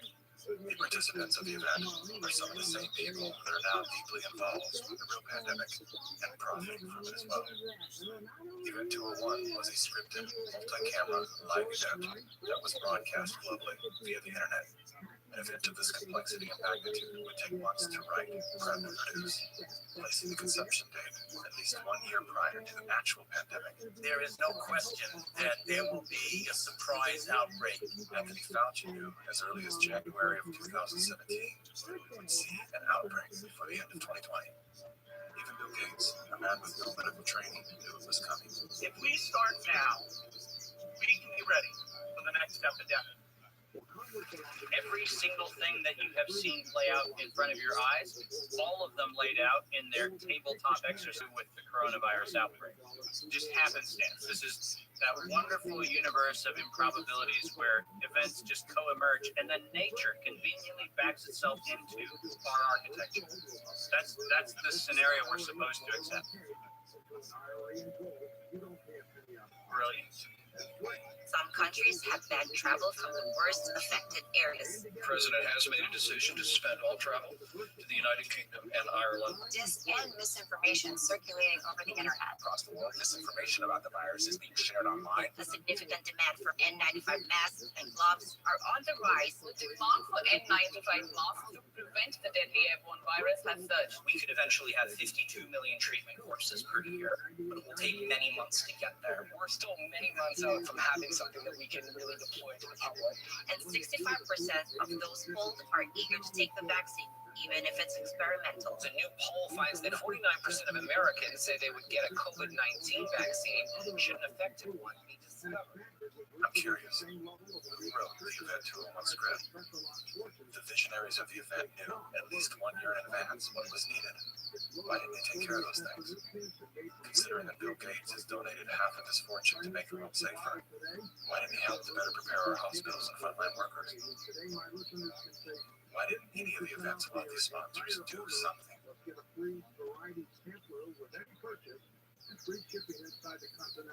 Now here we are.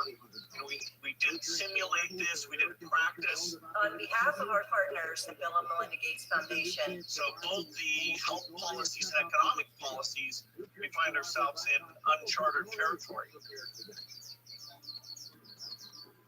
Event 201 was not the first scripted exercise to prophesize the future with astonishing accuracy. Leaders of global health and business have been seeking reality with fictional scenarios for several decades. The scenario obviously is fictional. 1 year prior to Event 201, many of the same sponsors, hosts, and actors came together to produce a tabletop pandemic simulation for a fictional virus they branded Clade X. 1 year to produce a vaccine for this is too long. We should have stockpiled, we didn't. But we're going to have to look at that vaccine question to see if we can speed up the delivery. If we cannot have the public with us, we're in big trouble. In 2010, the Rockefeller Foundation released a 54-page document called Scenarios for the Future of Technology and International Development. Page 18 features the pandemic scenario, lockstep, a world of tighter top-down government control and authoritarian leadership with limited innovation and growing citizen pushback. China's government was not the only one that took extreme measures to protect its citizens from risk and exposure. During the pandemic, national leaders around the world flexed their authority and imposed airtight rules and restrictions, from the mandatory wearing of face masks to body temperature checks at the entries to communal spaces like train stations and supermarkets. Even after the pandemic faded, this more authoritarian control and oversight of citizens and their activities stuck and even intensified. We are living in a time where leadership, unfortunately, is compromised. And by that I mean that individuals are placed in power for their ability to be influenced, not their merits of leadership. Nothing could be clearer than the leadership of the World Health Organization. The World Health Organization is the institution granted exclusive power to guide and protect the health and wellness of humanity. The WHO is sustained by private donations, the bulk of which are made by pharmaceutical and biotech corporations who have a vested financial interest in the organization's support. In 2017, the Associated Press reported that the WHO routinely spends about $200 million a year on travel expenses, more than what it spends to fight some of the biggest problems in public health, including AIDS, tuberculosis, and malaria combined. The WHO's repeated issuing of inaccurate and bad advice is not merely the result of incompetence, but rather the direct result of the Communist Party of China deliberately buying out the WHO's leadership. On the nomination of the Executive Board, appoints Dr. Tedros Adhanom Ghebreyesus as Director General of the World Health Organization. Tedros Ghebreyesus is the World Health Organization's first Director General and isn't a medical doctor.